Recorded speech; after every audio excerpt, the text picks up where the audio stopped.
Things are going pretty smooth. I mean, besides all the other problems. Hello, Twitch. Let me make sure I'm just getting us live on YouTube. I know I've been gone forever. We have to tap the screen a lot and get people in here. We're going to go over primarily the congressional debates around the big disgusting bill. And they're super important. I've been losing my mind screen recording these all day. Is that a clip? Hold on. Just been having so much trouble with YouTube and Streamlabs. Okay, there we go. It's working. Give me one more second to just finish up getting live on YouTube, and then we will start the people's receipts.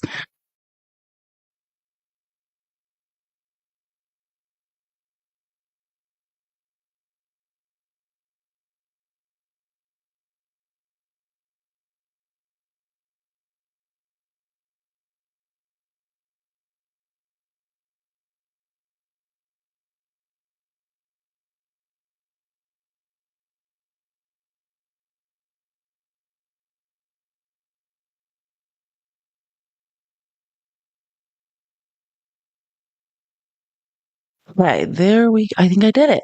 Hello, hey Toodle, you're in the YouTube chat. Hey Steph. Oh, I know, I haven't seen you in a while, Steph, and I think I needed to read. Yes, I also want to say 4 days ago, I think you sent a super chat. I'm buying the Tylenol for the headache Nikki has given us. I wasn't sure if I read that out loud or not, so I just wanted to thank you. I figured you'd probably be in here early, so in case I didn't read that aloud during debates when so much was going on, thank you so, so much. Okay. Sorry. As you guys know, I'm in Denver, just taking a little break from the heat in Arizona and other things. So I almost forgot how to set this live up mechanically, but we have so much to talk about today. The Senate, Trump is trying to force his big, ugly trash heap of a bill through the Senate, and it is fascinating to watch. So, what I've been doing is screen recording the debates on the Senate floor, or, the best ones. And hopefully, until, just like we did when the bill was going through the House, I'm going to try to cover as much of the relevant stuff as I can this week. That is the plan. Keep tapping the screen, share the live. God, TikTok Studio changed again, and I swear I don't know where anything is in this app. Okay. Just making sure.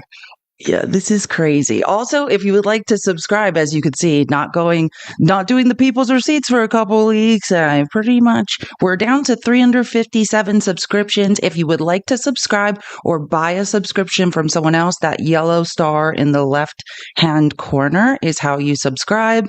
If you're like, you keep saying share the live, I don't know how.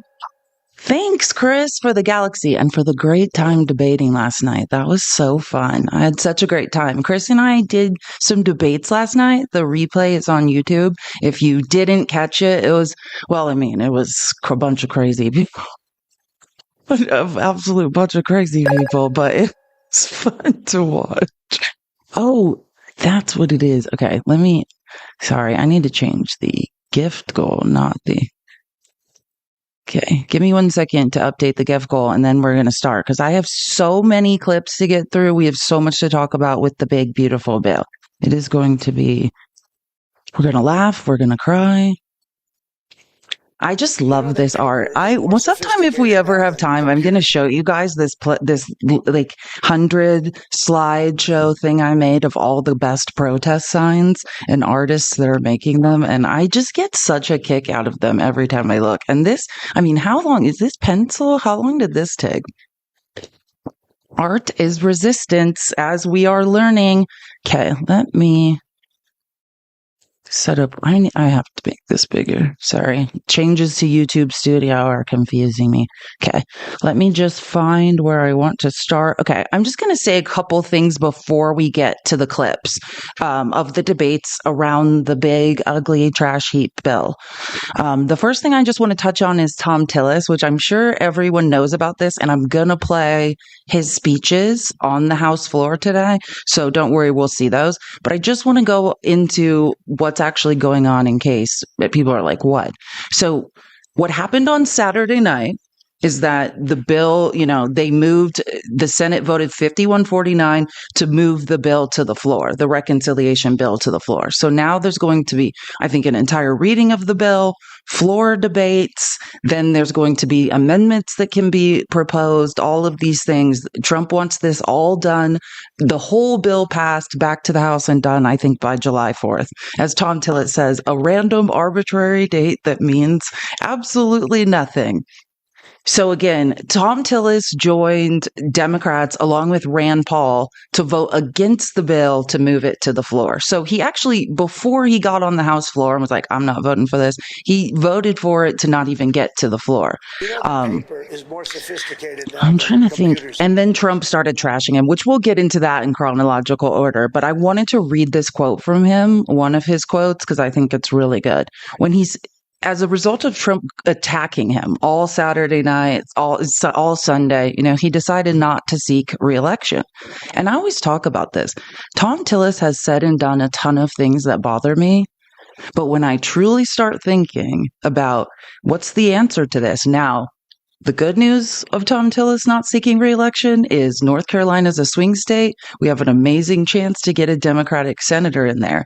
But I mean, you can bet when Trump was saying we're going to primary you, it's going to be with another crazy person, or let's say someone with hundreds of millions of dollars. And that's what really bothers me. Every time someone like a Tom Tillis or a Mitt Romney or all of these people leave, which, hey, I'm not going to personally miss them. What truly keeps me up at night is who's next up for the Republicans. It's going to be someone, it's going to be a wacko who's a Trump sycophant and cannot do math. So here's Tillis's quote, which he's basically saying, hey, I'm just not going to be a yes man for Trump anymore. It's become increasingly evident that leaders who are willing to embrace bipartisanship, compromise, and demonstrate independent thinking are becoming an endangered species. I look forward to solely focusing on producing meaningful results without the distraction of raising money or campaigning for another election. I look forward to having the pure freedom to call the balls and strikes as I see fit, meaning now I don't have to lie for Trump anymore. I'm free. Which, congratulations, Tom. I actually do agree. I mean, it must be a nice feeling you no longer have to be a Trump sycophant. I mean, watch your back, though, because he is trying his best to send his minions after him. And I'm not gonna read the other quotes that he said on the House floor because I think because like I said, I have the clips. But the other thing I want to read, which I kind of touched on, if North Carolina would be a massive pickup for Democrats next year in the Senate, if Republicans nominate a far-right MAGA nut and Dems can field a strong candidate like Roy Cooper, which Roy Cooper is fabulous. I hope it is Roy Cooper. They certainly can do it. So that's the irony of elections, though. We actually do want to go up against the craziest person. Like, think of John Ossoff in Georgia hoping Marjorie Taylor Greene runs. The crazier, probably the better, especially after this. Here's the more disturbing part, though. Lara Trump is from North Carolina, hasn't lived there for years, but that never stopped any conservative Senate. We all know conservative Senate candidates don't need to live where they're running. They don't care one bit where they live. Thank you so much for the gift. I so appreciate it. Did I miss a subscription too? If someone subscribed, because this was $3.57. If I missed a subscription, thank you so much. Again, keep tapping the screen. Tap, tap, tap. Let's get to 50K as fast as possible. I know we're kind of out of practice having people in here. I've taken a 2-week break from the people's receipts, but let's get back into it. Let's get to 50K with our taps, share the live with the bottom right hand arrow, and then gift or subscribe if you want. Thank you guys so much for the support. Oh yeah, and this is my Cash App and Venmo, just like my account name. Okay. Yeah, so here we go again. Remember, Lara Trump said she only wanted to be a senator in Florida. Apparently, she would also be a senator in North Carolina.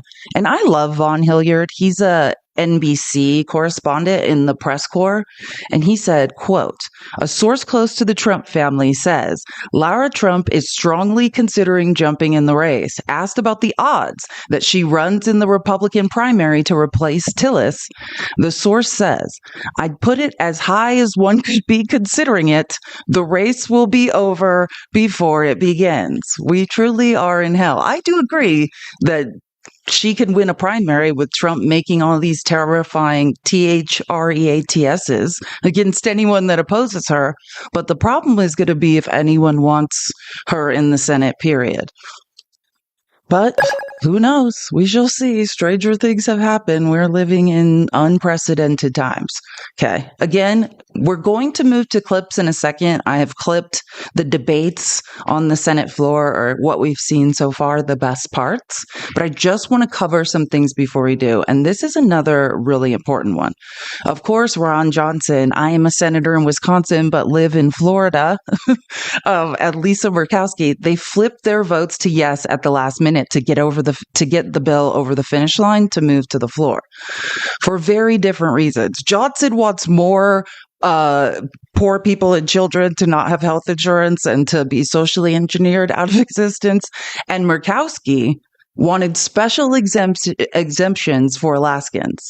Like, imagine to fight tooth and nail and say, oh, I don't approve of this bill, I don't approve of this bill, and then organize and negotiate a secret backdoor deal because you're that aware of how devastating these Medicaid cuts will be.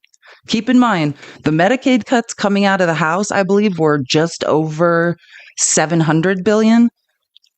The bill moving to the floor of the Senate for a vote, they're $930 billion. And that's where Tom Tillis sort of went off the deep end. He's like, hey, what the House was doing was enough, and now you're in crazy town, right? And so Lisa Murkowski, instead of having a spine, as we know, none of these people effing do. Instead of just saying, oh, I have a spine and I'm going to stand up for all Americans who need health insurance and for children who need health insurance, Lisa Murkowski decided, hey, I will just sell out, fold like a lawn chair, and do some shady backdoor deal. But man, I love irony. And in the best thing ever, the Byrd rule got her, the Senate parliamentarian who's overlooking so many shady things that I don't even know what is happening anymore. But not Lisa Murkowski's special non-contiguous states don't have to undergo the same type of Medicaid cuts as everyone else. That one's not going to pass, right? Non-contiguous means like non-connecting. So I guess that would be like Hawaii, and that would be like Alaska, because they don't technically connect to the lower 48 states, then they somehow are exempt from it. And the Senate parliamentarian said, no, I don't think so. So Lisa Murkowski thought she was going to slide that through there. No one was going to know. And this was just going to be her deal. Don't worry, Alaskans, I'd fight for you. And before we all just listen, I don't like what Lisa Murkowski did, but it's hard. Think about it if you're a senator and it's your job to protect your state. Is it bad what she did? Or would you do anything you could to get a carve out for your state and the people that elected you? That's a hard one. I mean, I don't like it. I think it's ridiculous. If you really understand that a bunch of Alaskans are going to be without health care, it's going to be devastating and people are going to be unalived, hospitals are going to close, then I would think if you understand the absolute horrific damage to the healthcare system and to the average American, that you would want that for every state and not just yours. But who am I? JS, you said Puerto Rico's territory, not a state, but yeah, Puerto Rico's, this is not going to have anything to do. Yeah, non-contiguous states is how this little carve out was written, but it's now not going to happen. So I find this hilarious. Yeah, okay, it does say, I'm sorry, I forgot this written. This is from the New York Times. A new provision allowing individuals in a non-contiguous state to be exempt from enforcing new work requirements imposed on SNAP, formerly known as food stamps, appeared to be aimed at mollifying Murkowski. Her state would be hit with billions of dollars in nutrition assistance costs as a result of the legislation, and she had cited the provision as one of her chief concerns. The bill also includes new health provisions designed to benefit Alaska, as well as new tax benefits for fishermen in the state's waters. So Murkowski secured a better deal for Alaskans while screwing over the rest of the country. Not great, but then, and this is what I was talking about. There's a great Politico article on this I read that I really like, if you're looking into it. But like I said, the Senate parliamentarian said no. So, and I'm not going to get too deep into this. Here's the other things they said no about. They also tried to things the Senate parliamentarians struck down yesterday. Senate Republicans also attempted, thank you so much, also attempted to expand a Medicare drug price negotiation exemption for orphan drugs to include medicines that treat multiple rare diseases. But the parliamentarian ruled it is not in compliance with the rules. The parliamentarian also ruled against provisions that sought to block implementation of two Biden-era regulations. Oh, here we go again. Carve-outs for corporations and rich people. The parliamentarian blocked two regulations that seek to make it easy. Wait, sorry, I think I'm saying that backwards. Also ruled against provisions that sought to block the implementation of two Biden-era regulations that seek to make it easier for older adults and individuals with disabilities to enroll in Medicaid and maintain coverage. Meaning, they are trying to do away with these provisions that Biden put in place to say, hey, old people and people with disabilities, we want to make it as hard as possible for you to get health care. These are the conservatives. I mean, the delusion of people to vote for these people. Unless you have an exorbitant amount of money, then you can't read or do math. Also flagged, there's one more. Also flagged by the parliamentarian was a provision that would prohibit implementation of a Biden admin rule on nursing facility staffing, which was estimated to reduce federal Medicaid spending by $23 billion over 10 years. And we'll get into the Lindsey Graham. Oh God, Lindsey Graham and Chuck Schumer have been funny. But I just want to touch on Elon Musk before we get into the debates on the Senate floor, the actual clips that I recorded. Okay, so Jesse Jenkins is a professor of macro energy studies at Princeton. Like all types of energy. This is a quote from Jesse Jenkins. Quote, about the bill. It raises taxes on all wind and solar projects. Thank you so much for the follow. It raises taxes on all wind and solar projects that haven't begun construction today, unless they are placed service by the end of 2027 and navigate complex, likely unworkable requirements to prove they don't use a drop of Chinese materials. After that, this bill adds a new tax on wind and solar projects that can't prove the same. And it does so while killing the tax credits to support domestic manufacturing of wind components at the end of 2027 and adding the same unworkable requirements to the credits supporting U.S. solar and critical minerals. So good for the weird sycophants. Trump accepted a bunch of money in the coal industry, but there's no such thing as clean coal. And unless you're excited for the kids to get back in the coal mines, none of this makes sense. Look, I don't love Elon Musk, but we have to move to clean energy. Like, do I love that Elon Musk owns Tesla and was benefiting from clean energy subsidies in the way he has and gets $8 million a day in government welfare? No, but we still have to move to clean energy. Just because Trump thinks it's 1945 and it's okay, we can just go back to coal. Doesn't mean we still, sane people who can think don't know we need to move to clean energy. We're about to go into a Jimmy Carter style energy crisis. And I won't get, is this about that? I'm not going to get too much into that because some of the senators really dug into that on the House floor. So we'll get into that. I'll let the senators get into that. But I just want to, actually, I'm going to read these. This is from the same guy because this is what Elon Musk responded to when he freaked out. It'll murder our unalive. I'm just reading a quote, TikTok. It'll unalive our nascent clean energy manufacturing sectors. It actually kills the EV tax credits sooner than the House bill. I think by September 30th. So any electric vehicle tax credits are gone by September 30th this year, rather than the end of 2025. This will destroy the battery manufacturing boom taking hold across Republican districts, killing, unaliving hundreds of thousands of good jobs. And the cherry on top of this, this adds new production tax for metallurgical coal. You read that right. We're going back to coal through the end of 2029. Metallurgical coal producers get a 2.5% tax cut. This bill kills the industries of the future while subsidizing the industries of the 19th century. When Trump said we were going back to 1895, I mean, he was dead serious. It's just anyone whose brain works would not want to be part of this. Again, this is the same guy, the professor of macro energy at Princeton. Who wants this? The country's automakers don't want it. Electric utilities don't want it. Data center developers don't want it. Manufacturers in energy intensive industries don't want it. It straight up unalives. God, there's a lot of language.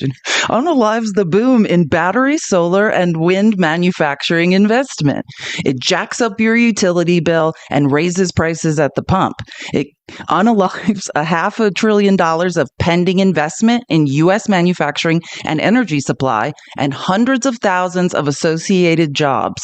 It makes our air dirtier and our climate more dangerous. Seriously, who the F, this is a quote from a professor. Who the F benefits from this besides Joe Kraft and his coal mining interests and a couple of big gas producers? This is Donald Trump. Nobody benefits from this.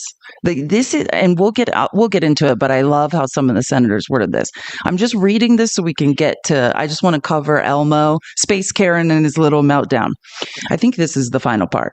Republicans are screwing over their constituents, American business interests, and our country's future in an epic way here.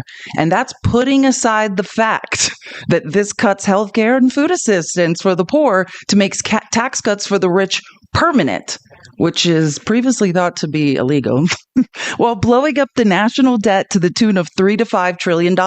What a way to make America great. I've been debating a lot. MAGA doesn't even make any sense anymore. They don't know if they're federal government first or America first, or we no new wars. We love wars. And is it states' rights or is it the federal government's rights? MAGA stands for nothing now. It's truly hilarious. Okay, this is what I wanted to get to. So Elon Musk responds to Jesse Jenkins, the professor's posts, and says, quote, "The latest Senate draft bill will destroy millions of jobs in America and cause immense strategic harm to our country. Utterly insane and destructive. It gives handouts to industries of the past while severely damaging industries of the future." Yeah, I mean, there is no excuse for any of this. At the same time, this bill raises the debt. The debt ceiling by $5 trillion, the biggest increase in history, putting America in the fast lane to debt slavery.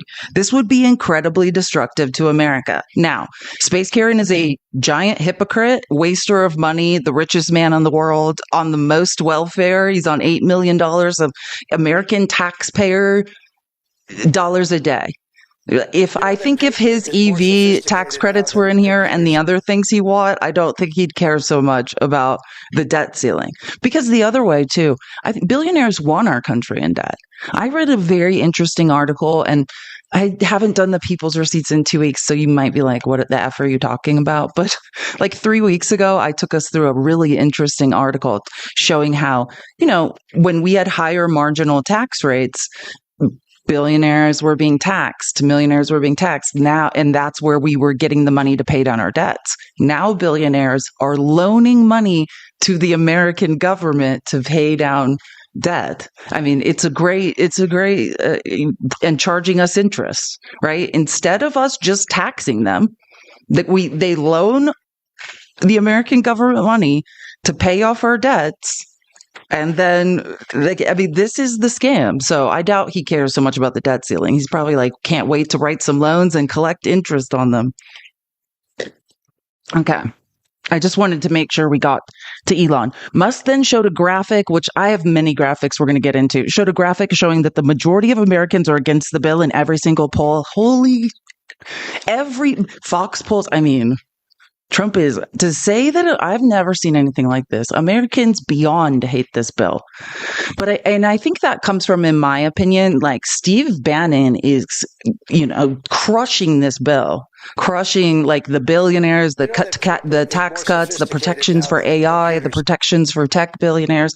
So I think this bill is very much being attacked on the far right fringe by people like Steve Bannon and the alleged MAGA first, America first MAGA people, as well as being attacked from the middle and the left. So this bill's under fire at all turns, and Trump is melting the F down today, which I'll show you. Yeah, and this is an analysis of the energy crisis, but I'm not going to get too much into this because, like I said, there's so many senators that did a great job talking about this on the House floor. So I'll just go to the clips for that.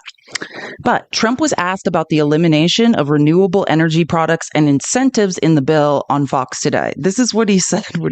Oh my God. I'm not going to show him lying through his teeth with Maria Bartiromo yesterday. If you want to go watch Trump pathologically lie on Fox while they try to edit it weirdly so they don't get sued, you could go see it. But this is a quote from that. Quote, "We're doing coal. I don't want windmills, old orange grandpas mad at windmills again. I don't want windmills destroying our place. I don't want these solar things where they go 4 miles and they cover up half a mountain and they're ugly as hell." MAGA elected someone just as smart as they are. Truly, MAGA. Like, honestly, right on your intelligence level, this man. So I could see why you're so into it. I'm trying to think if I want to read any more of these. Oh, yes, because I want to do one more Elon Musk smear. I forgot. Okay. And this is from Electrek. Republicans in the Senate have now updated Trump's tax and budget bill to unalive the $7,500 tax credit for electric vehicles by the end of September. As expected, the entire thing looks like it's coming straight out of a fossil fuel industry wet dream. That's perfectly worded. That's what this is. This is like, we're going to get the kids back in the coal mines. This is creepy town, which should not be surprising considering Trump told the oil industry he would do this if they gave him over $1 billion, which they did. Yeah, these are the favors he owes to the rich. Now, here's another Elon Musk moment that I love. Quote, "The only person who appears surprised is Elon Musk. Even though Trump and the GOP campaigned on doing this with his own money," which I find this hilarious. That's the hilarious part. "The U.S. is already significantly behind the rest of the world in terms of EV electric vehicles."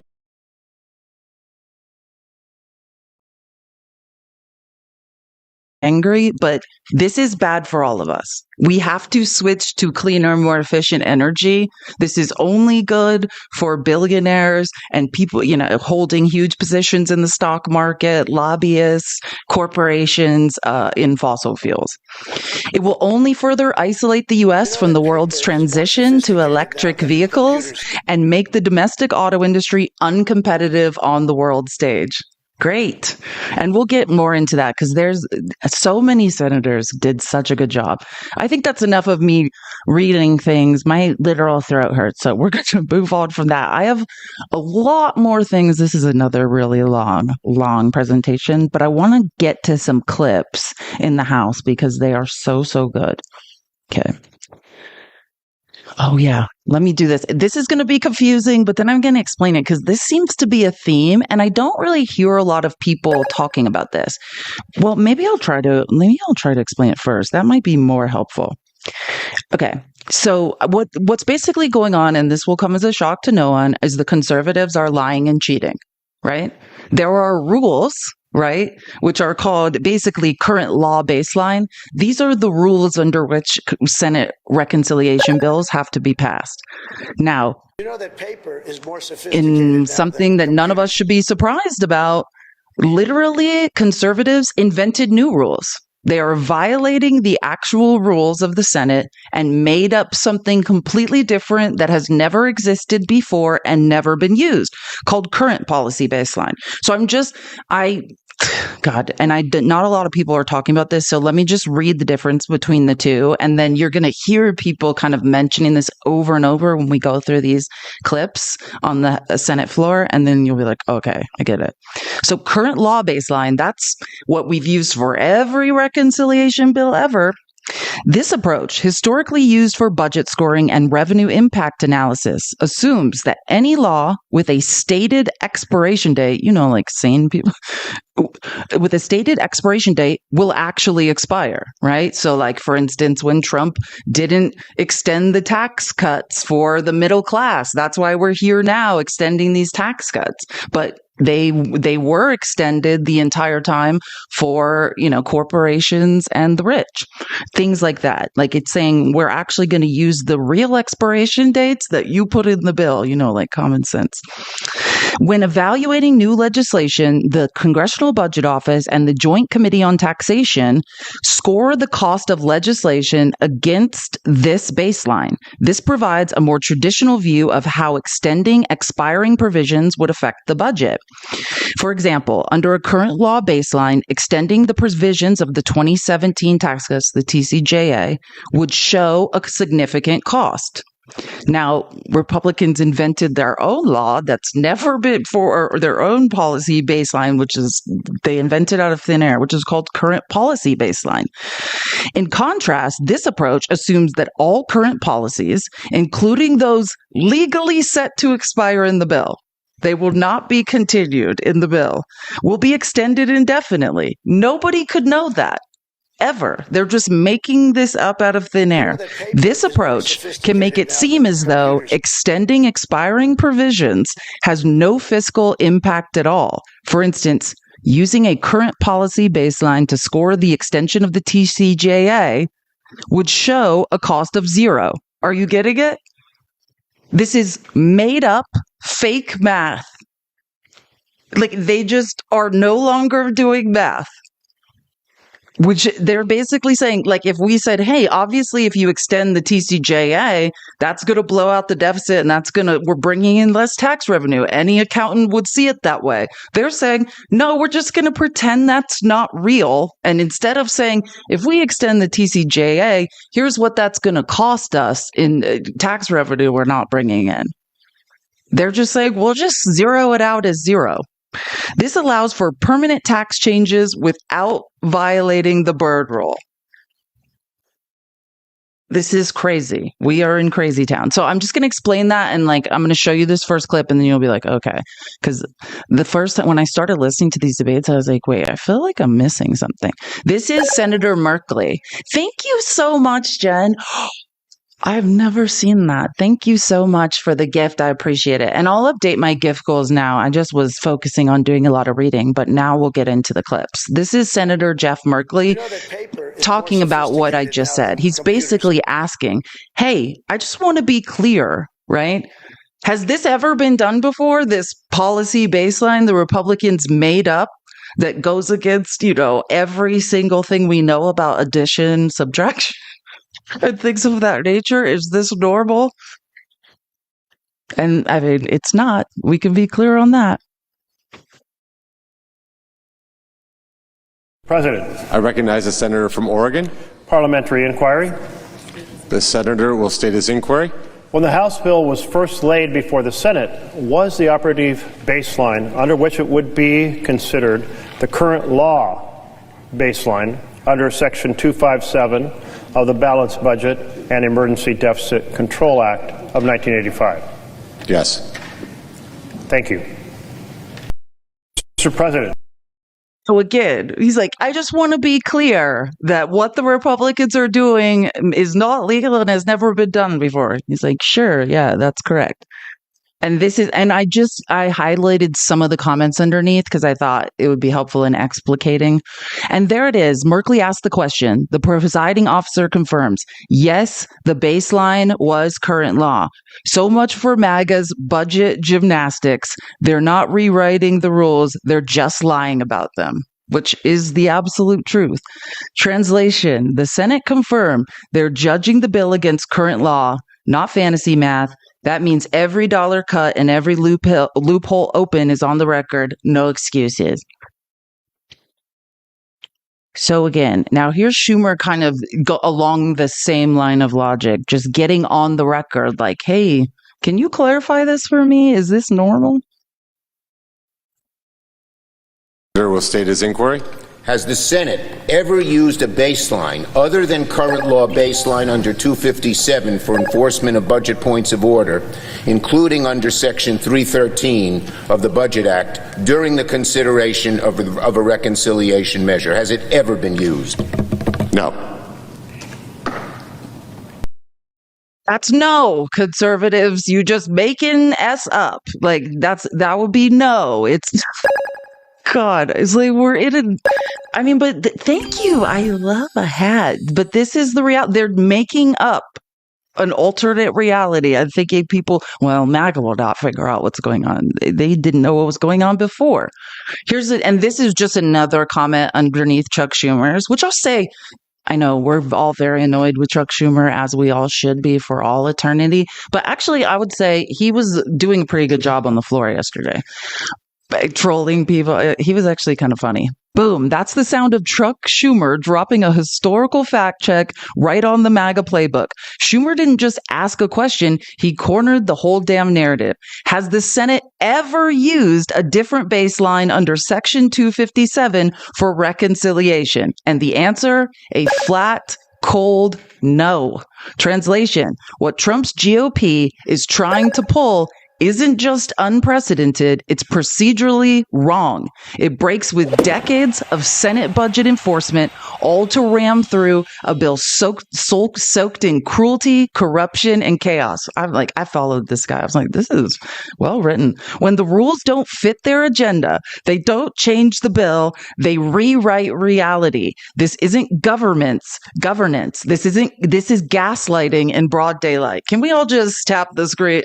This isn't governance. This is gaslighting in broad daylight. You want to know why I took a 2-week break? I was being gaslit 24 hours a day, nonstop. That's why. This is why. I don't blame anyone who it's mentally harming and needs a break from being gaslit 24 hours a day. Which, if you can't do math, that's probably why MAGA doesn't notice it, and if you don't read. Because I had to cut off, following the 24-hour news cycle. And that did, when you're clueless, it's a lot easier to stomach that you're being lied to. And Grok is spitting out, by the way, these truths. Like, people are like, Grok, is this right? And Grok's like, nope. I love when Elon's AI tool, calls out Trump's lies. And this is, again, just another way to look at why the Senate Republicans are lying and inventing, new rules that don't exist. CBO sets the baseline under law. Budget committee chairs. Thank you. Budget committee chairs can make adjustments or set temporary enforcement levels, but not the baseline itself. This is how it is supposed to work in reality, not conservative gaslighting land. Section 312 enables enforcement through points of order and adjustments, but not unilateral power over baseline assumptions. Exactly what we said. You can enable enforcement through points of order and adjustments, but you cannot change the baseline, which the Republicans have now changed the baseline, which has never been done before. That paper is more and that's a Grok one, but computers. I love Senator Murray. She has been amazing. She has been tearing it up on the Senate floor. Love this woman. As a senator from Washington. Mr. President, I've been here a long time. Not only have I been the budget chair, I am the longest serving Democrat on that committee. And in my 33 years here in the United States Senate, things have never never worked this way, where one party so egregiously ignores precedent, process, and the parliamentarian, and does that all in order to wipe away trillions of dollars of costs for a bill that could just be the most expensive legislation this body ever passes. Forget Senate procedure for a minute. Math, Mr. President, has never worked that way. I taught preschool. That's where you went wrong. MAGA can't do math. So that's really, I think, where the problems arise. I mean, MAGA is full of either grifters who can do math and are cheating the system to rob the poor and give more money to the rich, i.e. billionaires and corporations don't feel like feeling the effects of late stage capitalism. So let's rob the poor and socially engineer them out of existence. Or the people they are robbing, MAGA, are like, I have no idea what, they don't know what she just said, to figure out they're being robbed. Or there is another option. They're in such cognitive dissonance that no matter how many times they're told, no matter how many ways they're told, no matter how many people say, hey, Billy, who's making $80,000. Oh my God. I'm sorry. I'm just going to have to stop for this. Amazing. Thank you for the gift. Billy, who's making $80,000 a year, this isn't great for you. All we are seeing are transfers of wealth to the top of the economy. It's amazing how trickle down does the opposite. I just need to hear her say again about the math because I love it. Ever passes. Forget Senate procedure for a minute. Math, Mr. President, has never worked that way. I taught preschool, and I'll tell you, even our littlest kids knows the difference between $1 trillion and zero. It doesn't take a preschooler to tell you they're using magic math, or that you can't just ignore the rules you don't like. How many times have my colleagues cried about the debt? How many times have they told me, I know you want to invest in childcare, Patty, but we got to get this budget under control. But now that it's tax cuts for billionaires and corporations, suddenly the budget doesn't matter anymore. Suddenly the rules do not matter anymore. Suddenly a couple trillion goes away with a sprinkle of fairy dust. And Preach. Gosh, I love her. We should all probably seek refuge in the state of Washington, where people still can read and do math, and the senators there obviously understand that their constituents expect them to do what's right and be able to read and do math. When she said that, even a preschooler knows the difference between 0 and $1 trillion. That is how egregious this gaslighting is. That is what they are doing. They're saying that instead of doing real math, we're just going to put this down as 0. Yeah. Sorry, I'm laughing so I don't cry. Like, I already have to listen to this when I screen record them, and I'm like, oh God, here we go. But let's listen to Senator Murray go off some more. Now, this is a look. I don't have pierced ears. That's a little known fact about me. I don't have pierced ears, but maybe I should get them. have you no shame? If you think you can look the American people in the face and tell them we have to bring down the debt after passing what might be the most expensive bill in history, if you think you can do that and then be taken seriously, well, you know what? If you believe that, maybe you are foolish enough to think that 0 and $1 trillion are the same. Mr. President, I can't believe this is what we're doing today, because I can tell you right now, if this happens, we will all laugh you out of the room, because we have never seen anything like this. Not in my time here in the Senate, not in my time on this planet. We are not going to let anyone forget that you're trashing the rules in order to pass this egregious bill. And Mitch McConnell must be like, what the F is John Thune doing? And the Senate parliamentary, I love how she's like, because this is the way we just need to say it. Like, hey, we are going to laugh at you all. You can't read. You can't do math. For some reason, you want to be robbed. Like, none of this makes any sense. Yeah, Patty Burr is the best. Like, go Patty. She was truly furious, too. Like, it was like, oh, man. I'll say this. And actually, depending on how you look at this, this might be why we need changes in the Senate. I'm not speaking about her. I love Patty Murray, but it's like I was about to say, I've never seen so much fire out of Democratic senators, but it's like, is that actually an indictment on them? Like, should we not get to this point where we're all losing everything and children are going to unalive and and rural hospitals are going to close before all of a sudden these people are speaking with some fire? Like, this is the most alive I ever saw Chuck Schumer. But then when I think about it, I'm like, well, maybe we should have seen that a little before, like maybe you guys should have started this sooner, cared a little bit sooner. Okay, and this is Ron Wyden, another brilliant senator I like. From Oregon. I want to pick up on the point that my colleague from Washington State touched on. Everybody ought to understand this is the nuclear option. It's just hidden behind a whole lot of Washington, D.C. lingo. The only difference is instead of pressing a big nuclear button right at the beginning of the Congress, Republicans decided that they'd hide behind a cloak of Senate procedure and go nuclear for every individual bill they want to pass on party lines. And I just say to my colleagues, there's going to be a lot of horrendous messes to clean up after this legislation. But my colleagues need to understand the moves, as my colleague from Washington State has said, cut both ways. I yield the floor.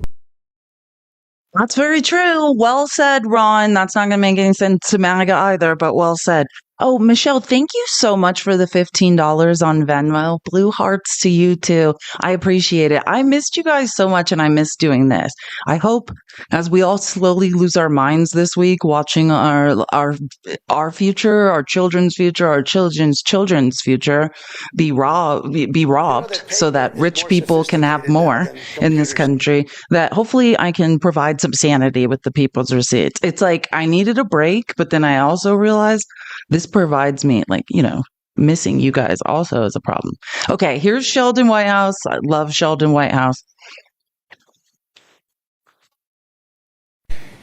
In this place where big money now rules and in which fakery is now the order of the day and numbers no longer have to be real, there is one point that stands out. And that is that the fakery on the floor is belied by the language of the bill. If these assertions were true, they would not need to raise the debt limit. In this place where That's so beautiful. That's so beautifully said. Like, I honestly we should all study this soundbite, take it and repeat it. I mean, if you're someone listening who debates or you need, by debate, I mean, screams at your family members at the dinner table, whatever, that is the ultimate truth. If in fact, all these false claims and fake math and delusion, the conservatives are now saying is true, was in fact true, there would be zero need to raise the debt ceiling. Both things can't be true, right? If you're going to generate all this revenue and in doing fake math, the deficit's not raising 3.9 trillion or 3.4 trillion, depending which estimates you look at, it's zero. If any of this is true, then don't worry about the debt ceiling. Like, so simple, yet so effective. I love Sheldon Whitehouse. Now, good Lord, Senator Flip-Flop, dear Lord Jesus Christ, what is Senator Flip-Flop? Lindsey Graham. And I say this all the time. Lindsey Graham, if you don't know, he was like, I'm born and raised Phoenician. I'm from Arizona. We love John McCain. And I disagreed with his politics, but Arizonans, we don't speak ill of John McCain. And if you don't know anything about Lindsey Graham, who's a senator from South Carolina, I used to describe Lindsey Graham when I would watch him as and I don't even mean this offensively. It was like he was John McCain's shadow.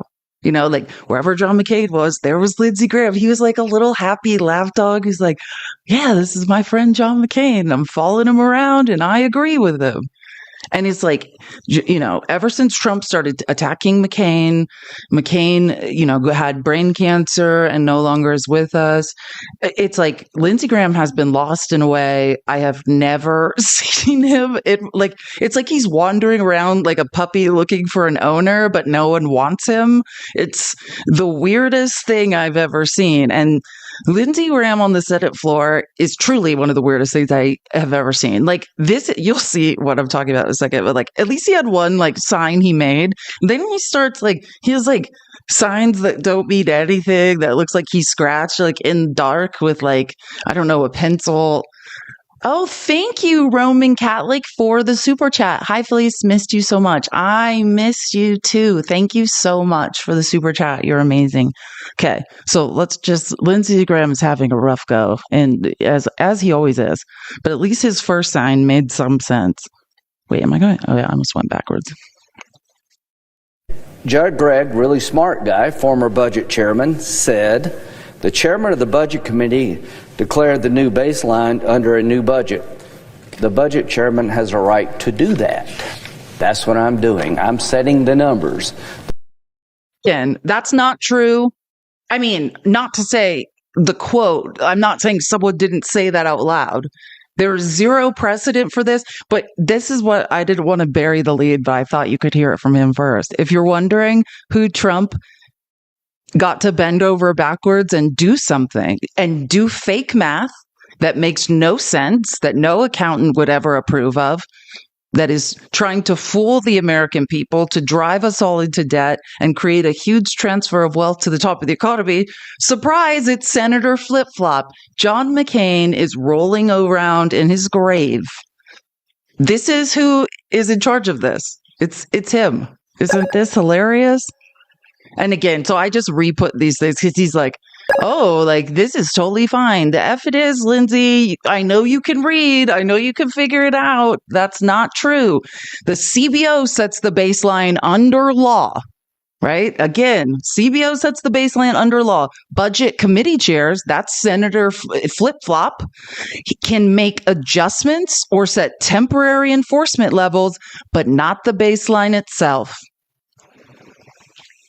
So I don't care who said something that was not correct. That doesn't mean anything, Lindsey. Lindsey's like, some guy I was at a cafe in DC and he said it was fine. It's like, Lindsey, please, stay with us, Lindsey. Stay with us. Can somebody in South Carolina please not let this man be reelected? Have we not had enough of Lindsey Graham having no spine? Of all the conservatives with no spine, how is this man alive? Oh, here we go. Here's some more weirdness from Lindsey.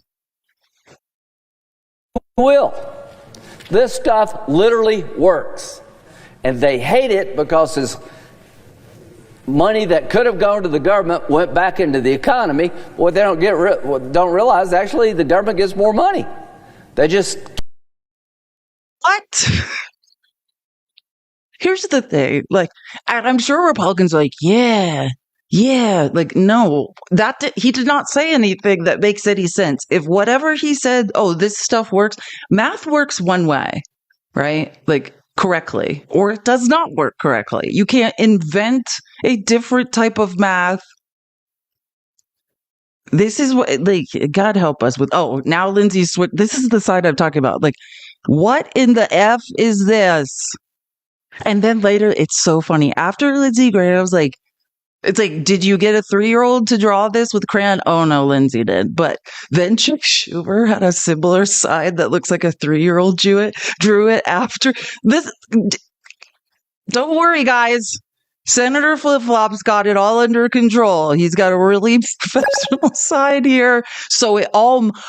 Thank you. I love Cat DJ. I'm going to have to get another cat to cuddle me to get through this week, truly. But don't worry, Senator Flip-Flop has this under control. He wrote it all down. Why is his hand... Let's get rid of the Department of Education. Can Lindsey Graham go back to school and learn how to write? Is he okay?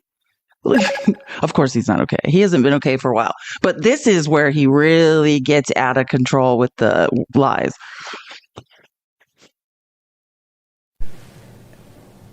The tax rates since 2017, the top rate has been 37. If these tax cuts expire, your taxes, if you're a family of four, will go up by $1,700. And we'll go back to the 39.6 rate. Just want to be clear that the only people that put out a real budget was Kamala Harris, right? And that the tax cuts for the middle class were extended. I agree. Steve Bannon says the same thing. And one of the things I agree with Steve Bannon are, it's fine to extend these tax cuts for the middle class, especially as if we're taxing income at a higher rate than capital gains, money's going to stay at the top of the economy. We should extend these tax cuts, right? I mean, for the middle class. That was always going to happen. And I just also want to point out, this is a lie. Who set these tax cuts to expire? Trump. Trump did. The Republicans, for the middle class. They're in perpetuity for the rich and corporations, but for the middle class, they were set to expire. It was conservatives that did this. I love watching conservatives blame the BS they do on Democrats because MAGA can't read. But yeah, it was conservatives. Ooh, puzzle piece. Give me 1 second. Okay, we are good. Not a robot. But yeah, it was conservatives that did that. That's why they're expiring. But in the budget, the Democratic budget that was released for the middle class, the tax cuts were extended. And keep in mind, the tax cuts for the rich and corporations in perpetuity, they're even deeper, right? Like they're getting even more kickbacks, more subsidies, more of everything. Here's a question for the country. How much should the federal government take of anybody's income? What's a fair share? 37% seems pretty damn fair to me. Over a third of what you make, and that doesn't count state and local taxes. The number they would pick is probably I'm going to replay that so we can hear again. But again, this is a pathological lie. This is one of my favorite conservative lies about taxes that he's about to talk about tax rates. Oh, they probably want to take 90. So before he says it, I just want to say the truth. Understand top marginal tax rates. It's not your entire income. This is a lie, right? It's, hey, if you make above, say, 10 million, then you're taxed at this percentage. It is not your entire income. Lindsey Graham has been telling this lie over and over and over since I knew who he was. But if you understand tax law, nothing he's about to say is correct. He's just counts on MAGA not understanding anything. And they're like, yeah, no. It's pretty damn fair to me. Over a third of what you make, and that doesn't count state and local taxes. The number they would pick is probably 90. So is 37% fair? I think yes. Most Americans think 25% is fair. Jesus wants 10%. Not one word that man says is factually correct, is part of reason or logic. And MAGA's like, yeah, good point. No, you weirdos give 10% of your income to Jesus because you just want to, on top of taxes. That has nothing to do with this conversation. And I think tithe 15% in some religions. That's not even necessarily true. But again, if you understand tax rates, you're not taxed top marginal tax rates. It's not like your entire income, well, just give us 90% of it. It's like once you make above 10 million, now the rest, however many million above that, is taxed at 90%. Now, let's say during the golden age of capitalism, billionaires or, extremely wealthy people used to pay taxes. Now what billionaires do is they loan money back to the US government. They don't pay taxes. They say, don't worry, if you don't tax us, it will trickle down. We now have 40 years of data that says things are only trickling up. There's only transfers of wealth going up, not down, right? And then they say, hey, oh, look, you guys are in debt because of all these tax cuts you keep giving to the rich. Well, we'll loan you some money and charge you interest to pay down your debt principal. Do you see how insane this is? That's what tax brackets are for, marginal tax rates are for. It's not for your entire income. It's saying, hey, after a reasonable amount, now we're taxing you, right? And this is something other countries do. Lindsey Graham acting like this is unheard of is just a lie. There is no number they won't embrace. So somewhere between 90 and 10, 37 is fair. This is not rewarding the wealthy, it's creating a number that makes sense. 37% going to the federal government is a fair share. It's over a third of what you make. And that doesn't count state and local taxes. I was just looking it up because I didn't want to say it and be wrong, because Trump loves Eisenhower, and I'm not going to say, Eisenhower is a bit of a racist, if you will. He did a little Operation Trump, always compares his illegal immigration operation, deportation operation, to, which I'm just going to say the opposite. Eisenhower called it Operation Dry Front. Think of the opposite of those two words, and then you'll have it, right? I just don't want to say it because, that's a slur. But again, Trump will be like, Eisenhower had it all right when it comes to hating brown people. But then let's look at Eisenhower's top marginal tax rate. 1953 to 1961, the top marginal tax rate in the United States was 91%. For most of his time in office. The guy he idolizes is when it comes to deportation of brown people. Suddenly, he doesn't want to acknowledge that this was the tax rate during the golden age of capitalism.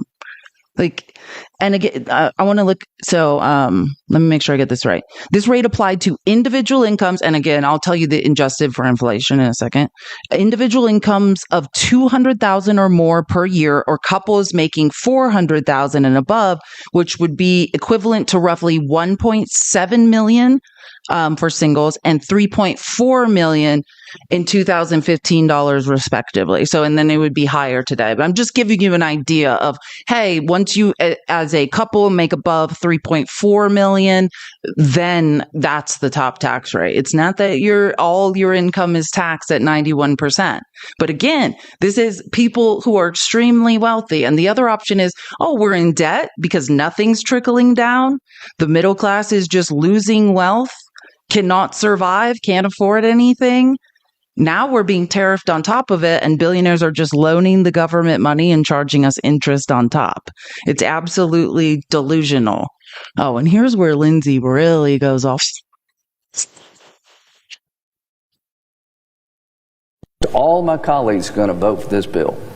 You should be proud, and you should talk about it, because it's going to make us all safer, and it's going to make us all more prosperous. Me being budget chairman is a quirk in the history of the Senate. This is not my thing normally, but I have really gotten into it, and I've learned a lot thanks to my colleagues, and I'm proud to have the honor of being budget chairman at a time I think it matters the most. To all my colleagues.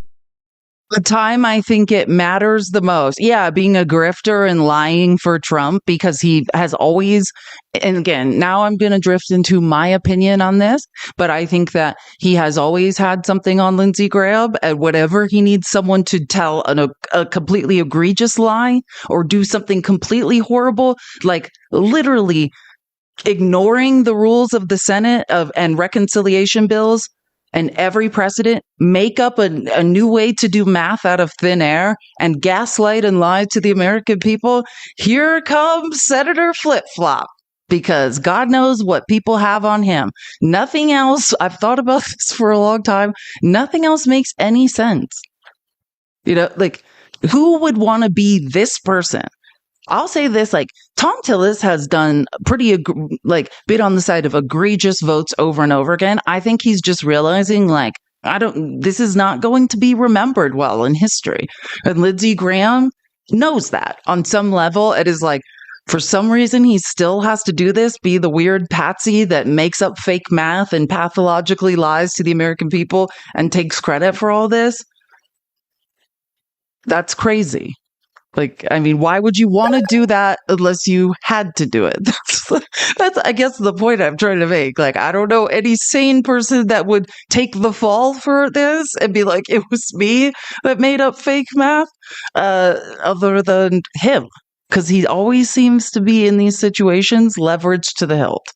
Oh, I love Senator Gary Peters from Michigan. I love him. Listen, this is a good one, too. This bill will blow up the national debt. Since President George Washington gave his farewell address, our nation's leaders have warned against the dangers of accumulating a national debt. 15 years ago, Admiral Mike Mullen, former chairman of the Joint Chiefs of Staff, stated, quote, "The most significant threat to our national security is our debt." The national debt is at an all-time high. $36.2 trillion. And just in the last 16 years, it has tripled. Our annual deficits frequently exceed $1.5 trillion, including a record $3.1 trillion deficit in fiscal year 2020 during the Trump administration. Unfortunately, these are the first of many grave financial milestones that we face. Within the next decade, our country will spend more on servicing the debt than we do on any other federal account outside of Social Security. Our fiscal house is basically on fire. But if our Republican colleagues jam through this bill, it's not going to pour water on that fire, it's going to pour gasoline on those flames. Let's assume it's an electrical fire. I mean, this is the dumbest thing we could possibly do, and the most antithetical thing to being a fiscal conservative. This is how I know MAGA can't read or do math. Every single thing you all said you stood for, Trump has gone against. Everything. Like, and I could even make that argument for immigration. Like, I always talk about this, which I don't even like this, right? Through executive order, Joe Biden lowered encounters at the southern border by 75% in 6 months, leading the end of that 6 months being December 2024.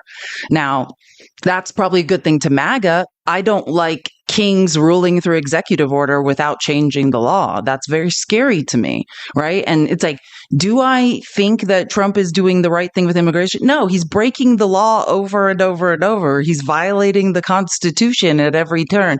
And you ought to say, oh, isn't it great what he's doing with the border? No, because he's eroding all of our rights. He's eroding our due process rights.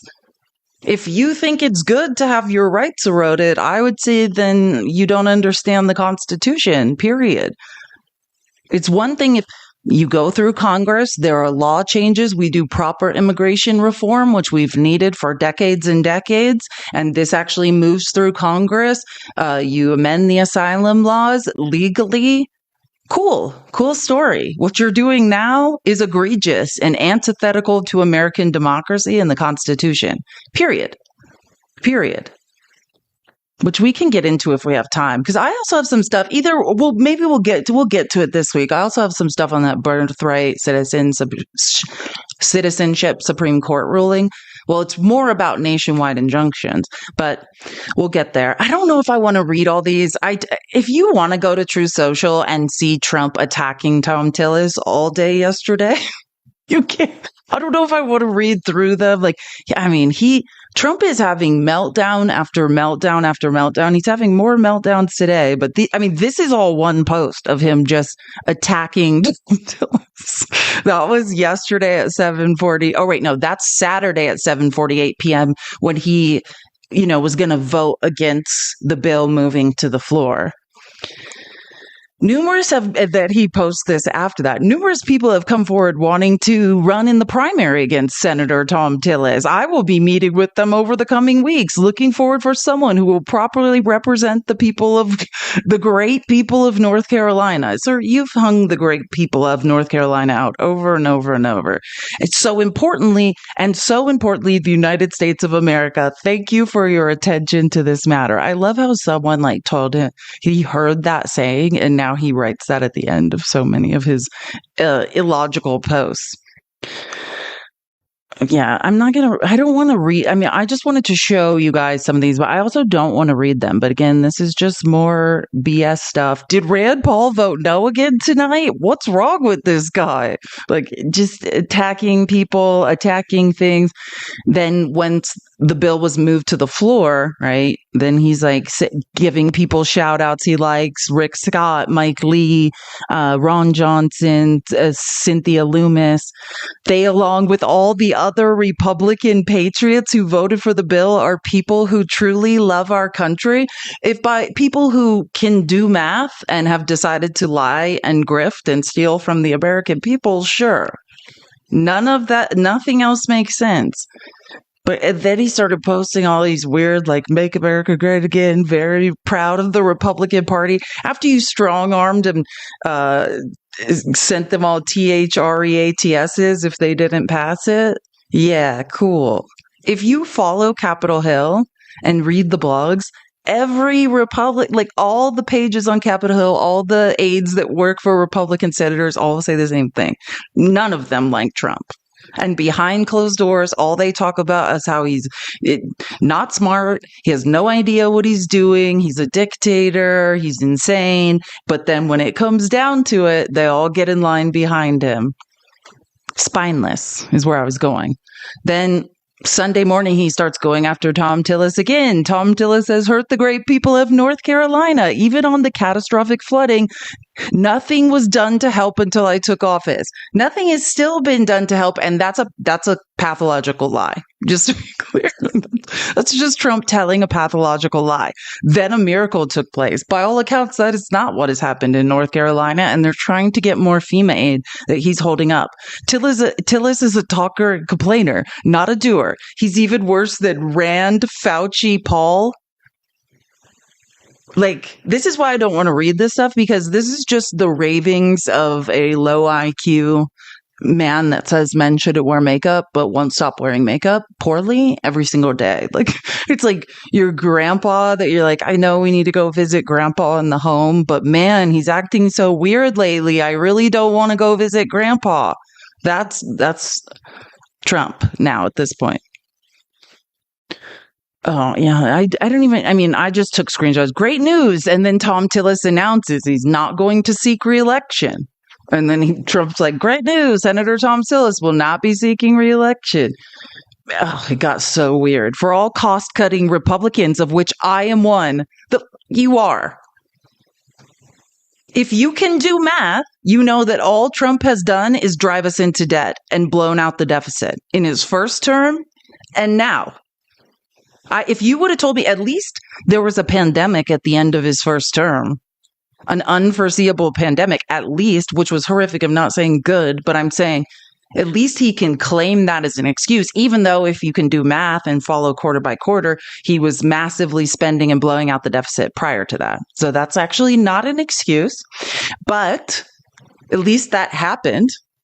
This is all self-inflicted, right? Ballistic podiatry, shooting yourself in the foot.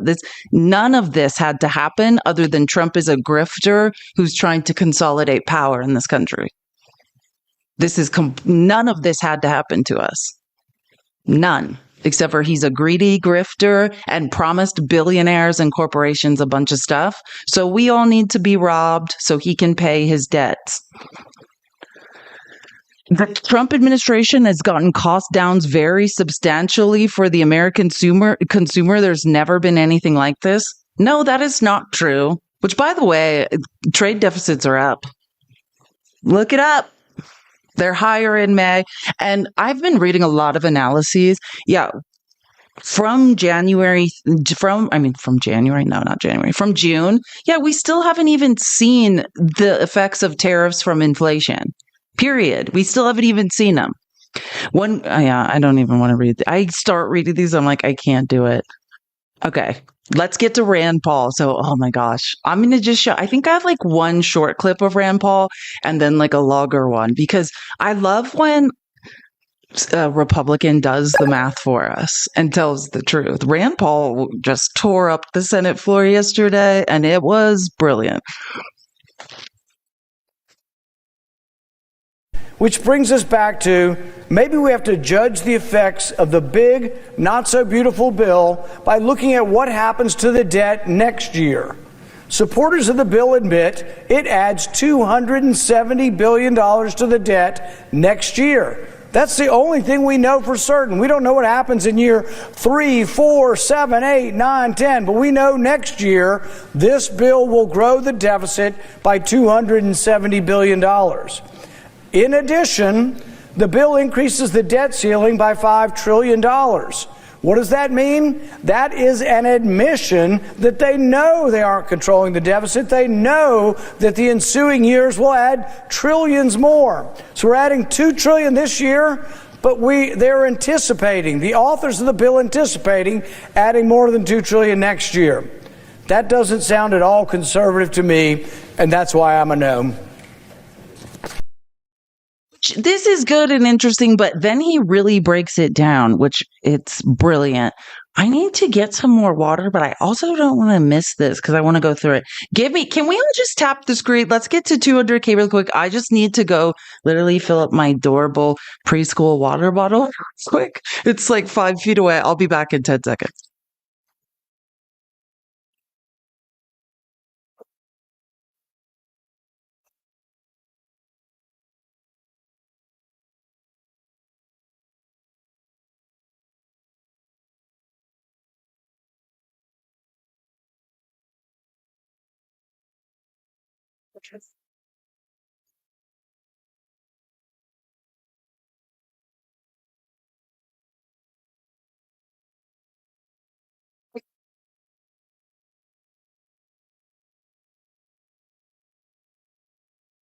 Oh my God.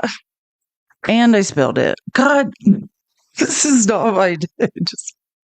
I love this water bottle, but it doesn't work. It's so cute though. It has sharks on it. God, I spilled it all over my chair. Whatever. Okay. I just want to hear this because I want to go over some of it because Rand Paul I love the logic. It's just, I wonder which aide of his wrote this because it's amazing. Okay. So this is a longer version. That was kind of a clip at first. They were clipping parts of Rand Paul's speech. And this is more of, thank you, Jen. Jen, thank you so much. You know, I love you. Jen in the chat. You are absolutely amazing. But this is this is Rand Paul's entire line of logic on the Senate floor yesterday, which was effing brilliant. No wonder Trump's crying at night alone, angry at Rand Paul. I'd be angry too if someone keeps pointing out that you can't do math. And, oh, wait, this will be helpful. What Rand Paul is doing is saying, okay, you want to play this weird game where you're making up fake math and making up a baseline that you can't legally use and trying to say that $1 trillion is zero. Okay, cool. Let me stay on that fake math and tell you how this still is going to rob us. It's brilliant. Senator from Kentucky. In deciding whether to vote for the big, not so beautiful bill, I've asked a very specific question. Will the deficit be more or less next year? The answer, without question, is this bill will grow the deficit. The federal government has fancy formulas and hundreds of wonky accountants who inform us of their projections over 10 years. But you often can't trust these projections. In an excellent piece written by the Foundation for Economics and Education entitled "The CBO's Projections Are Worse Than Useless," Eric Schuler writes, "Long-term analysis and language is commonplace in U.S. national politics, but it achieves no useful outcome. It confuses far more than it clarifies. It does not provide accurate estimates of long-term results. It does not improve the average voter's understanding of policy effects. And it gives politicians a means to claim they are being fiscally responsible without actually exercising any prudence whatsoever." I just want to say, actually, the CBO's projections about the TCJA were pretty spot on outside of the pandemic and things that happened due to the pandemic.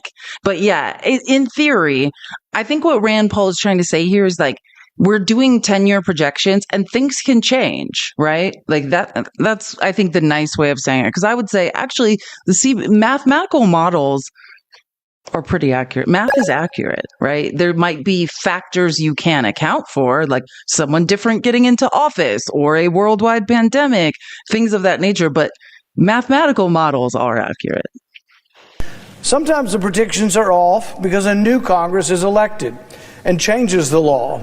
Eric Schuler writes that for any projection of a 10-year budget to be accurate, the Congressional Budget Office has to assume that the law won't change for 10 years, even as most of the politicians that make the laws risk being replaced every 2 years, and all of them advocate for changes of one stripe or another. Schuler states that few in Washington will admit Congress has a knack for starting any proposed cuts in the later years while letting spending run wild in the immediate future. Sometimes these predictions are off by $1 trillion or so because the economy grew more slowly or more quickly than anticipated. Bruce Thompson, a former Senate aide and Assistant Secretary of Treasury, writes, "The Congressional Budget Office miscalculated the deficit last year by $1 trillion. So in deciding whether to vote for any big, monstrous bill, it helps to ask the right question. To me, the most pertinent question is, how will the bill affect the deficit in the next year? Currently, our deficit is estimated to be a little under $2 trillion this year.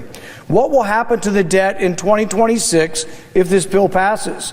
Well, using the math most favorable to the supporters of the bill, referred to as the policy baseline, the deficit in saying the magic math and fake baseline never before been used that Senator Flip-Flop is now introduced to try to pretend like this bill isn't driving us into terrifying amounts of debt of which our children's children will never recover.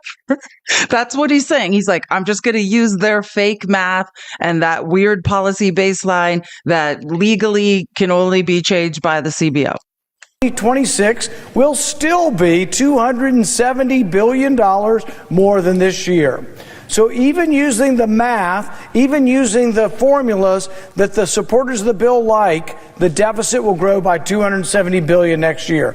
That's just not good if you profess to be fiscally conservative. Why will the deficit grow next year? Well, even if you argue that the 2017 tax cuts don't need to be counted in the calculation at all, the new tax cuts add up to $234 billion to the debt next year. In addition, the big not-so-beautiful bill adds new spending of over $500 billion, military, border, agricultural subsidies, etc. That spending is front-loaded and will be spent in the first 4 years of the 10-year window.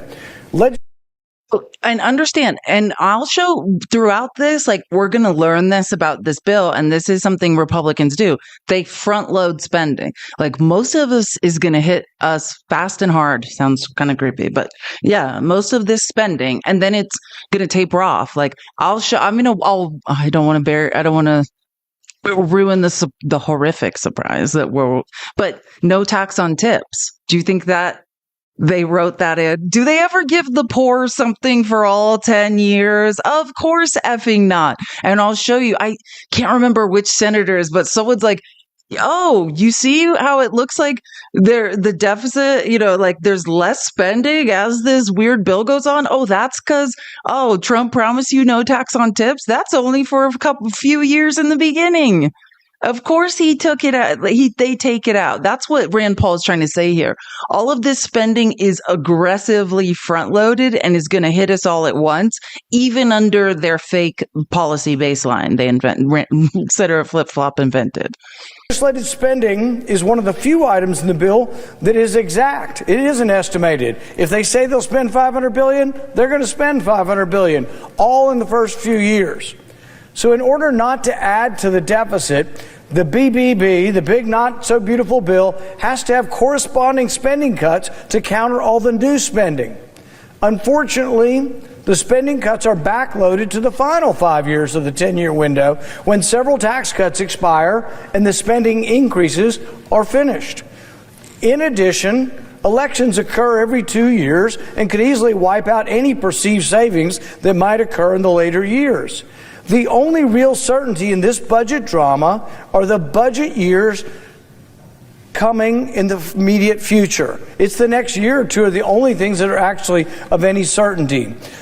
He's actually he's right about that. Like, we know in the next year or two, this is how much the deficit's about to be blown out, right? I mean, and that's true. And what he's saying is Republicans can say, hey, this is a 10-year budget, but if in 4 years, I mean, assuming we can never get Trump out of office again, the way he's violating the Constitution, maybe not, but he's saying, hey, if another president's elected or a different Congress, a different makeup of Congress, and they change laws or amend things or whatever, all of these projections later on in the second half of the bill, when they secretly cut off the no tax on tips and don't give tax cuts to the poor in perpetuity and all these things, we'll never make it there. Just like now we're sitting here argue, oh, we need to continue the tax cuts for the middle class. Trump could have made them in perpetuity, but didn't, or all 10 years, but did not. So if we analyze this bill from that perspective, we discover that the bill increases the debt by $500 billion in the first 5 years. This is not the CBO projection that Republicans have not liked. This is the projection they are using, says the debt will add $500 billion in the first 5 years. Now, they say somehow, miraculously, in the last 5 years, it gets to a $500 billion in savings. So it's $1 trillion shift from year 5 to year 10. The CBO scores it differently, not as encouraging, and says it adds over $3 trillion in debt. So which is it? Does this bill save $500 billion over 10, or does it add $3 trillion over 10?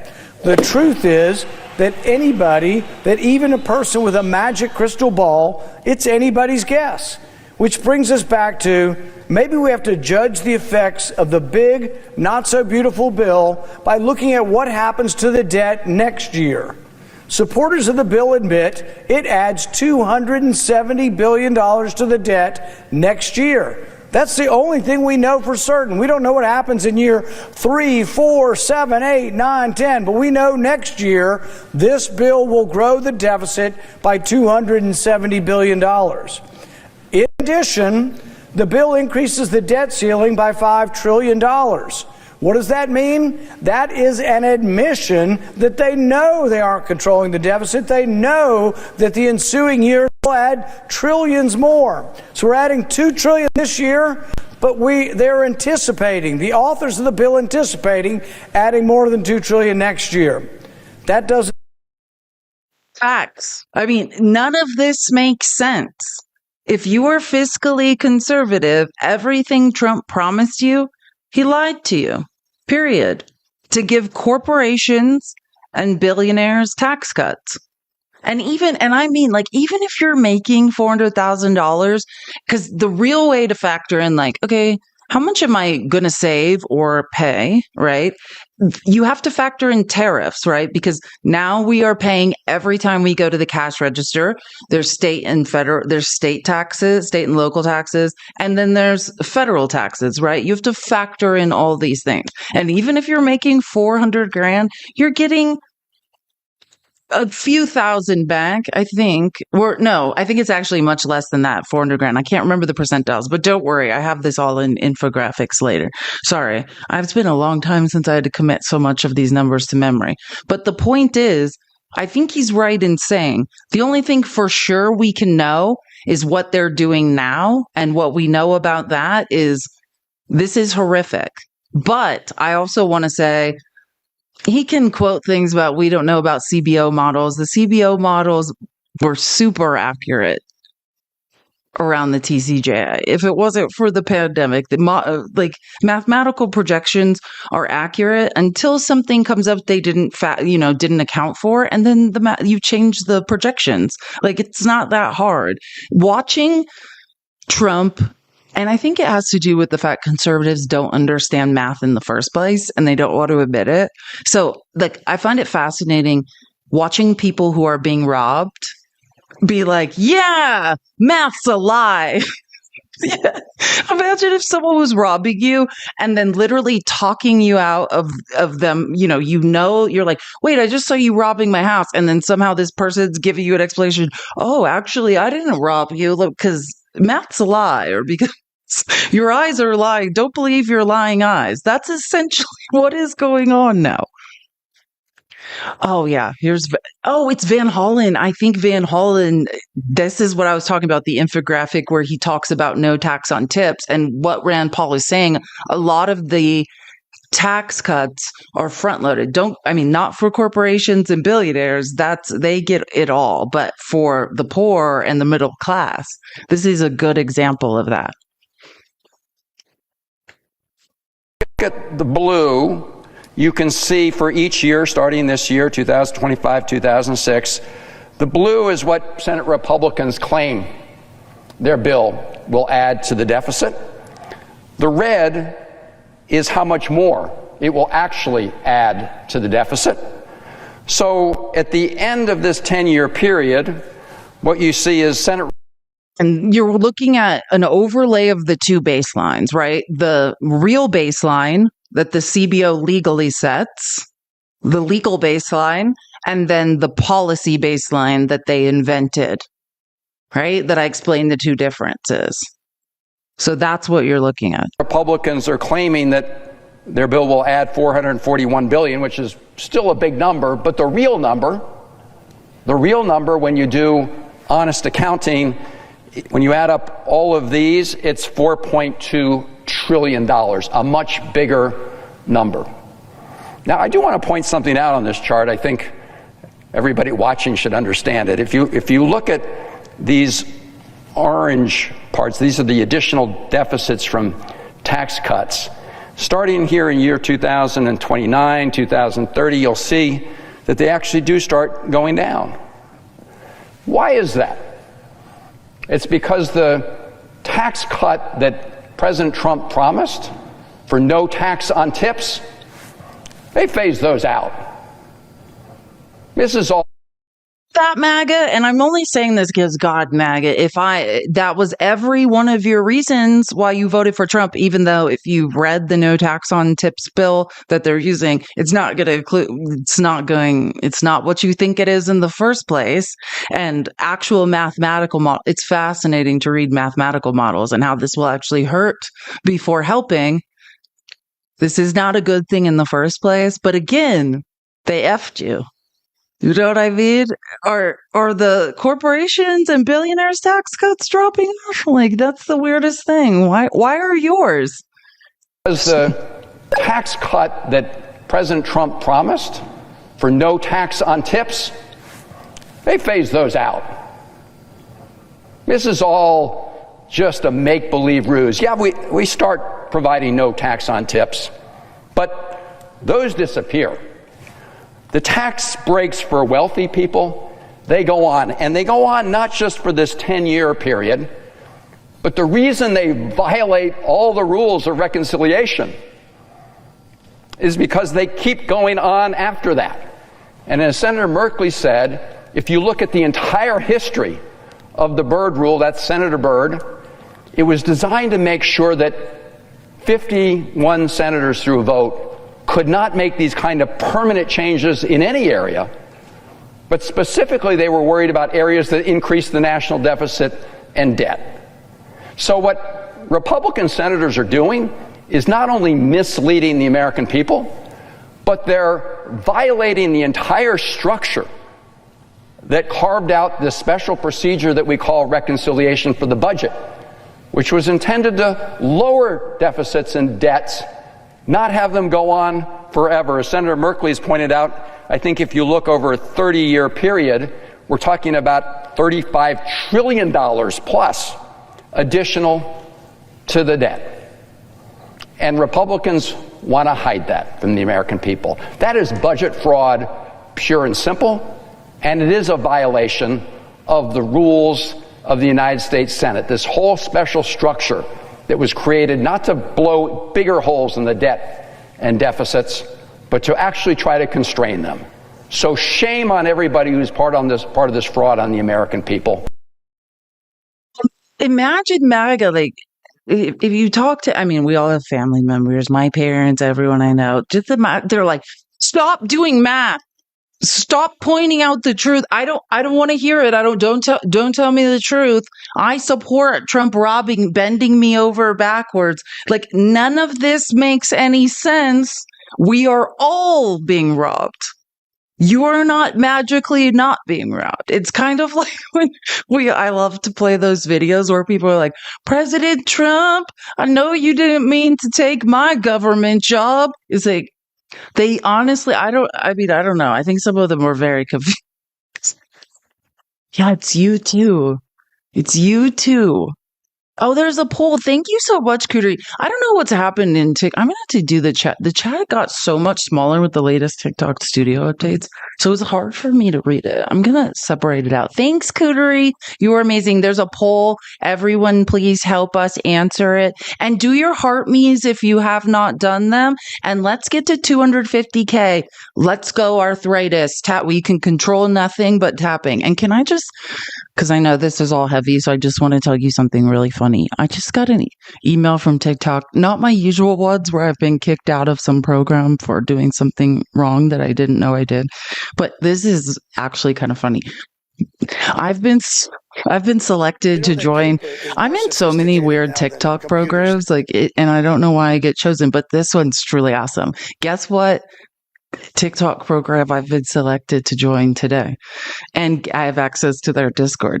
Even the TikTok Gaming Creator Fund and Program. Has anyone ever seen me gaming? I am joining that Discord though, and I will report back what's going on in there. But I think I'm going to become a gamer. I've been selected. I'm good. I've never gamed on this app, but now it's the first time for everything. I'll be playing solitaire. Maybe it's because I'm casting. Oh my gosh! I think it's probably because I'm casting. Like, normally, this feature I use to do this is for gaming, so maybe that's why they think I'm a gamer. I don't know. I'm joining though. I'm going to be all up in that Discord, and they're going to be like, "Who are you? Where did you come from?" Don't worry about it. I'm a gamer. It's fun. Yeah, Minesweeper. Like, it's big. Playing Minesweeper. It's the latest thing. You kids have never heard of it. Like, it should. They'll be like, what game are you playing? Solitaire. You guys have probably never heard of it. Don't worry about it. It's not a first person pew game. Yeah, I'll play Nokia Snake. Oh, I love that. Don't even start me on that game. Actually, what I would do is play Super Nintendo games. I love or maybe Nintendo 64, like Mario Kart, that type of stuff. I love that stuff. But yeah, I'll report back now that I'm a gamer on TikTok. I'll report back on what's going on in that Discord. And this is a perfect break. Okay, so whilst I was making these clips of the debates on the congressional floor, and I was waiting for more relevant clips to update, I was like, I'll do commercial breaks where I'll just show some other things going on, and then I can cover other issues. Okay, these aren't going to be lighthearted commercial breaks, so just prepare yourself. Remember how Senator Alex Padilla from California was tackled trying to ask Christine a question and all of that? And handcuffed. They said he wasn't handcuffed, but yeah. Well, listen to what happened to someone that works for him. Because I did not hear about that. Well, and I haven't been closely following the news. I don't know if anyone's heard about this, but I don't remember reading about this. And I was like, what? This is why every time I travel, I'm just I just erase everything. Prominent LA political strategist Rick Taylor was reportedly detained by federal authorities while recently trying to re-enter the United States. Now, according to the West Side Current, Taylor and his family were on their way home from Turks and Caicos on June 20th when he was stopped by authorities at Miami International Airport. His wife and daughter passed through customs with no issues, but he was held for about an hour before he was released without explanation. Taylor, former chief of staff to Zev Yaroslavsky, believes his detention may have been politically motivated due to his Democratic affiliations. Prominent LA political strategist And I think like if you, I didn't screenshot any articles. I think I looked up an article and he's like, I can't, oh, I'm going to get it wrong. It actually might, hold on. I'm just updating the gift code. Thank you guys for reminding me with the gift codes. That helps me a lot because I have, if you could see how many screens and buttons I have going on, it's a lot to remember to do anything. So the reminders truly do help. Let me just reset the gift goal and I'm going to go back and read. But I also read in an article, I think, I'm trying to remember, was it a shirt? Or like, hold on, it might say it here. Next time I'll think twice. This is a quote from him. Yeah, here we go.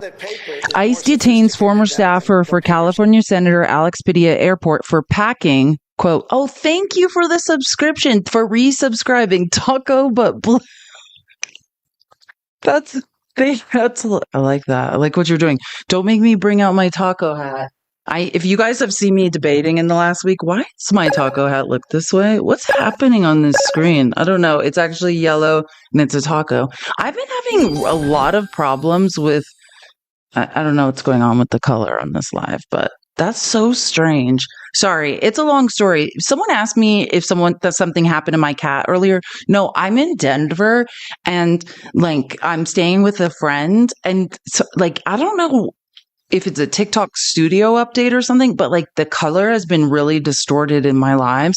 And yeah, so I'm trying to figure that out. Like yesterday it was fine. And then when I turned everything on today and updated TikTok studio, I reset all the color stuff just to make sure it wasn't anything crazy.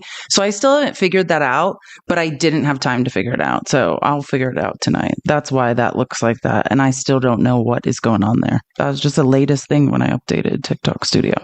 But again, back to the former staffer for California Senator Alex Padilla, and they detained allegedly for packing an Obama-Biden campaign t-shirt. This is the quote from Rick Taylor. Next time I'll think twice about what I pack.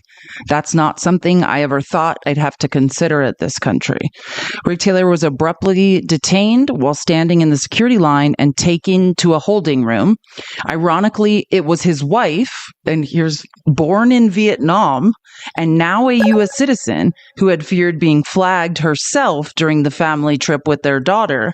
Rick Taylor ran Senator Padilla's earlier campaign for city council and worked for many of California's most powerful political figures over the last 40 years. He compared his detainment to how Senator Padilla was arrested and handcuffed during a Homeland Security press conference in Los Angeles. So yeah, these are strange, I mean, I don't want to say strange times, illegal, horrific times. Oh, sorry. We don't need to watch the clip again. Oh, and here comes Patty Murray again. She was on the floor a lot yesterday. Oh, let me pin my goal. I did reset it. Thank you for reminding me. I just forgot to pin it, I think. Okay. Here we go. Now, let's be clear. When we talk about how unpopular this bill is with the American people, the reason is simple. This bill polls like garbage because it is garbage. That's why it should go nowhere except a trash bin. I love this woman. Like yesterday, I was just like, yes, Patty, this bill polls like garbage because it is garbage. And it does. And don't worry, we'll get to more examples. I have infographic of polls and actual quotes this morning because I've never in my life seen a bill poll like this, ever. It's actually kind of scary. Republicans are trying to stick their heads in the sand on this. One Republican senator told their concerned constituents, and I quote, "We're all going to die." Well, maybe that's a better name for the bill. At least it's more honest. Because when you take health care away from people, when you make it harder to get, when you make it harder to afford, when you close the only hospital for miles, yeah, you're right, people will die. You'd think my colleagues would show a bit more concern about that. Instead, that senator actually doubled down, and in a response video, she filmed walking through a cemetery. I don't know how you get out of touch that much to misunderstand this, but let me be clear about something to our Republicans. Whistling past the graveyard is a metaphor to stop ignoring dangers. It is not a literal messaging suggestion. That's, I mean, such a beautiful moment from Senator Murray. Exactly. It's almost like they're so depraved and so delusional that it's like something that was supposed to be satire in order to get you to think like, why are you whistling past a graveyard? Why aren't you understanding the importance of losing lives and doing whatever you can to prevent it? Is now literally what the senator from Iowa, oh my God, I almost forgot her name, Joni Ernst, literally did as a response. She's like, hey, we're all going to die. And then shows up in an effing cemetery, skipping around. Like it's unbelievable. Thank you. And I don't know why a yellow thing didn't show up, because normally a yellow line does, but it's just Chrissy. Thank you. It's just Chrissy. Thank you so much for subscribing. I'm trying to my best to see it, but for some reason a yellow line didn't come up, but I caught it. Thank you. And again, if you would like to subscribe, you take 2 weeks off. All of a sudden you lost all your subscriptions. The goal is 420. The yellow star in the bottom left corner, that's to subscribe. And you can buy like a monthly subscription for other people in the chat.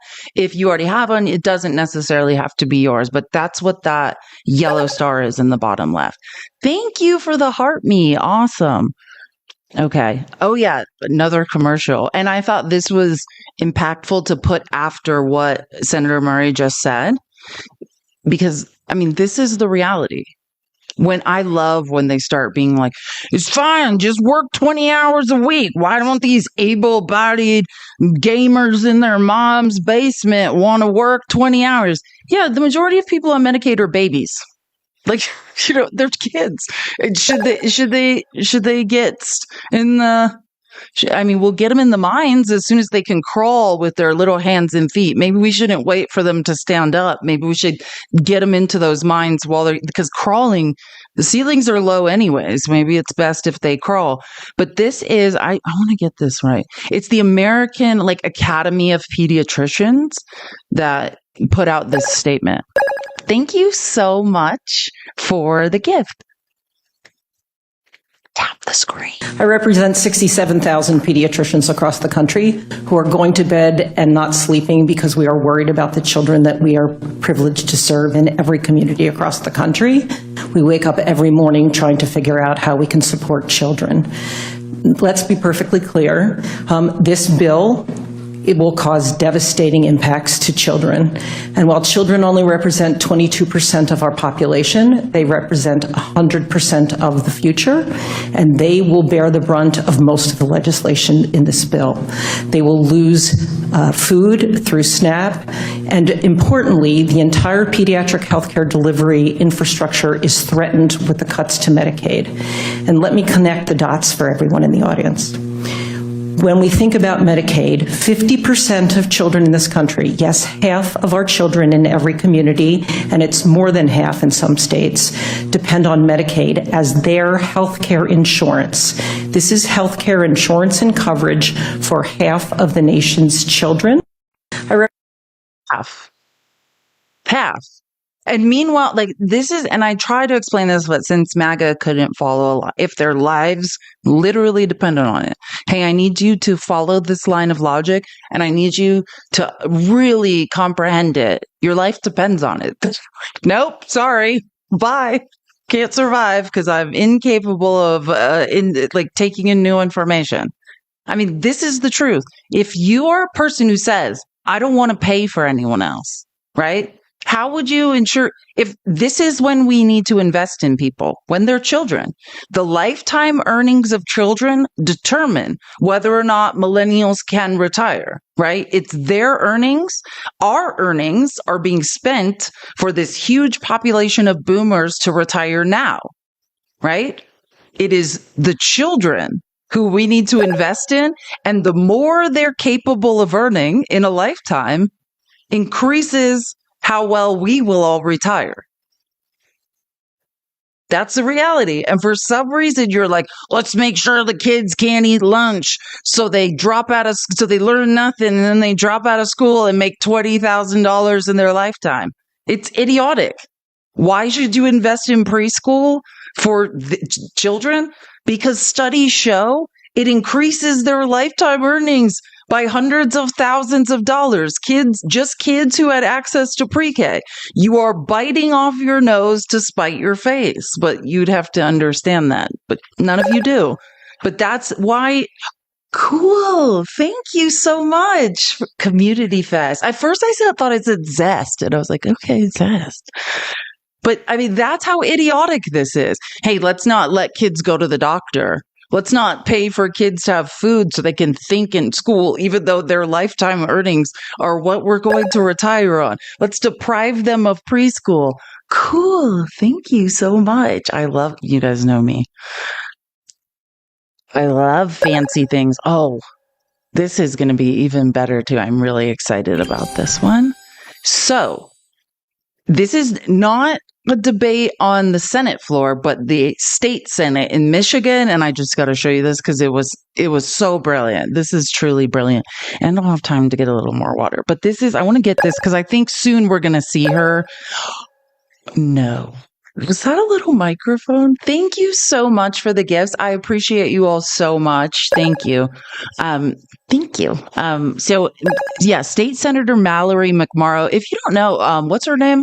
Alyssa Slotkin, Senator Alyssa Slotkin. I mean, she started in the state Senate in Michigan, I believe. So I'm just saying that, you never know. There's brilliant people coming out of Michigan all the time. And I just want you to hear a Michigan state senator talking about what this bill is going to do to Michiganders. And they're bringing a resolution in the state Senate in Michigan to try to draw awareness, and say, hey, let's talk to our colleagues in Washington. Let's speak with our vote with this resolution to say, hey, this is the largest transfer of wealth in history. You're robbing us all, and we know. Again, her name, I just want to say it again because I do think we're going to see her in the House soon because she's brilliant. State Senator Mallory McMorrow in Washington. I mean, Washington, in Michigan. Brilliant stuff. We are on the verge of the single largest. Today, we are on the verge of the single largest redistribution of wealth from poor and working class Michiganders to the rich in our nation's history. That's what we're staring down in this so-called big, beautiful bill. And sure, if you're already wealthy, this bill is going to be great for you. If you earn more than $715,800, congratulations! You will get a tax cut of over $50,000. That tax cut alone is significantly higher than the $39,500 that the average Michigander earns in an entire year. Are you a foreign investor? Congratulations. Collectively, you will all get $23 billion in tax cuts next year alone. Are you in a position to leave more than $7 million to your heirs? Congratulations. You will get a cut to the estate tax. But how does this bill pay for all of this? By cutting the services that you rely on. This big bad bill cuts more than $200 billion from food assistance, potentially affecting 4 million children and 7 million adults nationwide. In Michigan, SNAP provides vital food assistance to over 1.4 million Michiganders. That's approximately 15% of our state's population. SNAP dollars fueled $2 billion in economic activity supporting farms and grocery stores, especially in our rural communities. But colleagues, proponents of this bill, and I have heard it here today, will argue that it's just about cutting so-called waste, fraud, and abuse, and that these cuts are necessary, and that enacting these cuts will benefit everybody. That argument is a flat-out lie. The University of Michigan economist Justin Wolfers analyzed the impact of all of the Trump policies combined. You guys know how much I love Justin Wolfers. If you listen to the People's Receipts, the show, he's probably one of my favorite economists because this is the one I took micro and macro economists, which is for, simple tests at university. And the way this man describes complex economic problems, anybody can understand. If you don't follow his name's Justin Wolfers. He's a professor at the University of Michigan, but you'll see him all over on CNN, MSNBC. His star is rising and rising fast. He's getting as much coverage as Robert Reich. Brilliant. Our other cult leader. Don't ask. He's a professor of economics at UC Berkeley, the former labor secretary for Clinton. But anyways, but I digress. But I just want to point out, I knew I loved Michigan State Senator Mallory McMorrow when she started quoting Justin Wolfers. I was like, oh, she's brilliant. Is a flat-out lie. The University of Michigan economist Justin Wolfers analyzed the impact of all of the Trump policies combined. The cuts to Medicare, Medicaid, and SNAP found in this big bad bill, the tax cuts here that overwhelmingly benefit the rich, and Trump's reckless tariff policy that adds cost to the food and the goods that so many of us rely on in our daily lives, with that additional cost not borne by the country of origin, not borne by the importer, not borne by the retailer, but passed on to you. Combined over the next 10 years, here's how those policies will impact you. If you are in the lowest 10% of earners making just under $19,000 a year, you will lose $2,600. If you're in the First of all, I just don't want to, because this is a little bit long clip. First of all, Joby, thank you for the 20 giveaway subs. Joby1 in the chat. If you got a giveaway sub, we were at 361. We're now at 381. Thank you so much, Joby, for your never-ending kindness. You don't know how much I appreciate you. You're absolutely the best. And I also what was the other thing? So I just want to explain, in case you didn't catch it in these estimates, what Justin Wolfers is doing, which I love these types of comprehensive estimates. He's not just talking about the big, ugly trash pile bill. He's saying, hey, I'm factoring in the bill, the tariffs that each household are going to pay, right? It's a comprehensive, of all Trump's policies that he has brought forth so far, here's how much each household in each income bracket is going to pay out, essentially. And these are conservative estimates, because I've gone through a lot of these comprehensive estimates by think tanks. Right-wing libertarian think tanks estimates are higher than Justin Wolfers. These are super conservative, the most reasonable you're going to hear. So I just want to explain, it's not just the big, beautiful bill when you hear these percentiles. It includes the tariffs, which is how we need to think about it. Because every time we go to the cash register, we're being taxed. By the importer, not borne by the retailer, but passed on to you. Combined over the next 10 years, here's how those policies will impact you.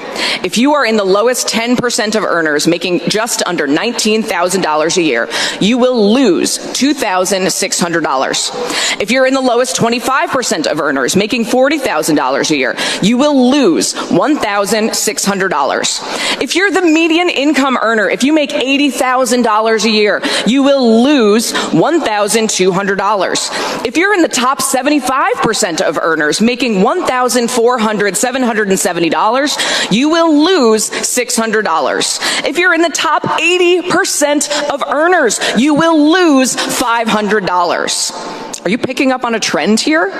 But if you happen to be in the top 10% of earners earning over $250,000 a year, congratulations. You will gain an average of $7,200. 90% of Americans will lose money over the next 10 years to give the wealthiest 10% of Americans more money. That's insane. 50 years of trickle-down economics has shown us clearly that it simply does not work. The wealthiest Americans are wealthier than they ever have been before, while just about everyone else, from low income to middle class, is struggling to make ends meet. But do not fret, colleagues, because today we have an opportunity to stop this big bad disaster before it starts. I ask for your vote on this resolution today to send a message to our counterparts in Washington that we in the Michigan State Senate, those of us closer to the people on the ground, that we speak for Michiganders. Let's fight for all of our residents. Let's safeguard Medicaid. Let's safeguard Medicare. Let's safeguard funding for the Affordable Care Act. Let's safeguard cost savings for Michigan families on their energy costs. Support this resolution to say, from an independent state like Michigan, that Michigan legislators speak for Michiganders, not for the wealthiest 10% of us. Oh, again, that's State Senator Mallory McMorrow. She's very much giving Melanie Stansbury vibes, the representative from New Mexico, or I mean, all of Gretchen Whitmer vibes, right? Like, beautiful. Like, I know we're going to see her in the House very soon, for sure. I mean, like, this was almost better than what the senators mustered together. Right, exactly. She's working for the people. And then it's like, I can't remember. I'm sorry, I didn't catch who wrote it, but someone said she's spelling it out for us. Yeah, but MAGA will still miss it. So no one get their hopes up that this. I mean, if you can't get it, then there's possible. You just can't get it. But and no one get their hopes up that they're going to receive this message. Yes. Queen Breen, yeah, said Emma Stone. She does look like Emma Stone, especially her profile. That is, but I feel like Edit the Straight On, not so much, but it's giving Emma Stone. Thank you. Thank you, Christopher. Christopher said he loves my big brain. My favorite compliment. Okay, this clip is kind of out of place, but the way I make these in Apple, I couldn't undo it. But it will become valid later. Like, there's just a few clips in between. But this is Bernie Sanders talking about Tom Tillis. It's in chronological order of how the day was unfolding. You know, the debates were happening on the Senate floor, and people were doing interviews in between. And this is Bernie Sanders talking about what was going on with Tom Tillis. And in a few clips, we're going to get to Tom Tillis on the House floor. The first is, are you surprised by the timing of this or not surprised at all? And then how can senators, I guess, prove they do give a damn about people in this moment? Is it simply by opting out of this system? You're raising a very important question. I want people to understand what's going on. The Republican Party has not just become a right-wing extremist party. In many cases, it's become like a Stalinist party, a cult of the individual. And what the party is about now is that Trump says something, and if you have an independent thought, if you disagree with Mr. Trump, if you think maybe what he's proposing doesn't work for your constituents, you're out of here. You raise your voice, and in 5 minutes, they will be announcing a primary to your election. So what happened is Tillis thought that this was a bad piece of legislation for North Carolina. He's right. It was. And the result of that is Trump said, good, we're going to primary you. You have the same thing in the House, with a very few people who are prepared to disagree with Trump. So right now, the Republican Party people are just afraid to dissent, and all you have to do is say, I love President Trump. I will do anything and everything he says. Hey, that's what being a candidate in the Republican Party is today. Pretty pathetic. I love how we got it pretty pathetic at the end. Could not agree more, Bernie. Could not agree more. Preach. And can I just say, let me just go back so we can get a clear picture. Wait, can I just? Yeah, I can. There's our guy. This is I'll say this because, I love to I was in speech and debate, argue both sides. It's like on one side, I picture Dianne Feinstein, and I'm like, we need term limits. And then I picture Bernie Sanders, and I'm like, if the people of Vermont want to wheel Bernie Sanders in on a stretcher to Congress, it's the same with John McCain. Like, John McCain was saving the Affordable Care Act and then going to radiation treatments for brain cancer. You know what I'm saying? So it's like, I always just encourage everyone to think about both sides. Do you want Bernie Sanders to go away? It's just hard because there's these anomalies, right? I think term limits we all agree we want term limits. When we picture Chuck Schumer in our minds, we're like, get the F out of here, Chuck. That's enough, Chuck. But then there's these gems that exist, and it's like, you couldn't, I don't want to tell the people of Vermont not to elect Bernie Sanders. That's a hard one, It's like, there's always two sides to every argument. But I think in general, term limits are a good idea, but that's an example of do you want no more Bernie Sanders? It's so tough to say. Oh, and so here's Bernie Sanders when he actually was proposing amendments on the Senate floor yesterday. If I say House floor, forgive me. I mean Senate floor. We're watching debates in the House.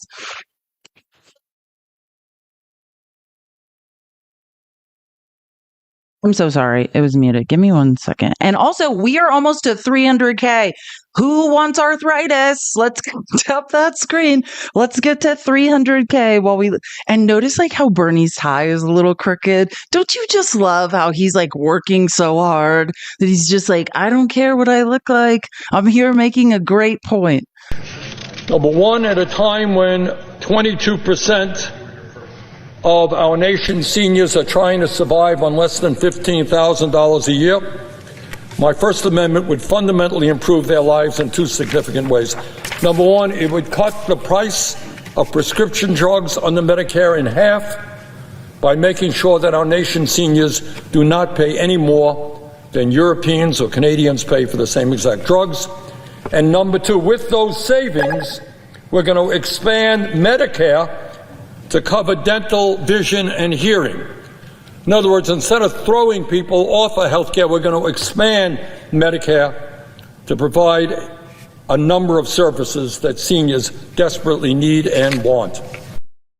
Oh, Bernie, get out of our heads. And that's the thing. Like, nobody can deny Bernie Sanders. If you don't like what Bernie Sanders is saying, then you're in cognitive dissonance. Like, all Bernie Sanders is ever saying, wait, I was trying to reset the gift goal and then it disappeared. Hold on. I know. Thank you guys for reminding me about the gift goal. I swear I thought I did it, but I just realized I didn't. Okay, there we go. I just needed to pin it and I did what you told me to do. Okay, got it. Yeah, it's just Bernie Sanders is just a beautiful soul. If you don't agree with what Bernie Sanders is saying, it's cognitive. You're in a cult. Truly. There's nothing that he's saying that would not benefit the average American in every way. He's just a good guy. Yeehaw. Thank you for the hat. Thank you for the hat. Okay, I was going to become one of those AI, like, for those, or not NPCs on TikTok. That was going to be my next career. Now I'm just going to humiliate men for money on OnlyFans, because that's kind of what I do with MAGA now. Senate, okay. So while Bernie was on the floor, because this is my MVP, my MVP award for yesterday goes to random person in the gallery of the Senate who starts screaming like, Republicans are off, you people are awful. Yes, MVP award goes to whoever waited until Bernie Sanders got quiet and started attacking conservatives for being awful.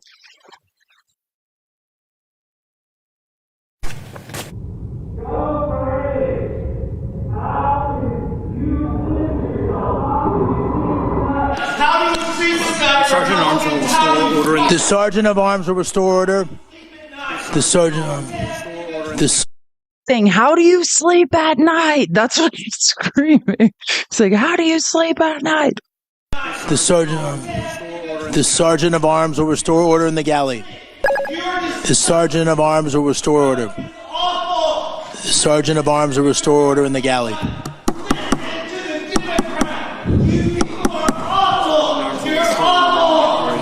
Sergeant of Arms will restore order in the galley.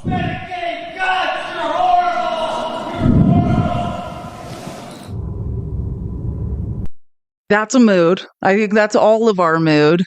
Like, yeah, I mean, he's like, how do you sleep at night? These Medicaid cuts are horrible. You're awful.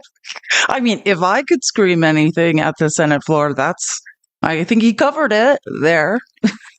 I think he pretty much covered how we're all feeling. Thank you to whoever that is who's probably being held without water by the Capitol Police right now. If it's anything like what happened to Matt.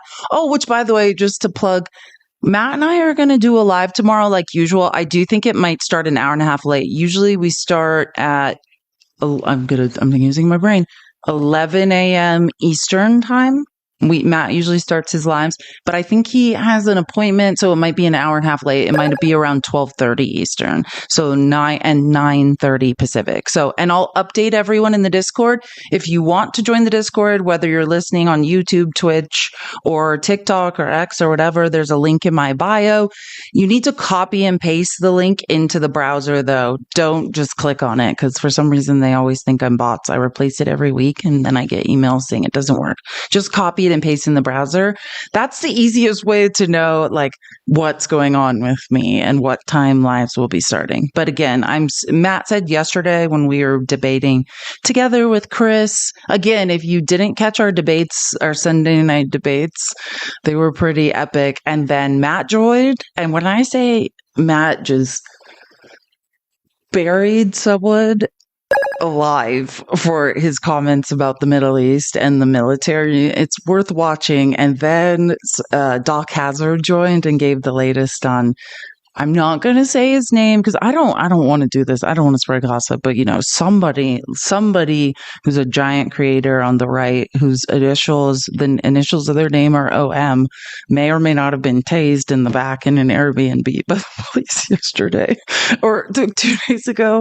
And so if you're looking, and I didn't know any of the details about any of that. And then Doc Hazard joined the live and was like, oh, here's everything that's going on. So if you're like, oh, I did not know any of the things that man knew. So again, that live's reposted on TikTok, on YouTube. The replays to all of my lives are on YouTube. A Girl Has No Name, just like on TikTok.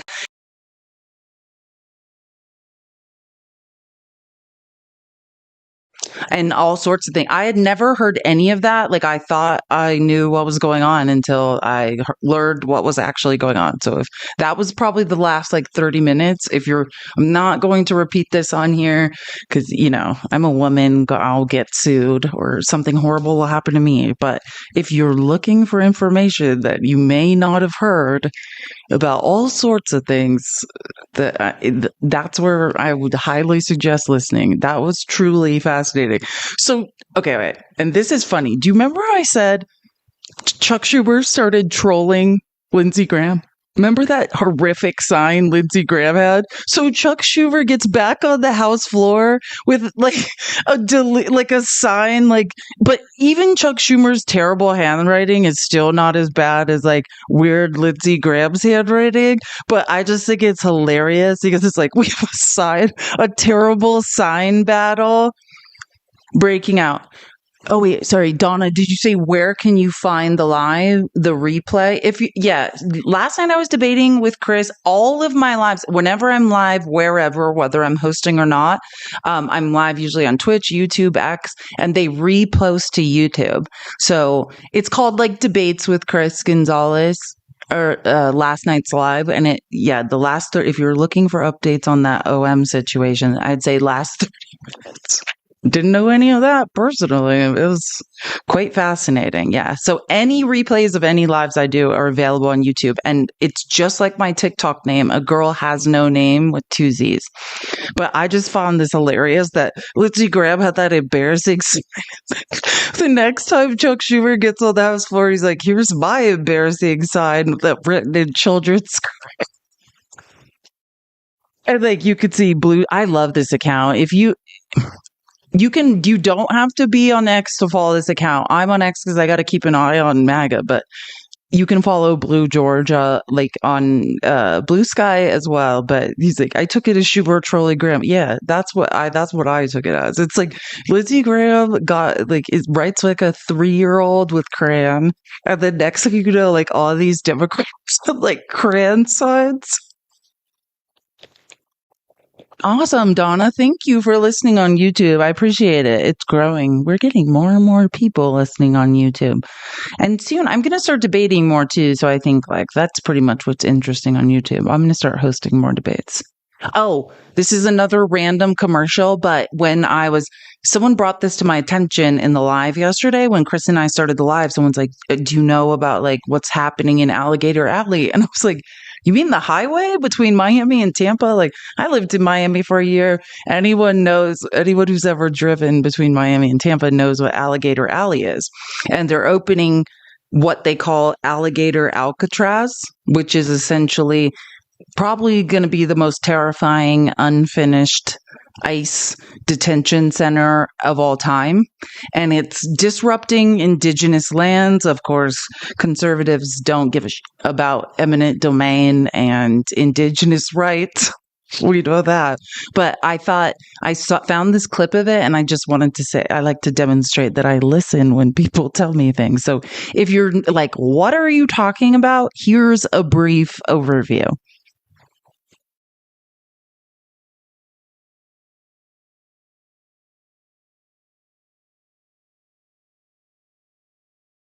My God, what is this going to start? Hold on. Okay, there we go. I was like, wait, didn't I record this on mute? No, I didn't. Hold on. We'll start.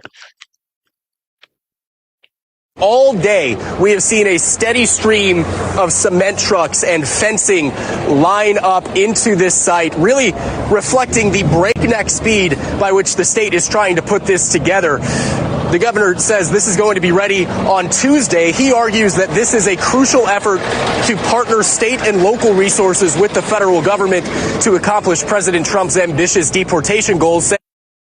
Just to be clear, if you're like, what? Ron Creepy DeSantis in a state that is literally built on hospitality, construction, all the things, all the industries where undocumented laborers, undocumented immigrants work, has decided that he can't deport enough people fast enough. If you ask me why he's doing this, I think because when he tries to run for president again in the next primary, when he's in the next Republican primary, he's going to be like, Trump was talking about alligator moats. I actually built one to keep people inside a nice detention facility. Like this is going to be his case for like, I'm as cruel and heartless as Donald Trump. Look how I violated the Constitution and did horrible things to immigrants. Vote for me. That's what he's doing. He's like padding his record. He's a lame duck governor at this point. He's on his way out. And if you ask me personally why he would be doing this, so he can show that he's absolutely lacks empathy, is cruel, and hates brown people as much as Trump. Like that's what I honestly think this is. They simply don't have enough capacity to detain everybody that they want to deport. But here people are clearly concerned. Hundreds of protesters lining the street for, I'd say, about a quarter mile in each direction, saying that this is going to disrupt the very fragile ecology here in the Everglades. At the center of this argument is the native people here, who really reject this premise that this is some barren wasteland filled with alligators and pythons. The native people, part of the tribes that live here, have said that this is our sacred ancestral homeland with a delicate ecological balance that could be disrupted with all of these trucks coming in, trying to truck thousands of people into this area. So as this all plays out in the court, only 3 days left to go until the governor says this is going to be operational. Sorry, it's just when someone makes a good comment in the chat, I like to try to under her spell. I saw that. I'm trying to pull up this clip just to remind people before I tell people what you're talking about, because I think that's a great point. They said, hey, he's also doing this because he's going to have to try to like fight his way out of jail, which how would this, but I get it. Like and I just want to remind people of what Ron DeSantis did, because in keeping with the never ending corruption of all Republicans ever, this is a great time to remind people of Ron DeSantis disappearing millions and millions of dollars and is in deep for it. Yeah, it's so funny. And you know who else? A pro-pub, I would suggest if you want to know someone else who's using a super PAC to keep a bunch of money, Kristi Noem, a ProPublica article came out today, right before I started this live. Oh, shocking. Kristi Noem too. Who would have guessed? Hold on. I just texted. I found the clip. I love how I know like clips I played 6 months ago and can still find them. I texted it to myself. Let me just pull it up because it is worth noting that Ron DeSantis is in fact a criminal, or, allegedly. And by the way, what you're going to see now is not, this is a Republican. This is not a Democrat in Florida accusing him of something. This is a Republican representative in the state house of Florida detailing, the financial crimes that Ron DeSantis and Casey, because Casey was going to run for governor, but she probably, wait, am I getting that right? Yes. She was going to run for governor of Florida, but now because they disappeared millions of dollars, it's going to be real hard for Casey to run for anything. Okay. Oopsies. We have information that tends to show that our attorney general committed money laundering and wire fraud. State lawmakers asking tough questions about how $10 million was funneled into a nonprofit. And the attorney general did it for Ron DeSantis. Let's just be real clear on that. And most likely, according to what the accounting looks like, got a little kickback for it, right? That's what it looks like happened. The attorney general got a little something, then millions went into super PAC for Casey DeSantis. $10 million was funneled into a nonprofit called Hope Florida and not into a state bank. Not a nonprofit, a 501c3 account. The charity was spearheaded by First Lady Casey DeSantis. That cash quickly went out the door to two nonprofits for $5 million grants and promises that the money would be used to further Hope Florida's mission, not politics. But those nonprofits later gave millions to a political committee fighting and defeating last year's recreational weed amendment, Keep Florida Clean, a group chaired by former DeSantis Chief of Staff turned Attorney General James Uthmire. James Uthmire knew it was a tax-deductible donation to a charity when it went to the charity, and then he knew that the second these two dark money groups would receive the money, they would send it to him and his PAC. It's shocking to me that the state's attorney general couldn't even cover his tracks better. The guy can't even crime right.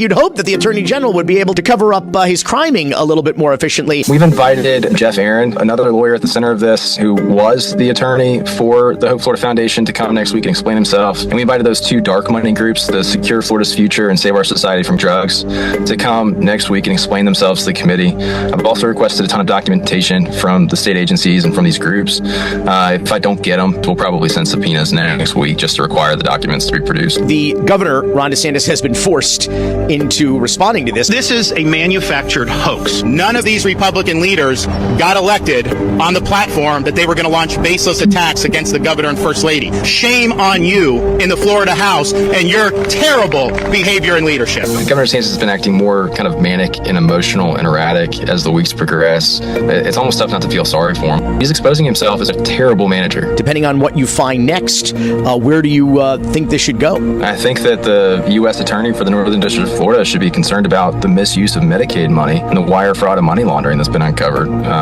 If I'm a federal prosecutor, I'm building a RICO case right now, and James Uthmire and the other attorney, Jeff Aaron, are at the center of it.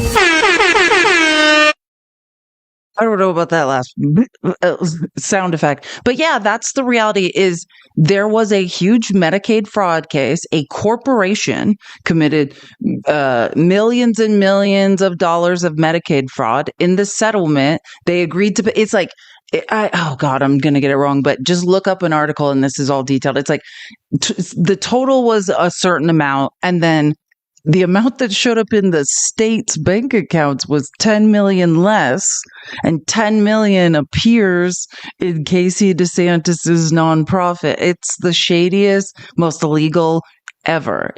He's like, oh, Rod DeSantis, like, you're targeting us. I mean, forensic accounting doesn't lie. Like, that money was the Florida taxpayers. And you somehow disappeared 10 million of it. Like, the judgment, all of it was supposed to go back to the taxpayers, and somehow 10 million ends up in a 501c3 for Casey DeSantis, and then more of that moves after. Yeah, look into it. It's fascinating to watch. And Rod DeSantis trying to be like, oh, look at me, I'm tough on crime. It's hilarious, though. Oh, and even more importantly, hold on, because this is the ultimate irony of this whole thing. So now he's doing the alligator Alcatraz, like, look over here, I'm detaining a bunch of brown people. But remember, this is Florida, where these are Hispanics that elected Trump and DeSantis, who were told, don't worry, not you. We're not going to do this to you. And now they're all being rounded up and terrorized. Like, I find this fascinating. And here's another thing that you could take however you want. I don't want to get into the partisanship of it. I'm just going to say I think it's shady. Miami elections have been canceled. They're postponed a year. They're not having elections. And let me just let you listen to this, and then you can we can talk about, or I'll just give you my take on it. But I think this is not because Miami voters voted on this and said, yeah, let's give the mayor, we don't, like, by all accounts, whose approval ratings are in the shitter, another year. Like, no, this wasn't a vote. This was the opposite of decided by the public. Oopsies. Decision, city leaders vote. Excuse me. Hold on.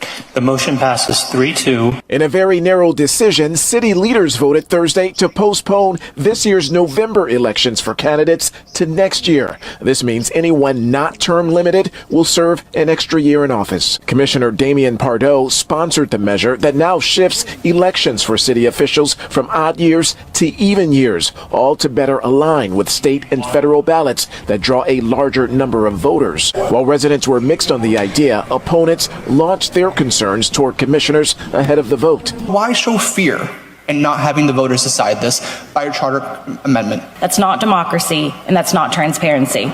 And it's certainly not what the people of Miami signed up for when they elected you to serve 4-year terms. Florida's Attorney General fired off this letter to the mayor and city commissioners this week, saying he believes moving the date of the municipal election without a public vote would be unconstitutional, based off his interpretation of the county charter and state constitution. The motion.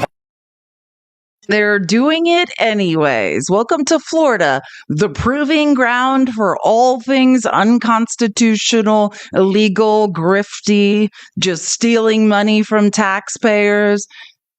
Like, this just happened, by the way. Yeah, I'm sure someone is going to sue. Yeah, I'm sure someone will sue. But like, what their excuse, if you heard, they're saying, we want to get our municipal elections on the same schedule as the midterms, right? Because what they're saying is, when there's low voter turnout, when larger Republicans aren't on the ballot, they can't keep their jobs, right? They're trying to say there's a higher voter turnout during midterms, therefore we have a better chance of keeping our jobs. I mean, that's what I hear, right? They're saying it's harder for us to keep our jobs in an off year when people aren't focused. I mean, the midterms is an off year compared to presidential elections, but now they're saying this cycle will be on track with midterms and presidential elections. See what I'm saying?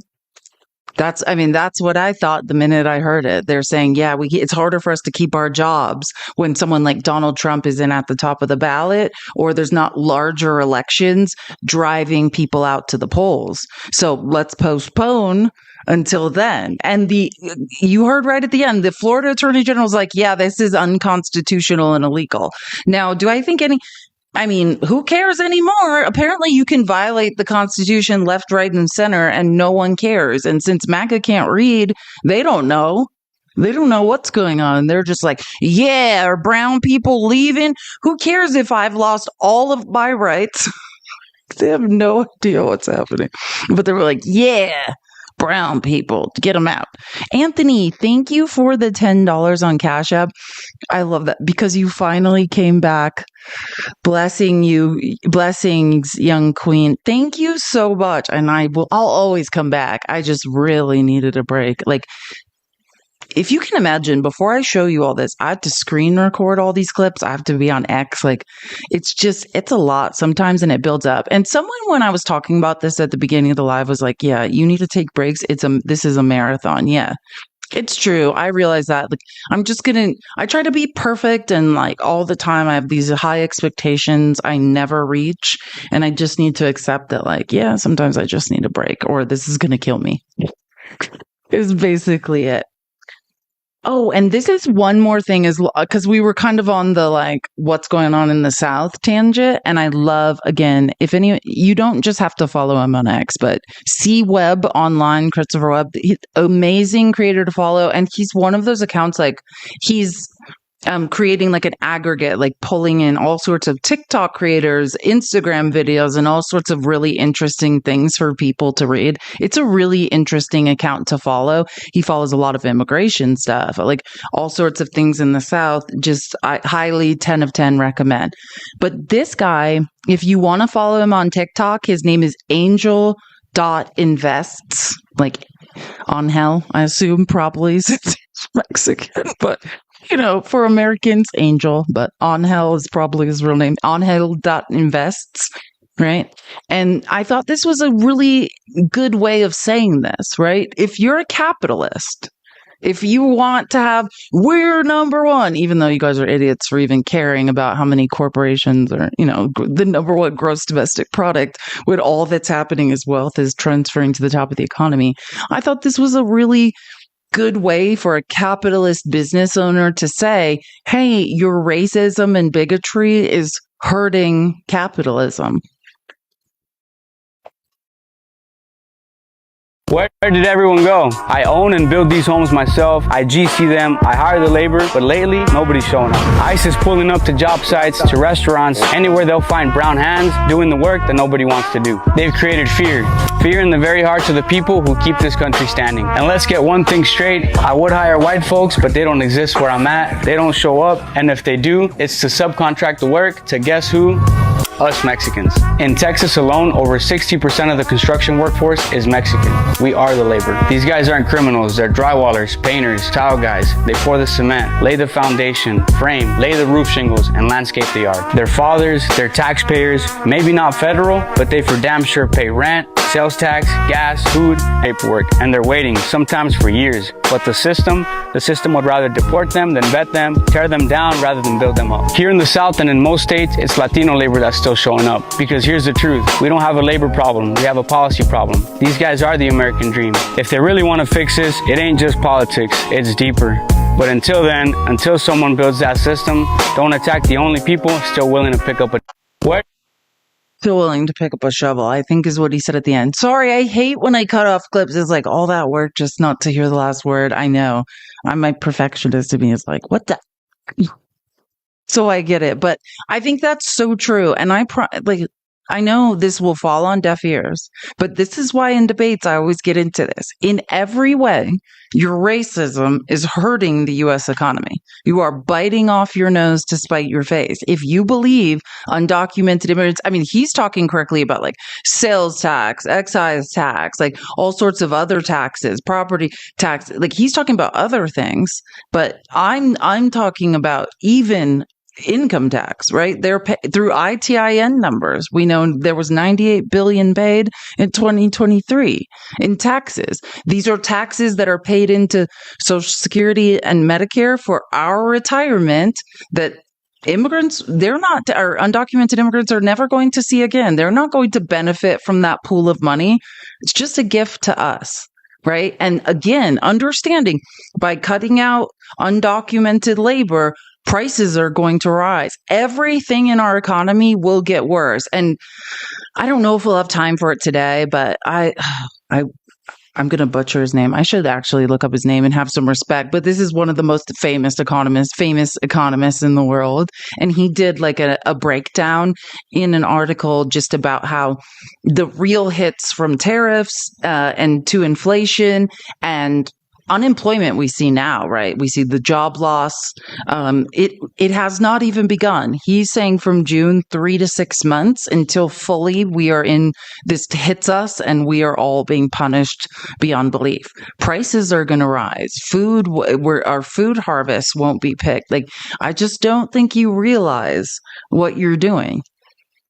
Whatever Trump told you, unless you're planning, but also in the meantime, while you guys are cheering this on, please, if you're not in the fields picking strawberries, or you're not cleaning hotel rooms for no money, or you're not on a construction site swinging a hammer, we are all super confused what the you're doing. This is your dream. You said they were taking your jobs. Where are you, MAGA?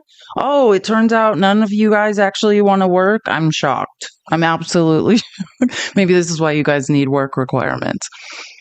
Thank you, Miss Julie. Yeah, it's Angel or Angel, same spelling, .invests if you want to follow him. Angel.invests on TikTok. And Miss Julie, here, sometimes I can't pin things, so let's see if it's still working. Yep, got it. Thanks, Miss Julie. Thanks, Aunt Julie, I should say. You're the best.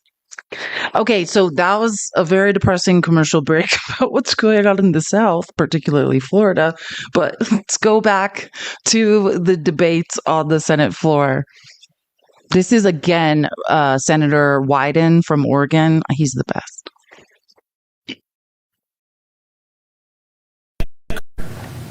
I have never seen this kind of economic self-sabotage. The demand for energy booms right now. Even the heads of companies involved in fossil fuels are saying to me and other members of Congress, we need solar quickly to get more electrons to the grid. But Republicans don't want to listen because this plan risks plunging us into an energy crisis. It would be a disaster and a total surrender to China on clean energy manufacturing. It's clear as a sunny day that all the talk from Donald Trump and Republicans about American energy dominance was just a fraud, nothing but a hollow campaign slogan. Exactly. Thank you. And we're going to get further into the energy crisis. Like, I love how people blame Jimmy Carter for an energy crisis he more or less couldn't control, while Trump, through no worldwide crisis, no pandemic, nothing going on other than the BS he created all on his own, is now driving us into one. But, yeah, again, MAGA would have to read. This is Brian Schatz, which, here's what I want. Senator Brian Schatz from Hawaii. If Chuck Schumer ever retires, I was going to say if we ever force him out, I guess the nice way to say it, Chuck Schumer's trying hard yesterday, so I'm in a nicer mood. But if we ever get rid of Schumer, Brian Schatz will probably be our next speaker or, minority leader in the Senate. So just saying, this is the person next up in seniority after we get rid of Schumer, which I would love to have. Brian Schatz is brilliant. So let's look at some of the numbers here in terms of the impact of this bill. This bill will kill 300,000 jobs in wind and solar per year. We're going to lose out on 300,000. Remember when we were bringing jobs America first? MAGA, if your brain works, which I know yours don't, this is the opposite of America first now. We're doing the opposite. This is not America first. 300,000 American jobs go bye-bye because Trump took bribes from fossil fuels. That's what you just heard. And that's not even getting into the energy crisis where all of our electric bills go up. Everything skyrockets. It's just, God, I wish MAGA could think. Things would get so much easier for all of us. Will kill 300,000 jobs in wind and solar per year. We're going to lose out on $450 billion in capital as thousands of projects go under. And because of that, we're going to generate about 500 gigawatts less energy in the next decade. Now, there was a time, and I lived through it as a politician, there was a time when people who wanted to take climate action had to argue for that climate action because it is a planetary emergency, and there were trade-offs. And people on the other side said, look, as we try to take action to deal with this planetary crisis, we can't create shortages, we can't increase prices, we can't impede economic progress. All that has flipped. This bill will create shortages. This bill will impede economic progress. This bill will increase prices. The 500 gigawatts less energy in the next decade is pretty much exactly the amount of energy that we're going to need to meet rising demand. We are going to have energy shortages as a result of this legislation. And you don't have to love clean energy or be an environmentalist, and I love clean energy and I'm an environmentalist. But you don't have to care about the climate. I think you should. You don't have to care about the climate to understand that this is a basic question of supply and demand. Energy. Also basic math, right? If you need a certain amount of gigawatt of energy, then you lose them because Trump was paid by fossil fuels to get rid of clean energy, which is our only path to the future. And we're already behind the transition, right? Clean energy is more efficient. Like, I mean, you don't have to give a shit about the environment or anything else. You should. He's absolutely right to know that the math makes no sense. And this will be a worse energy crisis than we were dealing with Jimmy Carter. Demand is soaring for the first time in decades, largely, not exclusively, but largely because of AI data centers. And our best chance of meeting it in the next few years is with wind and solar, not oil and gas. Even nuclear and geothermal are going to take a while. That is not just a political talking point or a preference of mine. It's just a fact that gas turbines are stuck in a years-long backlog. It's also a fact that 80% of the new capacity on the grid last year came from solar and storage. It's growing, it's cheap, it works. And there are hundreds more projects that are in the pipeline waiting to be hooked up. So the idea that we're going to kill the only energy that can be brought online in the short run, the very same week that half the country was melting in a record heat wave, which left tens of thousands without power, is beyond absurd. None of this makes sense. And you can say, Trump says, like, yeah, do we need a better plan for like the disposal of solar batteries? Sure. What does that have to do with anything? Its damage to the environment is exponentially less than anything we're dealing with. It's the cheapest, cleanest energy. I mean, let's say the fastest type of energy available. Long term, we need to do what Iran was doing, enrich low-grade uranium, right? I love listening to MAGA's stupidity around uranium. Do you understand? Like, enriching low-grade uranium is for the cleanest, most efficient energy, which is nuclear power. In order to have a nuclear weapon, it's got to be enriched above 90%, right? The only thing intelligence claims say they had some uranium enriched to 60%, still not above 90, but well above, let's say, once you enrich it 20%, then it has medical uses, and uranium can have medical uses for different things, 3 to 5%, and then you can be generating nuclear power, which is the cleanest, most efficient power there is. I went to university in Idaho. I won't say there's a city in Idaho powered completely by nuclear energy called Arco. Look into it. It's fascinating. Anyways, but short term, solar is our fastest way to get the most efficient energy we need. And it's ironic to listen to Trump be like, hey, these AI data centers, right? He's allowing tech billionaires to say, oh, F states' rights, what conservatives allegedly your whole platform is built on. Like, no one can regulate AI for 10 years. Well, they're not going to have the power they need to run these data centers. I mean, which I don't want to get into it. I had to tell someone last night, like, China is using large language models that are more efficient, that are running with much less power, which is scary to think about. Like, is this already obsolete? I don't know. I would say read DeepSeek's research paper. It's fascinating to read. But yeah, I mean, again, the difference is Trump likes to pretend like the pandemic didn't happen. Joe Biden was just infusing the economy with money for no reason. Now, the reason we have to infuse the economy with money is twofold. Number one, all of the capital is stuck at the top of the economy, and because they refuse to pay taxes and trickle-down economics is a lie, either we infuse the economy with money or the middle class starves during a pandemic. And two, because the lesson from the Great Depression was, if you don't immediately infuse the economy with as much currency as possible, then the recession compounds upon itself. And that was the lesson of the Great Depression. I always use the example, like, I hate that we bailed out the banks in 2008, but if we didn't, things would have probably been worse for much, much longer, right? That is what we learned from the Great Depression. It's not just going to iron itself out. We have the fiat currency. We have the almighty dollar. Drive the recession back with infusing currency into our economy. That's what they're trying to do. Oh, yeah. And I love Ron Filipkowski. He responded to that clip I just played and said Trump's exact quote to Fox today on this: "We're doing coal. You can't do coal. Like, are we in a nightmare? Crazy grandpa no one wants to visit in the home is talking again.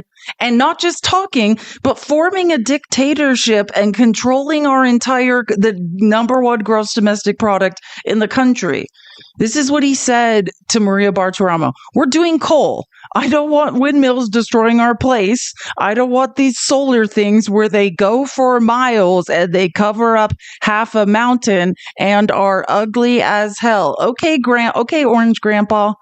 Okay, guy who says men shouldn't wear makeup but wears more makeup than anyone else. Can you please pipe down and let people whose brains work do something about this? Like, great job, MAGA. I just have to continually commend you on finding the dumbest people, all the dumbest people, and giving them and letting them grift and rob you 24 hours a day. I could never have imagined this could go this badly. But thinking about your IQs, it makes perfect sense. Now, here's another great point Senator Schatz made about AI. Energy demand continues to skyrocket. Any modifications that inhibit our ability to deploy new energy production risks sparking an energy crisis. 21 House Republicans are worried about an energy crisis imposed by the Republican Congress. It goes on. This is especially true for energy credits with direct pass-through benefit to ratepayers, where such repeals would increase utility bills the very next day. This is when Trump lies to you about your utility bills going up, when you all cheer this bill passed and your utility bills skyrocket, please don't blame Biden. Please use your brains. 20 Republican senators or House Republicans are actually saying this is what we know is going to happen. That's what Tom Tillis is saying. Is everyone's energy bills are immediately about to go up because weird orange grandpa whose brain doesn't work so good anymore wants to take us back to the coal mines because he took bribes from fossil fuels. Please, when this happens, don't make us explain to you again for the 2000th time whose fault this is. It's yours. Not me. Progressive senator from the state of Hawaii who has made a career out of fighting climate. In the comments, I'm just interrupting because someone in the comments asked, it didn't pass yet, right? No, it has not passed. It's going through a process. They're reading the entire bill. They're debating on the Senate floor, then amendments. Then it's going to go back to the House. But Trump's has this complete, you'll hear Tom Tillis yell about it, fake artificial deadline. He wants this done by July 4th. That's what Trump is demanding. That's not a real deadline. Or we could just not do this. We could not ruin our children's futures so that billionaires and corporations, and not even the right ones. I'll say it again. I do not like Space Karen. Elon Musk is not my favorite person, but I don't care who owns Tesla. We still have to move to clean energy. That's the right thing to do. We have to move to cleaner, more efficient energy, despite what Orange Grandpa thinks, and who bribes him. And despite who owns corporations that we hate, still got to move to clean energy. It's still more efficient. We're still much farther behind This is 21 House Republicans saying, we're going to create a crisis here. Maybe we shouldn't pass this thing. A lot of this stuff benefits us. If we're all out here talking about all of the above, why are we cutting off our nose to spite our face just because someone wants a talking point? Like, people are literally going to lose their jobs immediately upon enactment. America is going to become a very challenging place to make major investments in immediately upon enactment. The AI industry may move abroad immediately upon enactment. And prices will go up pretty much right away as well. America first, everyone. America. Don't worry, MAGA. You guys aren't giant hypocrites who can't read or do math, but America first, right? All this makes perfect sense, except for you guys can't figure out what's going on. And like, how many times have I said that? It's biting off our noses to spite our face. None of this makes sense unless you're a giant billionaire or corporation. None of this. We're all being robbed together. It doesn't matter who. Oh, you voted for Trump? You should be extra pissed. You should be extra pissed you're being robbed. Like, I already knew he was I can read and do math. I knew what was going to happen. You guys, you should be real pissed. Oh, and here we go. And I'll show the letter after this. And here comes the trade unions. Everyone says this bill is horrific and will lead. Remember America First? We need to bring jobs back to America. Hundreds of thousands of jobs are just going to be gone instantly. You guys are geniuses, though. Hey, don't listen to anyone but the guy who says men shouldn't wear makeup and wears it every day. That's, I mean, right there is enough that you should get it. That nothing makes sense, but I know you won't. Don't listen to anyone. You guys are firing on all cylinders. Don't listen. Don't leave your information silo to stop getting robbed. Just, you guys are doing great on your own. Well, don't listen to me. Don't listen to anyone. Republicans were for avoiding unintended consequences. Republicans were against radical change too quickly. Republicans wanted a solid business environment that people could rely upon. This is literally none of that. This is ideology manifesting itself as energy policy. And what's going to happen is people are going to lose their jobs and pay tons more for electricity. The building trades unions called this bill, quote, the biggest job-killing bill in the history of this country. And they go on, simply put, it is the equivalent of terminating more than 1,000 Keystone XL pipeline projects. I've been here for a while. Keystone XL was a big deal to our friends. Just remember how dumb MAGA was about Keystone XL. Never learned any facts, never even understood what it was or what happened. And this is 1,000 times the job law. You can't write this stuff. And MAGA's like, but the guy who says men should wear makeup and has makeup on every day said that he's not lying and stealing from me. XL pipeline projects. I've been here for a while. Keystone XL was a big deal to our friends in labor. I had some very tough conversations with my friends in labor about how important that project was to them and how it was in tension with some of our climate goals. But listen to what they say. It is the equivalent of terminating 1,000 Keystone XL pipeline projects. These guys are not me or Jeff Merkley or Eddie Markey or Sheldon Whitehouse or Martin Heinrich or Rep. Ocasio-Cortez or any climate advocate. This is the building trades. And they're saying this is the biggest job killer perhaps in American history. We actually don't have to do this, you know? The impetus behind this bill was essentially border spending and preventing the Trump tax cuts from expiring. And then a bunch of stuff got added on because that's what happens. And we were there for our own version of this, our own BBB, our own Build Back Better, and everybody in your party piles on with something new. And then the thing becomes a really challenging thing to pass because everybody's got their hobby horse, and somebody's hobby horse is not just to have an all of the above energy strategy, but to go out of your way to kill clean energy. It doesn't matter that it's going to raise prices. It doesn't matter that it's going to kill jobs. People at all levels in the public and private sectors across the political spectrum are all saying the same thing, which is this is a bad bill for regular people, for the economy, and for the planet. Amen. And most importantly, we do not have to do this.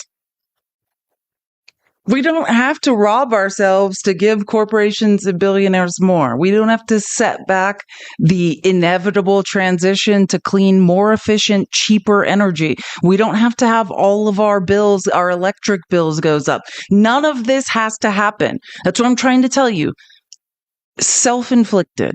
There's no pandemic. There's no emergency. There's no crisis. We just have a grifter violating the Constitution who has a bunch of people whose brains don't seem to be working so good backing him up. Oh, and other rich grifters who are in on the grift. I mean, that's it. None of that. We don't have to do this. We can turn back around and not ruin all of our lives and our futures at any moment. I think that's the most important thing to understand here. And like, I think about when all the lies that MAGA took in and believed. I was reading this like analysis on, remember when MAGA was saying that Biden paused all like liquid natural gas exports? That's a lie. That's not what happened. It was just new contracts because they were doing an analysis. An inspector general, you know, the people that are meant to protect the American people that Trump got rid of, was doing an audit of liquid natural gas. And you know why Biden was doing that, it turns out, when I read the report? You know what that report revealed, the Inspector General's report, was that if we keep exporting liquid natural gas in the way we are, the first and most devastating problem is going to be that electric bills in the South or energy bills in the South are going to skyrocket, right? People who are using liquid natural gas, their bills are going to skyrocket. And that's all Biden was doing, was he was advised of this, and you should look into this if you don't know about this, because that is one of the most fascinating audits I've ever read. He was advised that, hey, we're worried if we keep going the way we're going with liquid natural gas, the people that will be punished are American citizens. Their bills are going to rise and rise so fast they won't be, they're definitely not going to, wages aren't increasing. They won't be able to pay them anymore. Trump is here for billionaires and for corporations, not for you, not for the average person. And for some reason, you guys are willing to see everything but the actual truth. That some guy that says men shouldn't wear makeup, yet has a full face of poorly put on makeup every day, is lying to you and robbing you. That's it. Any other conclusion is delusional. And this is the trade unions letter that Brian Schatz was just talking about. Wow, the trade union that represents America's 3 million construction workers just said the Senate's big bill would be, quote, the biggest job-killing bill in our country's history. They think it threatens up to 1.75 million construction jobs. This is the North American Building Trades Union. Recommend you read this or look into it if you're interested about, I thought America First was bringing jobs back, not decimating the job market. We've already seen the job market crashing. Right. That's when I was anyways. Well, more on that tomorrow. I'm not going to be able to get through all the things I want to talk about. But we're bringing jobs back. No, that's not what happens. It's the weirdest thing. It's the opposite. Oh, and here's one of the infographics. Poll after poll shows that Trump's big bill is very unpopular. Right. This is Pew, KFF, Quinnipiac, WAPO, and Fox. This bill is unpopular with everyone. It doesn't matter where you look, who you're asking. Nobody likes this. It's look how unpopular it is on Fox. Second most, Fox poll, second most unpopular. That's probably thanks to Steve Bannon, who's been saying the truth for once in his life, that we're all being robbed by billionaires and corporations. And Elon Musk, I love watching MAGA not know which weirdo to follow. But Steve Bannon's right about this, that Trump doesn't give a about the average person or about the middle class. He only is beholden to billionaires and corporations. He's proving that every single day. Nobody wants this. No Americans want this. Just billionaires and corporations. Oh, and here comes the so this is Tom Tillis on the Senate floor yesterday when he went off after Trump's trashing him all day long and all of this. This is, and can I just say, I do feel like this bolo tie and the t-shirt, it's actually, I kind of like the fashion choice. If it had been Russell Westbrook, I feel like people would have been like, yeah, that's a risk and he owed it. I don't know about Tom Tillis doing it, but I do think he tried something, Fashion is about risks. That's a very big bolo tie, though. It almost looks like it's strangling him. But I'm not asking everyone to focus on that. Listen to his words, because I think this has to be the most honest Tom Tillis has ever been about anything. And this is the truth. It's the same. John McCain was a good guy, but I watched him side with Republicans on a lot of things that, in my opinion, would have hurt the middle class. But when it came down to it with the Affordable Care Act, he's like, no, I'm not going to help Trump betray Americans. And I feel like this is Tom Tillis's John McCain moment where he's like, I'm not going to be on the wrong side of history. I'm not going to F over North Carolinians who are depending on me. Between the state-directed payments and the cuts scheduled in this bill, there's a reduction of state-directed payments. And then there's the reduction of the provider tax. They can't find a hole in my estimate. So what they told me is that, yeah, it's rough, but North Carolina's used the system. They're going to have to make it work. All right. So what do I tell 663,000 people in 2 years or 3 years when President Trump breaks his promise by pushing them off of Medicaid because the funding's not there anymore, guys? When the White House is advising. This is not my problem with the sound. I re-recorded this twice just to make sure it had nothing to do with my internet connection. I think it must have been sound to do with C-SPAN. Yeah, it kind of goes in and out. It gets, or not in and out, but gets quieter. And yeah, it's not me. Guys, when the White House is advising the president are not telling him that the effect of this bill is to break a promise. And the last time I saw a promise broken around health care, with respect to my friends on the other side of the aisle, it's when somebody said, if you like your health care, you can keep it. If you like your doctor, you can keep it. We found out that wasn't true. Can I just say, I don't want to ruin Tom Tillis at the moment. We're all trying our best to not to like him, but do you know how disingenuous it is to try to blame Obama for that? Let's be clear. The Affordable Care Act was single payer health care, right? It was universal health care. And then the conservatives, Republicans, got a hold of it and chopped it up within an inch of its life and did all of that stuff to it. And the only way it could leave Congress was the way they left it. And now Tom Tillis is saying, well, Obama said out loud, yeah, the way the bill was originally written, that was probably true. But then you guys chopped it up within an inch of its life and changed it. For him to be like, let's blame that on Obama. This is why I don't like Tom Tillis. Even though he's trying to do the right thing here. Do you see? I mean, the disingenuous BS of that, to blame that, the way the bill was written, we would have had universal health care. Every developed country in the world has it. The mass, there's all different forms of it. We're the only people that have to sell our life force to a corporation for the right to survive. And he has the nerve to say that was Obama's fault. No, that's how you guys chopped it up. and I'll give it so that it could leave the damn Congress. Like, get it right. But I see what he's like. Let me just say, I'll say my other side when I try to think strategically of why he did that. I think he's trying to still be a Republican, right? Like, see, guys, I'm still on your side. I'm still a liar.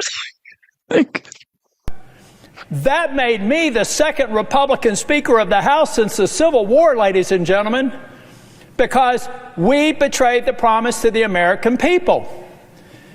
3 years later, it actually made me a U.S. Senator, because in 2010, it had just been proposed. And just anticipation of what was going to happen was enough to have a sea change election that swept Republicans into the majority for the second time in 100 years.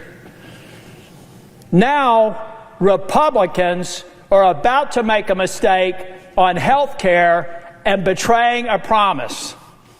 It is inescapable that this bill in its current form will betray the very promise that Donald J. Trump made in the Oval Office or in the cabinet room when I was there with finance, where he said we can go after waste, fraud, and abuse on any programs. Now, between the state... There you have it, though. I mean, he landed the plane finally after obfuscating, saying a bunch of weird things that weren't possibly true, right? Like, weren't true. Like, that's the bottom line, though. Donald Trump betrayed his promise to them, and Tom Tillis is like, hey, I'm not going to go along with it. That's not what you said. And trust me, I like to see people think this way, because, like, you have to understand that, like, these speeches are also strategy, right? Listen to how he tries to say, and in my opinion, there could be a lot of reasons, but I think he's trying to get some of the heat of Trump off him, right? Like saying, oh, Trump's probably been misinformed by people in Congress. Oh, he, you know what I mean? Like, Trump doesn't give an F, but like, watch how Tom Tillis is like trying to say, maybe Trump doesn't know. Maybe everyone else is lying to him. I love watching like strategies of how to like avoid the wrath of Trump.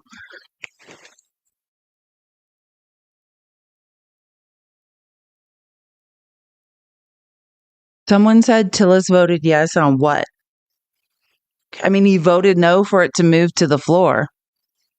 You mean for the vote to move to the floor? Tom Tillis voted no on the bill to move to the Senate floor for even the debates to start. Him and Rand Paul. Murkowski sold out. Yeah, no. Tom Tillis voted no for the bill to move to the floor. Or are you talking about right? Wait, the vote earlier today wasn't. Yeah, no, I think you're talking about something else. We're talking about the big, beautiful bill. The voting on the changes. Hold on. Let me just. Yeah, but this is not. Yeah, I think we're a little bit confused. Hold on.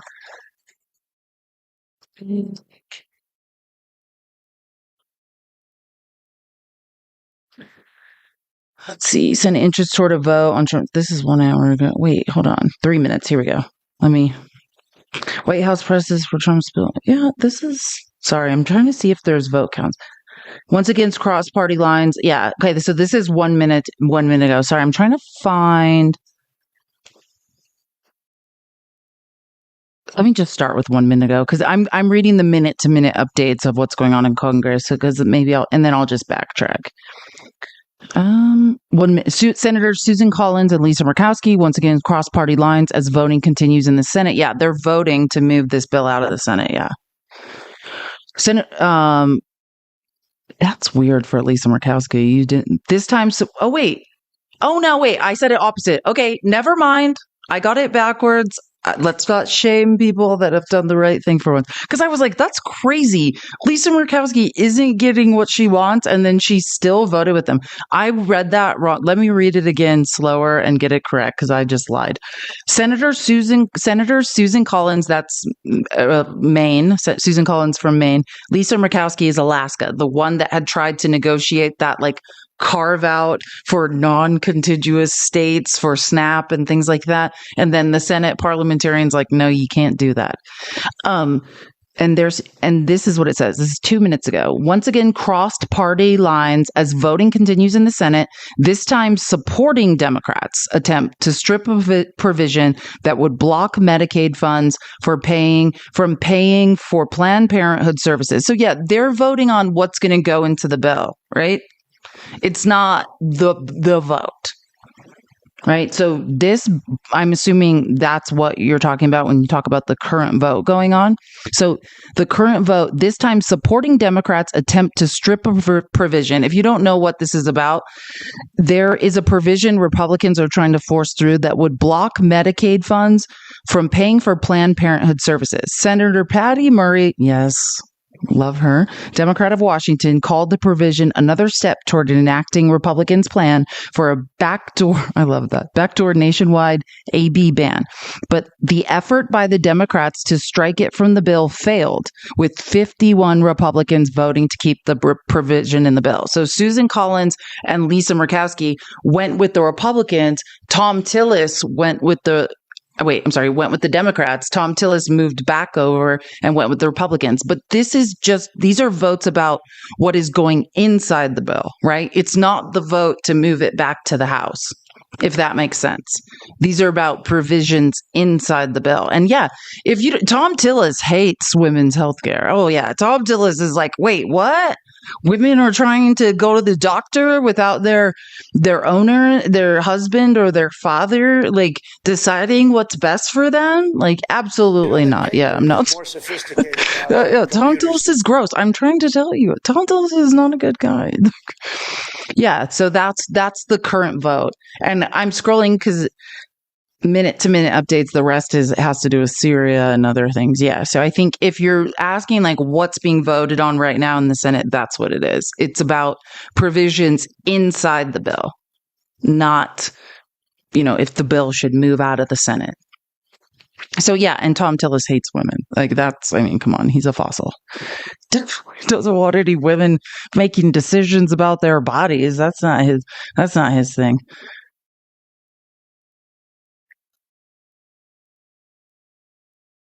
Yeah, me too, Toodle. Toodle said, I'm so done with Susan Collins. So much is her fault. Oh, yeah.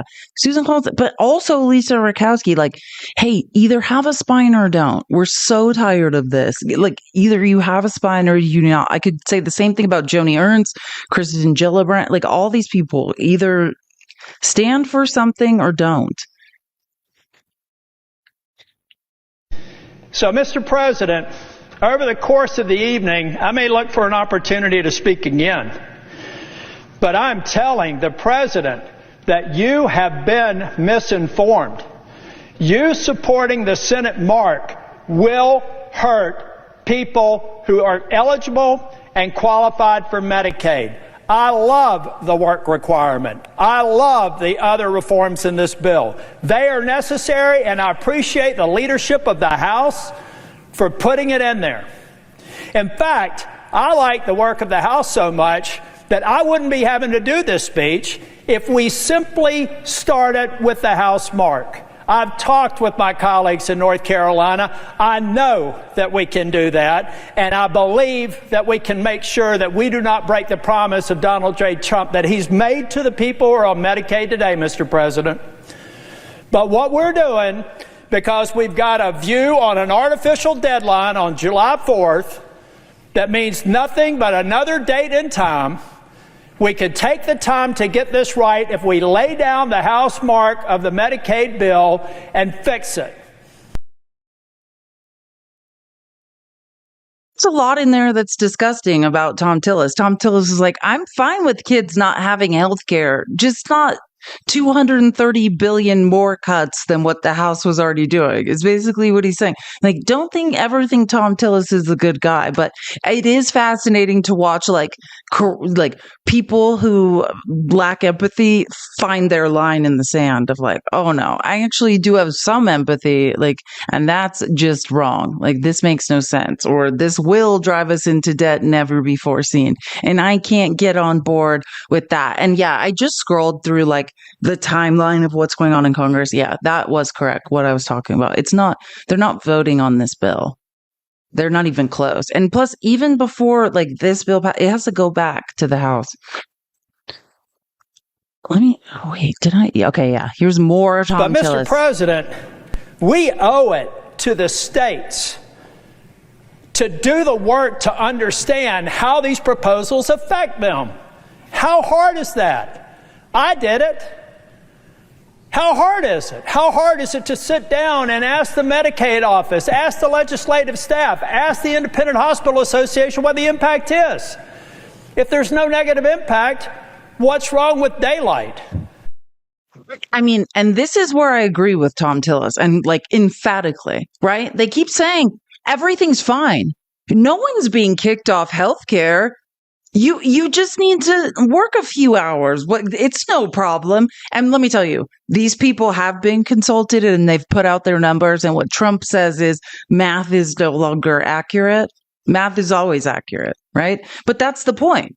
If there's no harm in consulting people who can create mathematical models and are experts in these industries, and you're not lying and stealing from the American people, what's the harm in transparency? Well, the harm is, yeah, Trump's a liar. That's the harm. And he knows that. But I think that's a great point. What's the harm if you're not a grifting liar who says men shouldn't wear makeup and yet you have a full face of makeup every day? What's wrong with actually understanding what this bill does? Mr. President, I know what it does because I spent a career implementing complex systems, and then I had the privilege of being Speaker of the House, and I implemented them in a government setting. And since I've been here, I've focused on bills and watched their implementation from the cradle until they're fully implemented. Mr. President, we owe it to the American people, and I owe it to the people of North Carolina to withhold my affirmative vote until it's demonstrated to me that we've done our homework. We're going to make sure that we fulfill the promise, and then I can feel good about a bill that I'm willing to vote for. But until that time, I will be withholding my vote. There you go, Tom, finally standing for something. I mean, like someone in the comments said, yeah, way too late. Of course, way too late, but way too late. Oh, and I like this. This is a response to what he was saying at the beginning. Freedom is having nothing left to lose. That is why you know this Republican senator is telling the truth. This bill will harm millions of working class people by taking away their health care. This bill has bipartisan opposition because it is that bad. Even Space Karen hates this bill. I mean, come the F on. Oh, and okay, so, Tom Tillis said, hey, I might get back on the House floor and say something. Oh, he said something. All right. This is my favorite part of Tom Tillis on the House floor yesterday, just tearing this bill apart. Wait. What? Okay, whatever. I just got 2 violations or whatever. What did I say that was wrong? I don't think I actually said anything that was wrong, but this is how... Let's all tap the screen and say we love TikTok Shop so much. Let's get to 500K. Thank you, TikTok. If you would like to sub or gift, that's a great idea because apparently my words are not in line with the policies of TikTok or something. I don't even know. I don't even recognize these violations anymore and what they say. Anyways, I'm going to play this clip of Tom Tillis though, because this is my favorite one. So this is Tom Tillis, like took a little break, comes back. This is Tom Tillis, which I think is, wait, is this the right one? Yeah. President, I'm here to talk about the production tax credit and the investment tax credit, though. It's another classic example where think tanks and people that haven't worked a day in business are setting policy in the White House without a clue about what they're potentially doing to our grid. A lot of people I had Alex Weinstein, who is a self-described philosopher and expert in this area in my office, talking with 3 people, practitioners that actually work in it. One of them is someone who specializes in power purchase agreements for large businesses.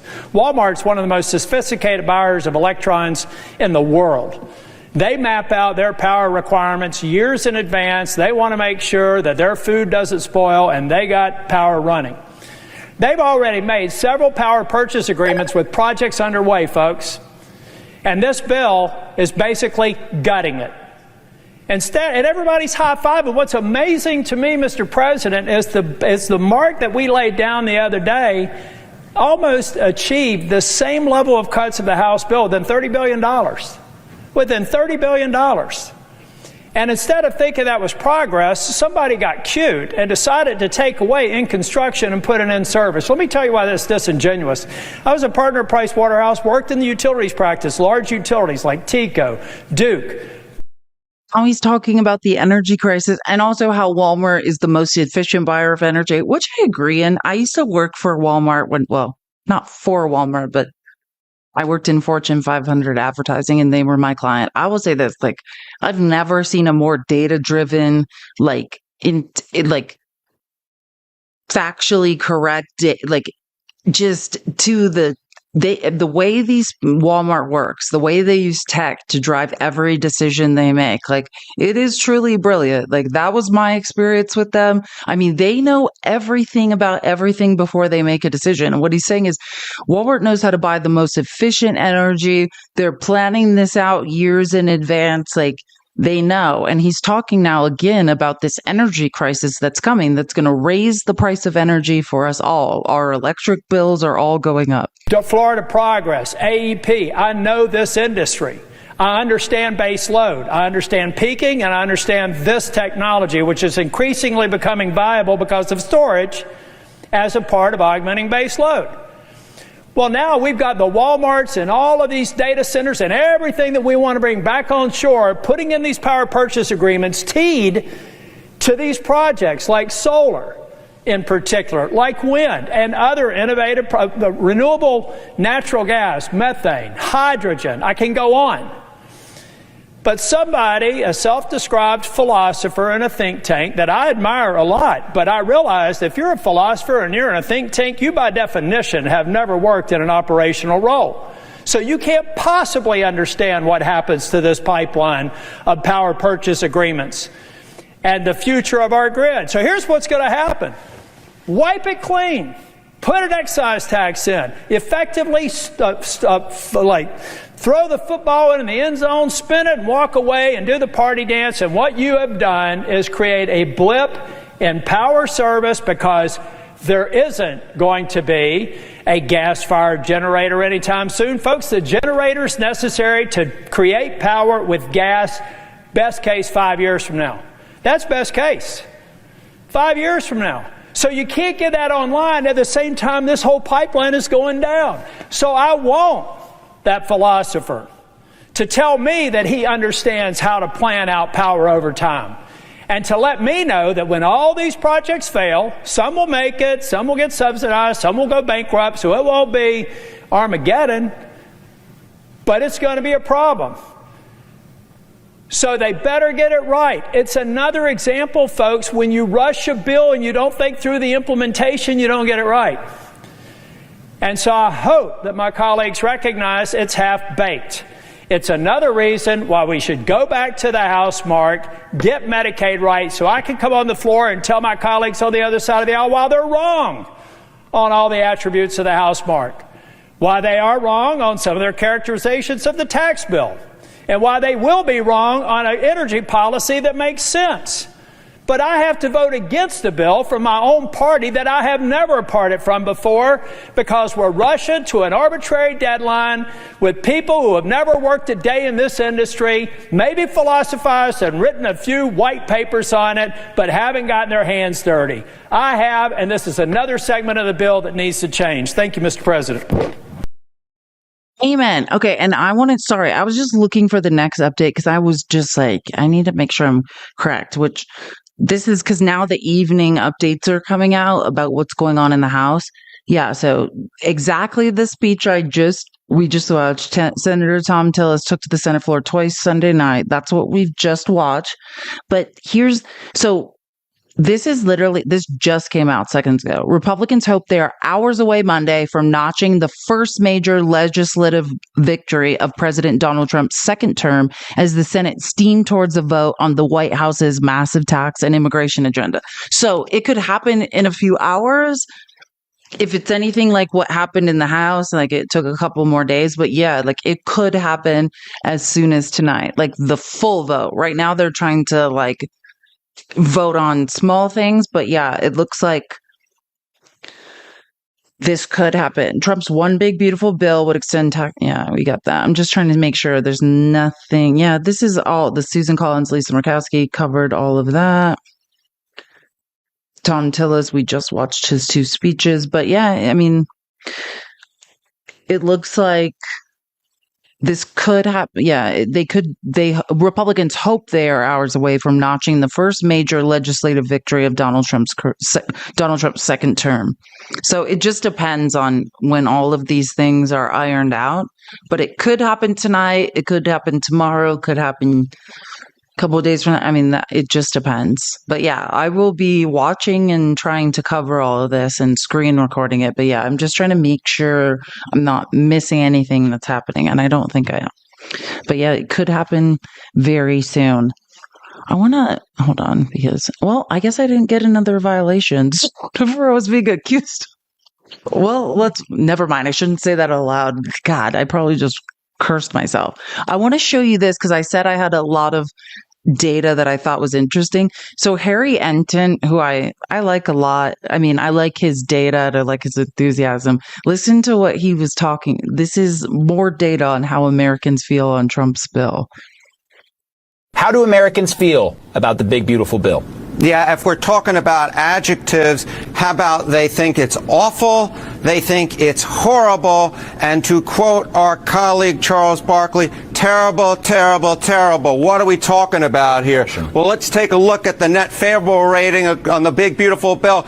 I don't just got one poll for you, Omar. I got 5 of them, and the net favorable rating, minus 19 points, Washington Post, minus 20 points, Pew Research Center, Fox, minus 21, Quinnipiac University, minus 26, KFF, minus 29. You don't have to be a mathematical genius to know that when the net favorable rating of your bill is somewhere between minus 19 and minus 29 points, that it is not a positive bill as viewed by the American public. The American public at this particular point hate the big, beautiful bill. As far as they're concerned, it's not a big, beautiful bill. It's a big, bad bill.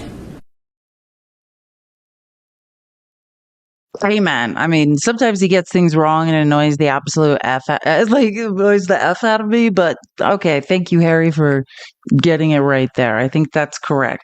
Actually, and I love Justin Wolfers, but I think that's less important. I want to make sure. Okay, this is the end of like the most powerful speeches.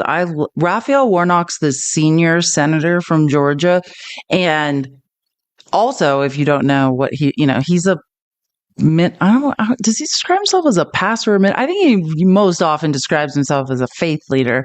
But I mean, he's preaches in the same church as Martin Luther King Jr., like Ebenezer Baptist. He's fabulous. I just think I'm trying to think of the right way to say this because, I'm not huge on morals and ethics, but when we're talking about a bill that's going to take food out of children's mouth, they're not going to be able to go to the doctor. We're literally going to socially engineer children out of existence. I think if ever there was a moral question about what we're about to do, this is it. And like when I heard him speaking on this, I mean, chills. Again, this is the senior senator from Georgia, Raphael Warnock, who Republicans thought, just put Herschel Walker up against him. And that's the same thing because they're both black. And so in a very real sense, lives are on the line. We are in a moral moment because something else is on the line. I submit that the character of the country is on the line. In a real sense, the question tonight is, who are we?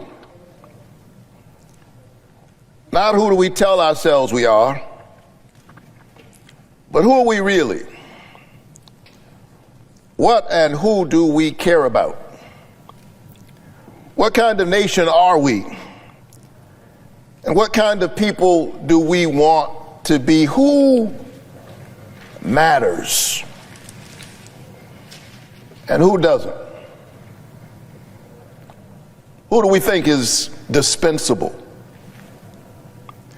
In no place is the answer to that question clearer than in a nation's budget. I submit that a budget is not just a fiscal document. A budget is a moral document. Show me your budget and I'll show you who you think matters and who doesn't. And if this awful budget were an EKG, it would suggest that our nation has a heart problem and is in need of moral surgery. Preach is in need of moral surgery. Like, it just gets better too. Like, this is a good one. But they said that if you don't disperse, we will have to arrest you. What they didn't understand is that I had already been arrested. My conscience had been arrested. My heart and my imagination, my moral imagination, had been arrested by this idea that we as a country are better than this. I come from a tradition where you don't just pray with your lips, you pray with your legs. You put your body in the struggle for other struggling bodies. But they said that put your body in the struggle for other struggling bodies. The man is a poet. Like, I love Raphael Warnock, and it gets even better. Like, this is the truth of what we're doing. if they enact these deep cuts to Medicaid, as they are positioned not to extend these premiums, these tax credits, they are raising the cost of health care for all of us.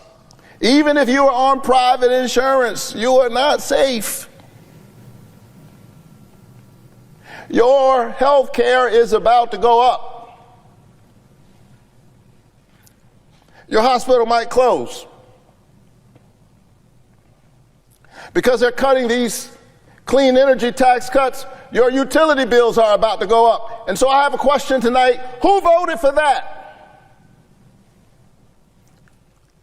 Some of us are Democrats, some of us are Republicans, some of us are independents, some voted for one party, some voted for the other party. I get it, but who voted for that? Who voted for everybody's health care premiums to go up and their hospitals to close? Here's what I know. The folks back in Georgia didn't vote for that.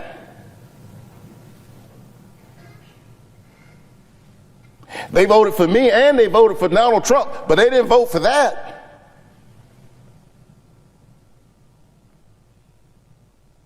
Ordinary folks don't want this. Just ordinary, everyday people who barely pay attention to politics, they don't want this. Even a Fox News poll, and you won't often hear me say that, but even a Fox News poll from this month found that Americans don't support this big, ugly bill. This is symptomatic of the ways in which the people's voices have been squeezed out of their democracy. This is not just a healthcare fight. It is that. It is not just a fight for food security, for SNAP. It is that. But in a real sense, it is a fight for our democracy, whose voice gets to be heard in this chamber. That's what this is about, the character of the country.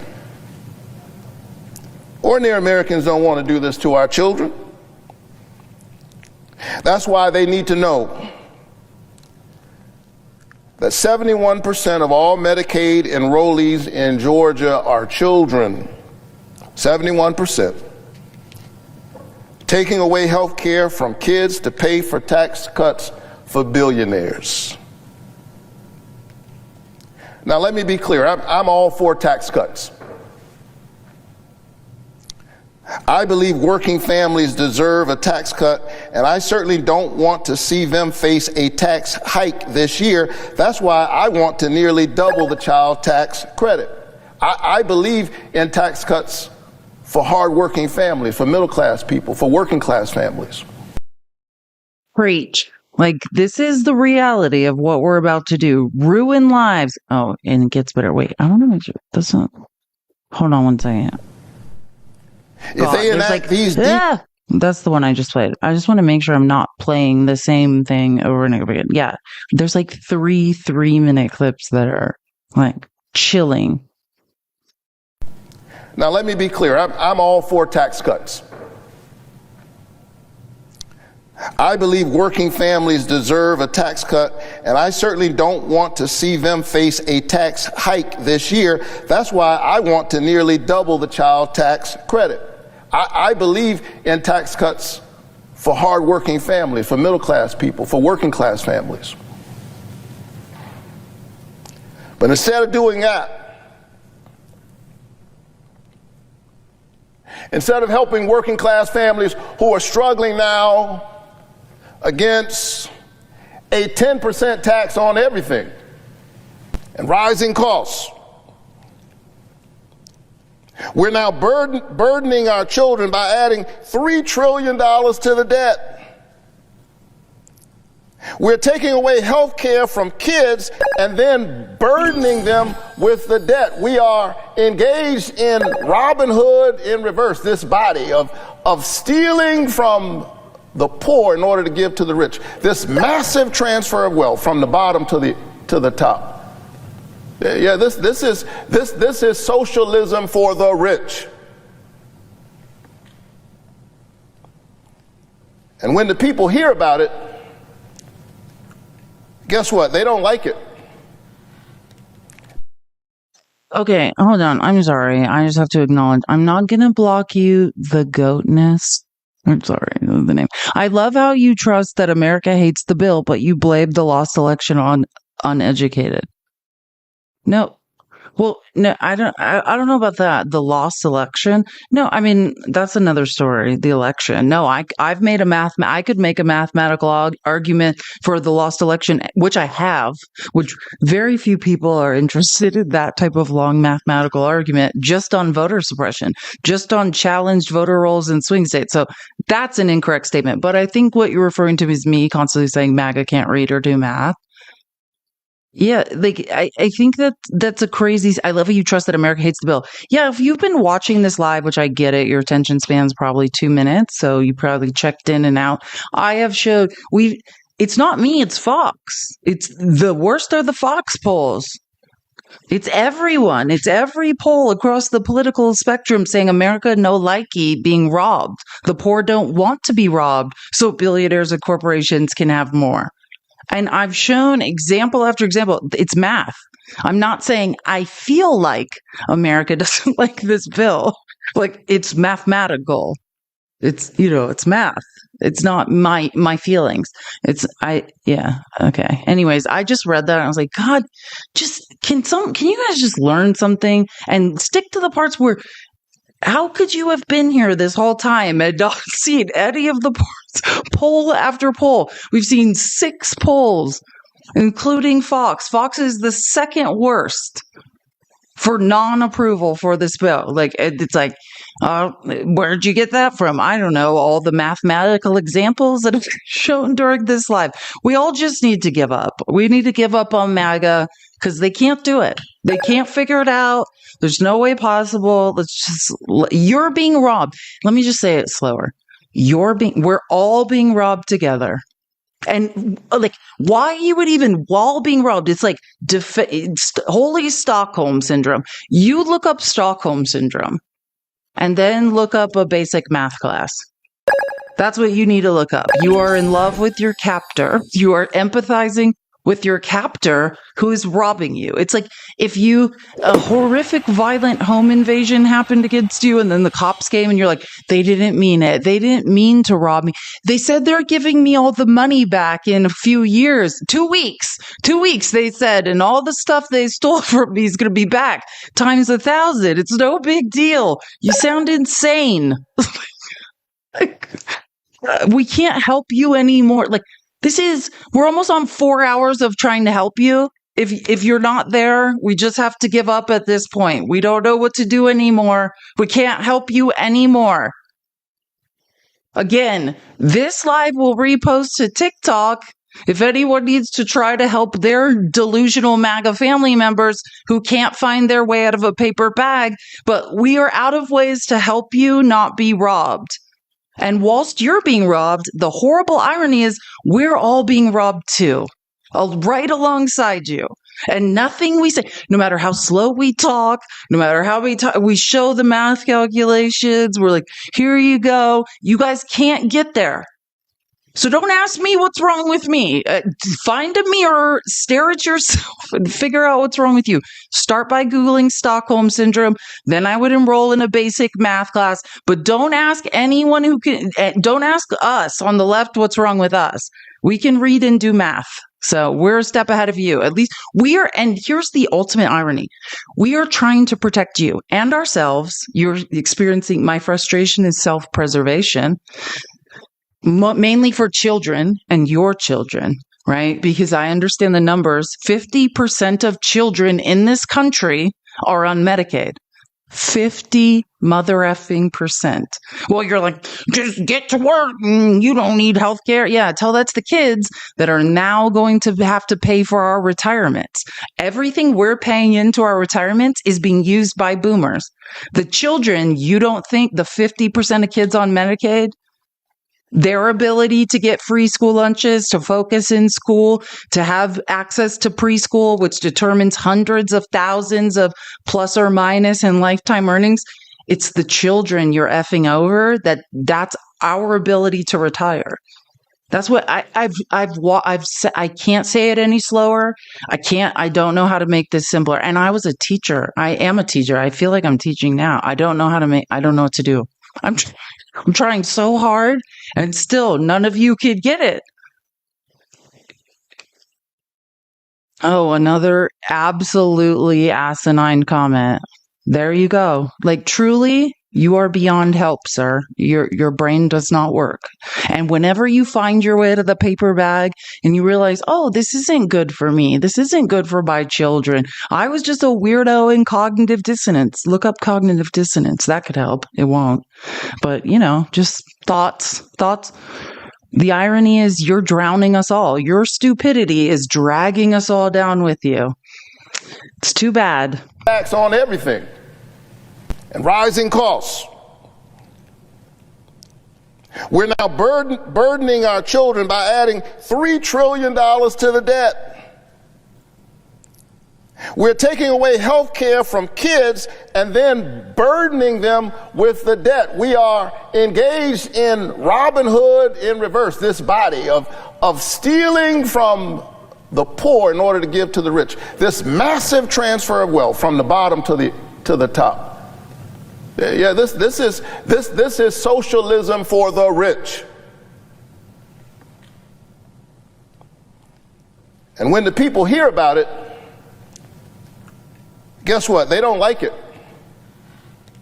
Democrats and Republicans and independents, when the people hear about what's in this big ugly bill, they don't like it. And that's why the folks on the other side are trying their best to fast track it. That's why they're trying to pass it, and they haven't even finished writing it. They're twisting themselves in knots, making their members walk the plank under the threat of a primary to pass this big, ugly bill. The American people do not want to rob our children of food and health care and then burden them with trillions in debt to give billionaires and wealthy corporations another tax cut. The people do not want this bill.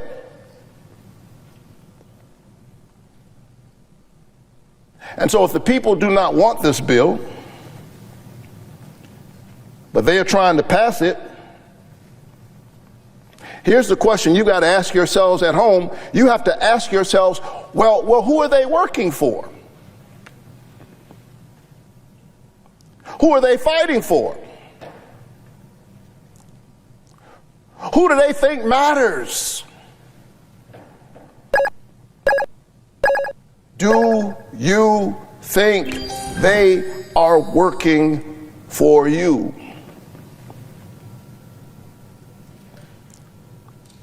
This is a moral moment, and a budget is a moral document.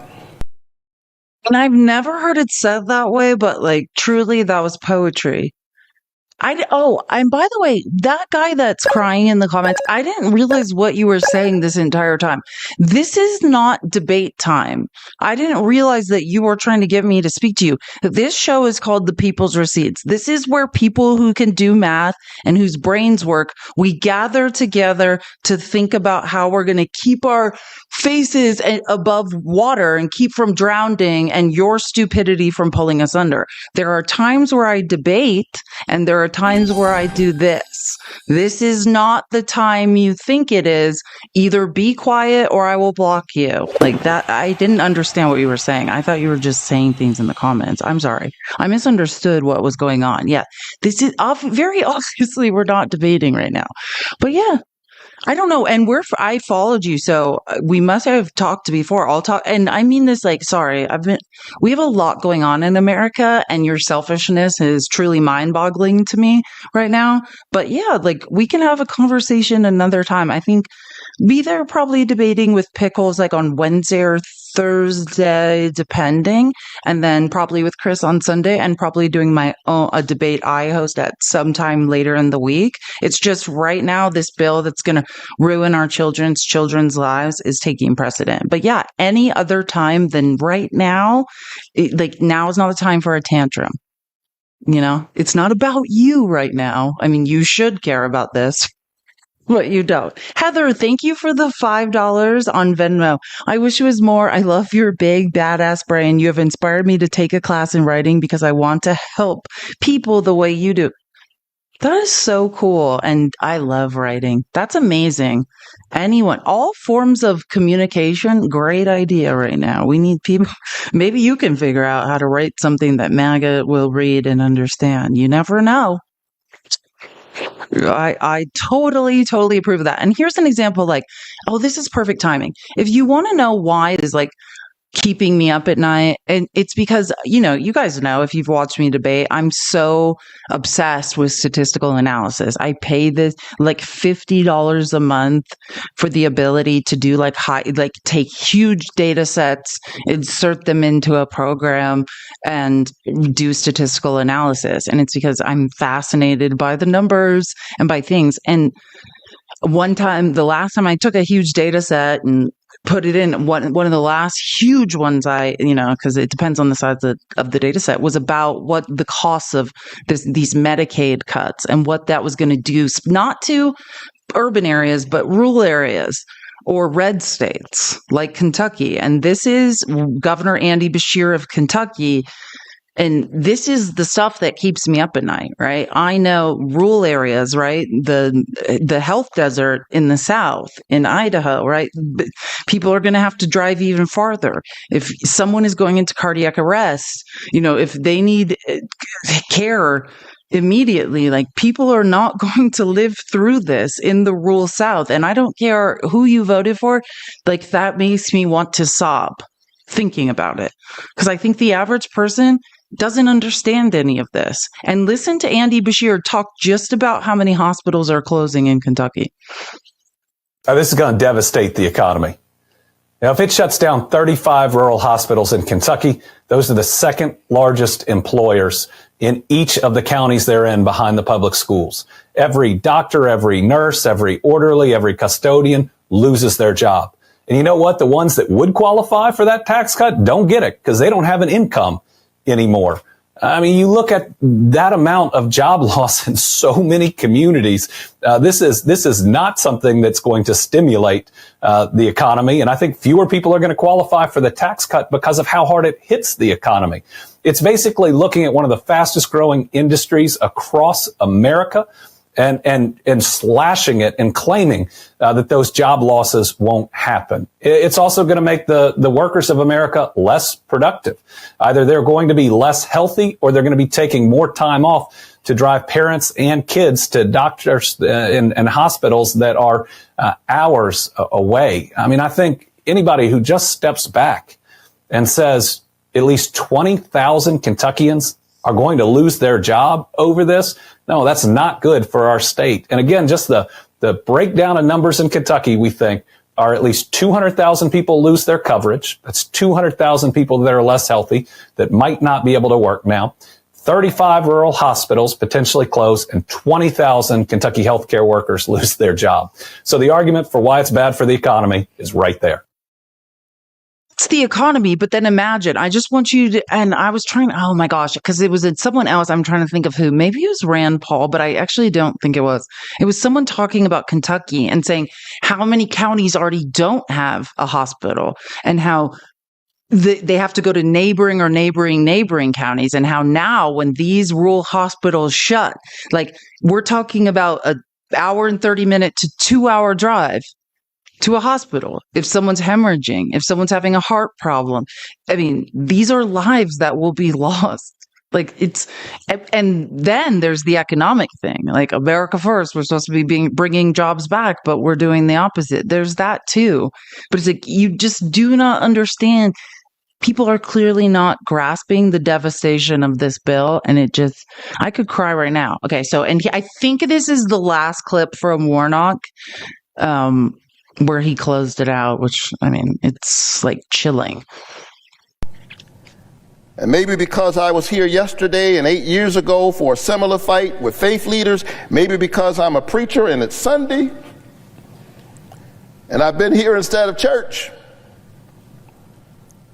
I have especially been thinking about those of us who are people of faith. People whose lives are informed by Scripture, people of the book. And maybe those of us who have different politics but read from the same book ought to spend some time together reading the book. Because I do sometimes wonder, and I say this with all humility, none of us owns the truth. But if I'm honest, there are days when I have to ask people of my faith tradition as a Christian, are we reading the same book?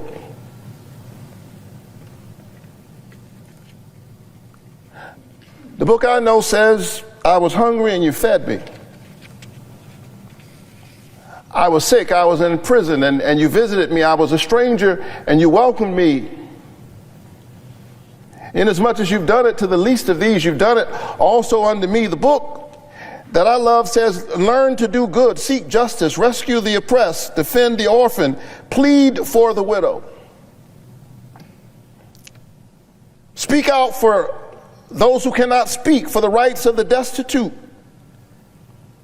Speak out, judge righteously, defend the rights of the poor and the needy. My book says, whoever is kind to the poor lends to the Lord and will be repaid in full. The prophet Amos condemns those who buy the poor for silver and the needy for a pair of sandals. They sell the poor out and working class people for cheap. And for those of us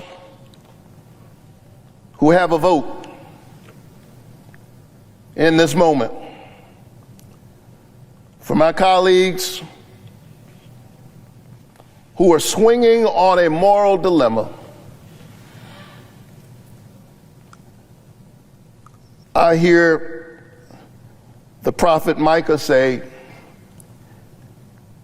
he has already told you what is good. And what does the Lord require? But that you do justice, love kindness, and walk humbly with your God. May God be with our nation and grant us grace, wisdom, and courage for this moment.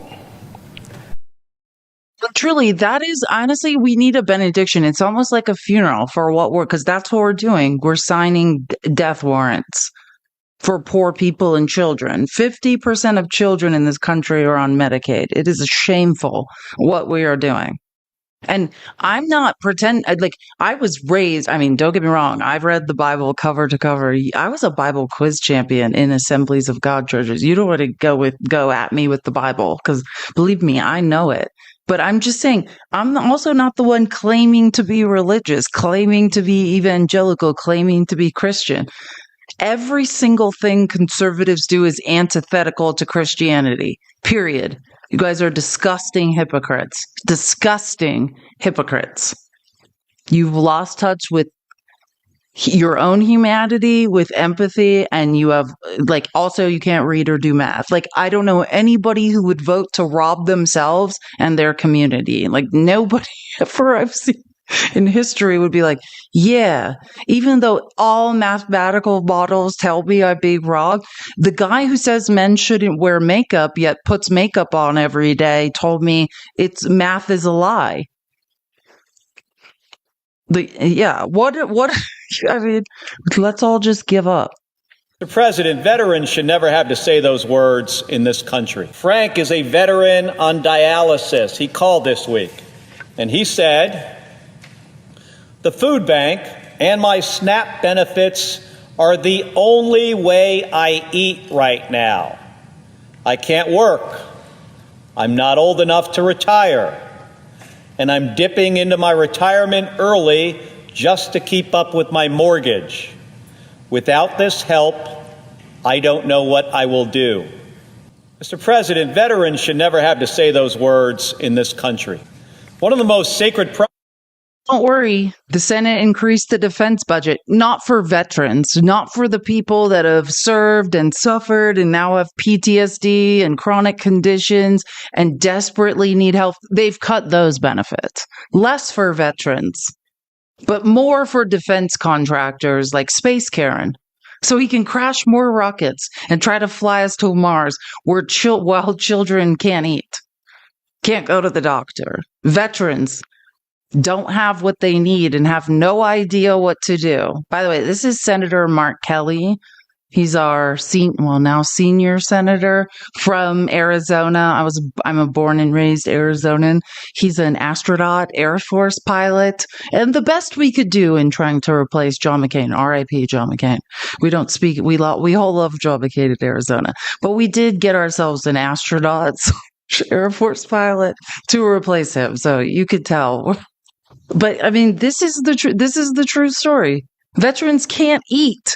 They can't pay their bills. They served our country. We're deporting Afghan interpreters who served in combat that we promised asylum to.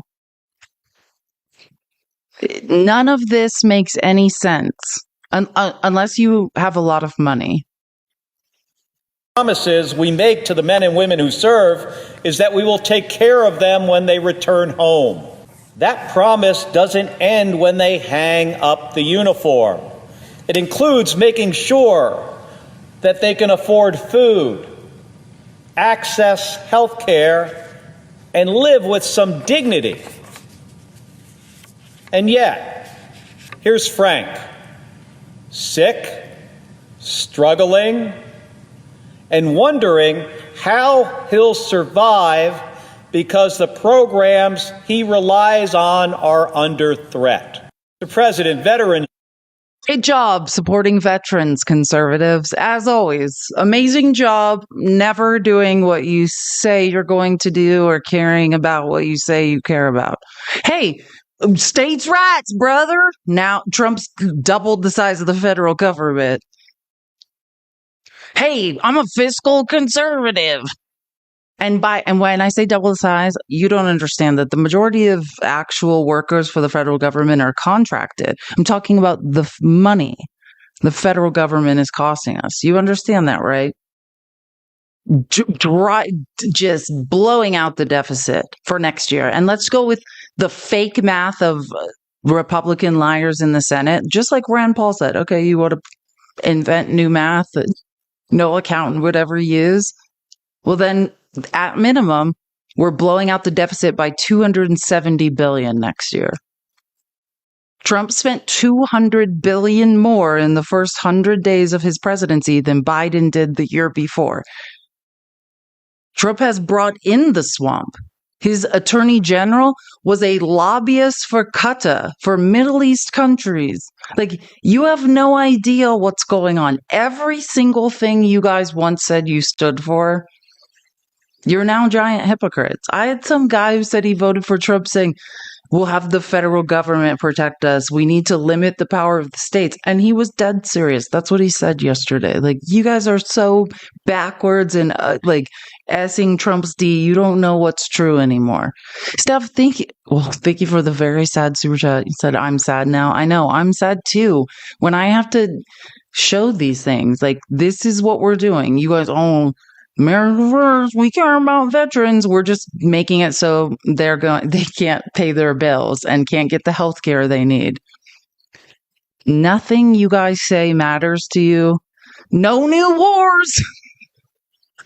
You guys are, the hypocrisy never ends. And just to I don't know if I got this part of Brian Schatz's speech, so I just want to drive home the energy crisis. Like, anyone interrupting the transfer to more efficient energy is effing idiotic. I could see why Trump's doing it. He's accepting bribes from fossil fuels. If you're supporting him, you're an idiot. But this is a moment where Brian Schatz really drives home how all our electric bills are going to go up. Will create shortages. This bill will create shortages. This bill will impede economic progress.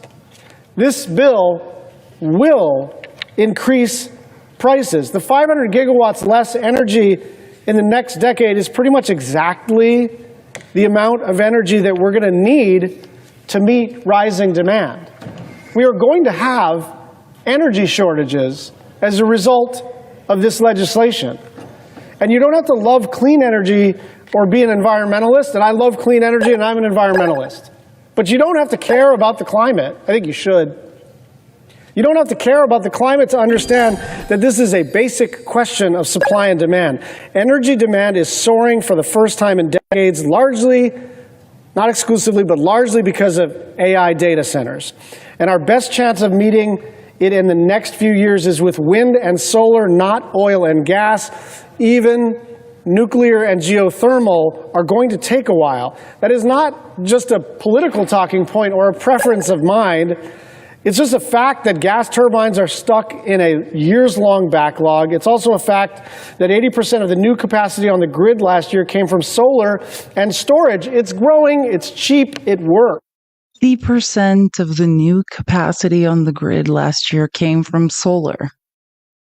But let's go back to coal. Makes perfect sense.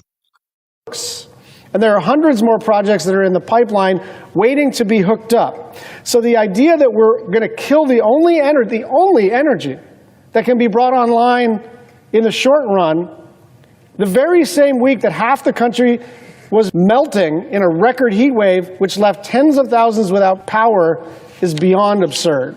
That'll cost people, not companies, people, ratepayers, $60 billion in this decade alone. Your electric bills are about to go up. Geniuses. You guys are all because Trump took a bunch of bribes from fossil fuels and thinks it's $18.95. Now we've all got to pay more for electric. God, it's like geniuses. They're like, why won't you talk to me? There's no point in talking to any of you. I've talked to countless of all of you. Actually, I shouldn't say that. Some of your brains work slightly. That's true. But also the people whose brains work that I've talked to on the right, like, they would never have done what that guy did in the comments and say asinine things that make no sense. So, like, some of their brains are slightly working and are following lines of logic. And if you can do that, then you have to move left, because none of this makes any sense. None of this makes any sense. And so now, don't take my word for it, take Mr. Musk's word for it. The latest Senate draft bill destroys millions of jobs in America and causes immense strategic harm to our country. Utterly insane, destructive. It gives handouts to the industries of the past while severely damaging the industries of the future. Yeah, he said it best. Exactly. I mean, that's exactly what we're doing. It doesn't matter. We have to move to cleaner, more efficient energy. There's no choice. We're already behind China, like grossly behind China.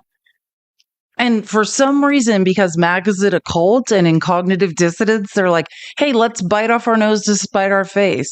Let's make sure we lose the race to cleaner, more efficient energy. None of this makes any sense. And Terry, thank you for the $2 for a smile. No, I am smiling. It's just this stuff is so heavy. Like, we're talking about 50% of kids in America are on Medicaid. Like, I think 40% of births in America are paid for by Medicaid. And like, think about it. It's not just who's going to be covered by Medicaid. Hospitals are closing. So when people are hemorrhaging, women are trying to give birth, is particularly in rural areas, they're not going to be able to get to the hospital in time. These things kill me.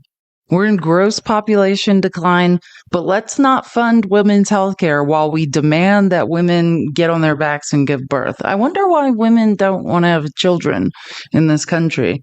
Heather, thank you for the $1 of Venmo. And also, I missed you. Glad you're back on. Thank you so much. And I missed you guys. I literally, I realized this is where I this is how I get my thoughts out. Lisa, thank you for the $15.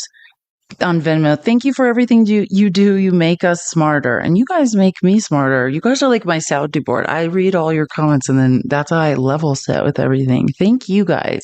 I appreciate it. And now for the saddest FOD. Like, thank you for the super chat. I know you were joking when you said, "Why don't we all give up?" It hit home. I felt that way too right before all changed. I started a fam. The reason I keep going. I love your heart even in the dark moments. Thank God.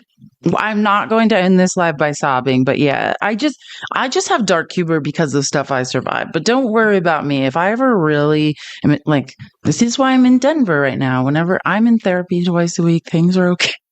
But though, that hit home when you said that. I was reading that during that clip and I was like, that is heavy and also very accurate. I'm trying to think. Well, actually, I'm not going to get into the Supreme Court stuff now. Again, wait, hold on.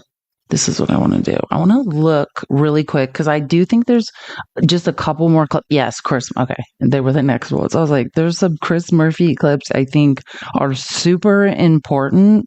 I would just want to go over because, Senator Chris Murphy looking always very presidential and very spot on, and also can read and do math. This was Chris Murphy yesterday being interviewed by Gross Kristen Welker, who every day loses slightly more of my respect. But I get it. Like, you're a talking head who is only allowed to say certain things. I'd love you more. She should leave NBC. It's getting grosser and grosser. Two Republicans who say they are a no on this legislation. Senator Murphy, do you think there's any chance that the so-called big beautiful bill does not pass the Senate? I do think there's a chance it doesn't pass. They are trying to ram it through as quickly as they can, likely in the middle of the night tonight, because every day that this bill hangs.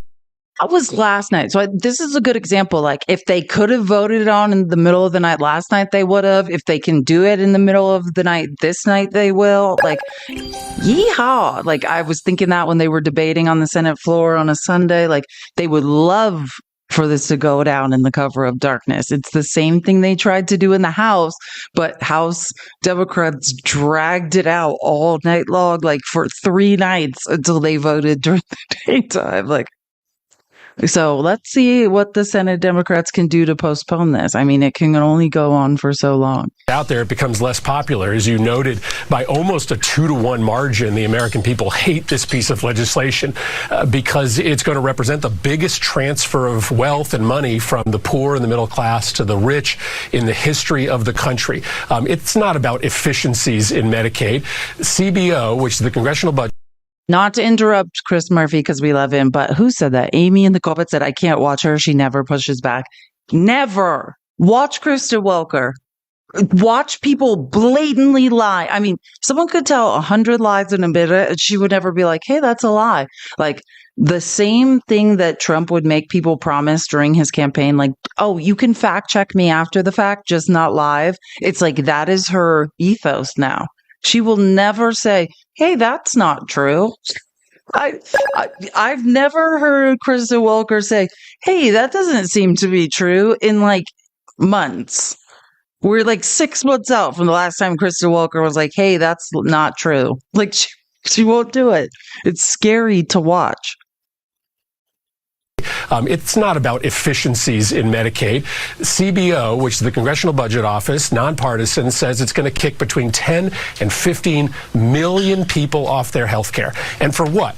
To be able to afford a new $270,000 tax cut for the richest families in the country. New tax cuts for corporations, new tax cuts for billionaires. This bill stinks. It's a moral abomination. Everybody that learns about it hates it. And so there's a chance that it won't pass. That's in part why we're forcing them to read it, because every single day that people learn about it, they are flooding their members' offices with calls to tell them to stop this bill. Nobody is asking for 16 million people to lose their health care just so that corporations and the very rich can get a new tax cut. That's super unpopular, and we're going to work this thing until the final vote. You know, Senator. No one cares, Kristen. Jesus, I don't speak. I know. She's at my, and I wanted, oh yeah, now I remember. I knew there's like 3 clips of Chris Murphy I clipped, and I was like, these are so good. Okay. This is another one where, and here's another example of Kristen Welker being just like, it's almost like she's trying to like score points for Trump, because obviously everything points to Trump's a liar who can't read or do math. But then what's the one thing you could argue, right? You could say, well, barely anyone's trying to cross the southern border. Yeah, well, if you do a bunch of unconstitutional, horrific things, like, which I always like to say, I don't even like the way Joe Biden did it. No president should rule through executive order. Congress needs to pass meaningful immigration legislation. That's legally how you do any of this, right? But what Biden did with just a simple executive order, and what Trump is doing now, is literally like saying someone who is like accidentally hit someone on a bike with their car is the same thing as like Jeffrey Dahmer. You know what I mean? I mean, that's the comparison. It's delusional. And listen to how I feel like Kristen Welker was trying to get like a point for Trump, and then Chris Murphy's like, no, weirdo. Border crossings are at a record low. Do you give the Trump administration some credit for that? And are you, when you look at those figures, do you think things are moving in the right direction, at least in that regard, Senator? No, I don't give them credit for that, because border crossings are low because they're violating the law every day. So we have a law in this country that says if you are fleeing terror or torture from another country, you can come here and apply for asylum. The Trump administration has suspended that law. They are not allowing anybody to come here to apply for asylum. We wrote that bipartisan bill last year to reform the asylum process, to make sure that only the right people are coming in, and that we judge those cases expeditiously at the border. So it's true, there are very few people crossing on a daily basis, but that's because the Trump administration is violating the law. And it should matter to every American that on so many facets, the Trump administration doesn't care about the law. This is becoming a lawless administration. We are on a road to see our democracy atrophy to the point that it will be unrecognizable. And the border is just one example of many ways in which this administration doesn't care about the law anymore. I mean, did you see how she did that? Because I watched the full interview, and pretty much she kept trying to be like, well, what about this? What about this? He's like, shut her down. He's like, she did this as like, hey, well, you can't deny Trump did a good job on this. You mean by eroding all of our rights, making a mockery of the Constitution and international treaties, going around Congress, making Congress impotent? Like, do you see how quickly he was? I love Chris Murphy is just getting better and better every time I hear him. I didn't realize it's like, this is there's a lot of negative to Senate Democrats. I was reading this poll that says, like, I think it's the New York Times that has this article, and there's polling to match that, like, they say Democrats in America are trying to, They almost said they use like aggressive language, like unalive. We're trying to do away with our, get rid of our political leaders. Yeah, like replace them with people who want to fight. But like the good thing is in chaos, in the worst times, the cream rises to the top, right? The people that you never knew, like, hey, they were built for this. Here's a leader that's going to lead us through the darkness, right? I never knew I liked Chris Murphy before Trump was elected the second time. Yeah, okay, Cash App. I get so behind because I'm trying to follow lines of logic. First of all, Ave, I missed you so much. Thanks for today's receipts. We are here for you and I for you, and I appreciate that so much. And William, thank you for the $10 on Venmo. Please, you're without question. Oh my God, I'm going to start crying. Don't make me cry. Everyone needs to be like, please, you're without question a very special lady. Keep up your outstanding political work. Love you, Billy from Denver, Colorado. We're all in Denver together, the Mile High City. Thank you. Jennifer, thank you for I love repeating numbers. $4.44 on Venmo for being the absolute best and inspiration to me. Okay, I will not cry. And Chiggy, now we really need. Thank you. God, I can't even say this. I'm really going to cry now. Thank you, Shiggy, for the $200 on Cash App, because quite honestly, that's the nicest. I was going to say I don't deserve this, but my therapist told me to stop apologizing and stop saying I don't deserve things. So I will not say that. But Shiggy, thank you so much for all the support, like in the chat, that's amazingly generous, and I so appreciate you. You don't know what it means to me. And I will not cry right now. Like, how many times have I cried on live streams? Actually, today might be a good day to cry of all of them. I want to play one more clip from Chris Murphy dog walking Kristen Welker. Usually it's supposed to be the other way around, but she's awful. Again, this was yesterday. This is about Trump consolidating presidential power. Of the laws. The Supreme Court did issue that ruling this week, which effectively will limit judges' ability to issue nationwide injunctions. You just heard my conversation with Senator Mullen about this. What is your reaction to what the Supreme Court ruled this week? Well, first, let's just talk about what it means for kids that are born in this country. Both the Constitution and the law is clear. If you're born in the United States of America, you're a U.S. citizen. But now, because there's no longer going to be a federal policy, it's going to be different in every state. A child born in the United States, born in Connecticut, will be a citizen. But that same child, if they were born in Oklahoma, might not be. That's chaos. By taking away the power of courts to restrain the president when he is clearly acting in an unlawful manner, as he is when he says that children born in the United States are no longer citizens, you are assisting him in trying to undermine the rule of law and undermine our democracy. So that case is really dangerous because it sets up a patchwork of citizenship laws, but it's really dangerous because it will incentivize the president to act in a lawless manner, because now only the Supreme Court, who can only take a handful of cases a year, can ever stop him from violating the laws and the Constitution.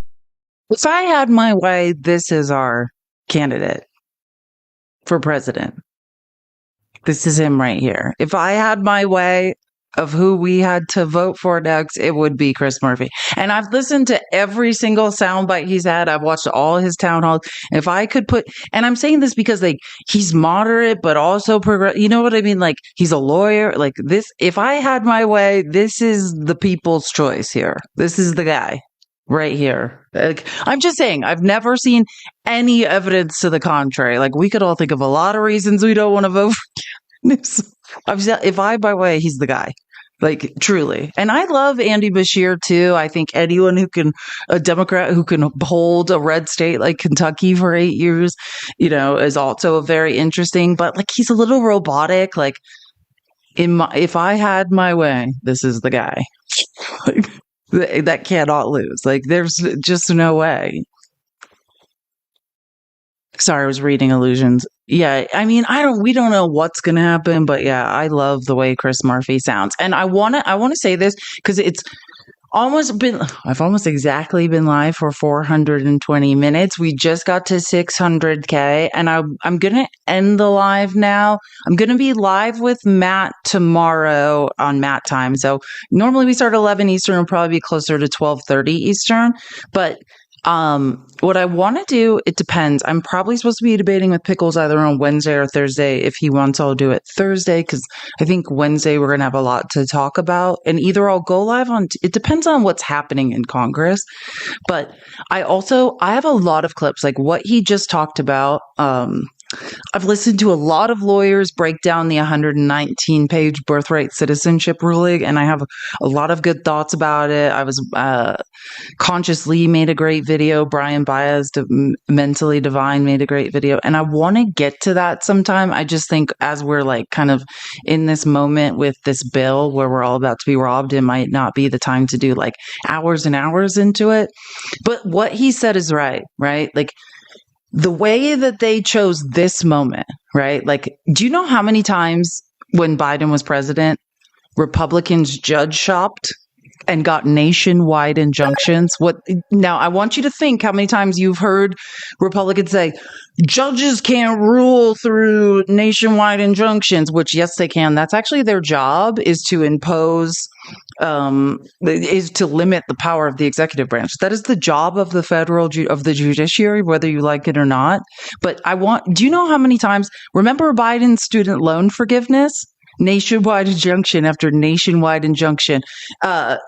Women's health care, limiting the AB pill through the mail that the FDA had already approved and said was safe. Thank you. There's Lexi. We're always on the same wavelength. Mifepristone, right? Like nationwide injunction. And when it was working in their favor, they loved every second of the nationwide injunctions that took rights from minorities, from trans people, from people just trying to get out from under student loan debt. They loved it. Like, I mean, just because this will work both ways. I want you guys to know that. But for them to do it on this case that has to do with birthright citizenship, and the real travesty, and I think Chris Murphy kind of was alluding to it correctly. Everyone knows they can't overturn birthright citizenship. The Constitution, I mean, that will be the end of our U.S. Constitution, period. But they can stop the nationwide injunctions that are pausing it while they delay ruling on it, right? And that is, I mean, read Sotomayor's dissent, which I thought that was bad. And then I read Ketanji Brown Jackson's, like, they are ashamed to be sitting on the Supreme Court in this time. And as we all should be. And I just want to point out, like, Republicans, like, and MAGA might honestly not get it. Do you know what I mean? Whenever Trump tells them there's a problem, they're like, there's a problem. You benefited from nationwide injunctions the entire time Biden was president. Trump and conservatives used them to punish women, to punish trans people, to punish all sorts of things. And you were absolutely fine with it. And all of a sudden, you're like, wait, what's going on? Yeah, you guys. They can't read. I know. They have no idea. It's the first they ever heard of him, even though they were cheering him on for the previous 4 years. We are in a nightmare. We're in a literal nightmare. But yeah, we'll get to that. I have much more to talk about today, but I'm going to end there because I've got some things I have to do. Can I just say, like, I love you all. The outpouring of love today and support, like, you don't know what it means to me. And this is why I love doing this. Like, it's like I felt overwhelmed, but then it's also like, this is also my home. And thank you guys for being here. And well, supporting each other through this is the way to go. If you haven't joined the Discord, please join. But yeah, I just had to take a small break, but I'm back and feeling very angry about what's going on. So I'll be monitoring things, but again, I would just suggest monitoring what's going on, because the vote could happen tonight. It could happen tomorrow during the day. It could happen the next day. It just depends on what the Democrats in the Senate have to hold out. You know, because after a while, they just will run out of things, and then they're going to vote. And I just saw a clip, I was reading the translation, like the a clip because I love to multitask. And creepy Mark Wayne Mullen was just being interviewed, and he's saying they have the votes. I mean, he's saying it, and the lady's like, "Are you sure there's no one?" He's like, 51-49, we have the votes. That's what he's saying. So I don't know, but yeah, I think we've seen time and time again that not one of these conservatives has any spine to stand up to Trump. They'll let us all be robbed. They'll throw children under the bus, veterans under the bus, women, poor people, the middle class. All of us will suffer because of this. And that's how it's going to go. But the good news is we're all going to do everything we can to resist and dig our heels in together. Thank you guys so much. I shall see you guys again tomorrow live with Matt. It will probably be a little bit later. And as soon as I'll text him after this and ask, but he said an hour and 30 minutes later. So I'm guessing we'll be live by 12:30 Eastern. Oh God. So 9:30 Pacific tomorrow. I'll see you guys tomorrow. Thank you so much. Love you all.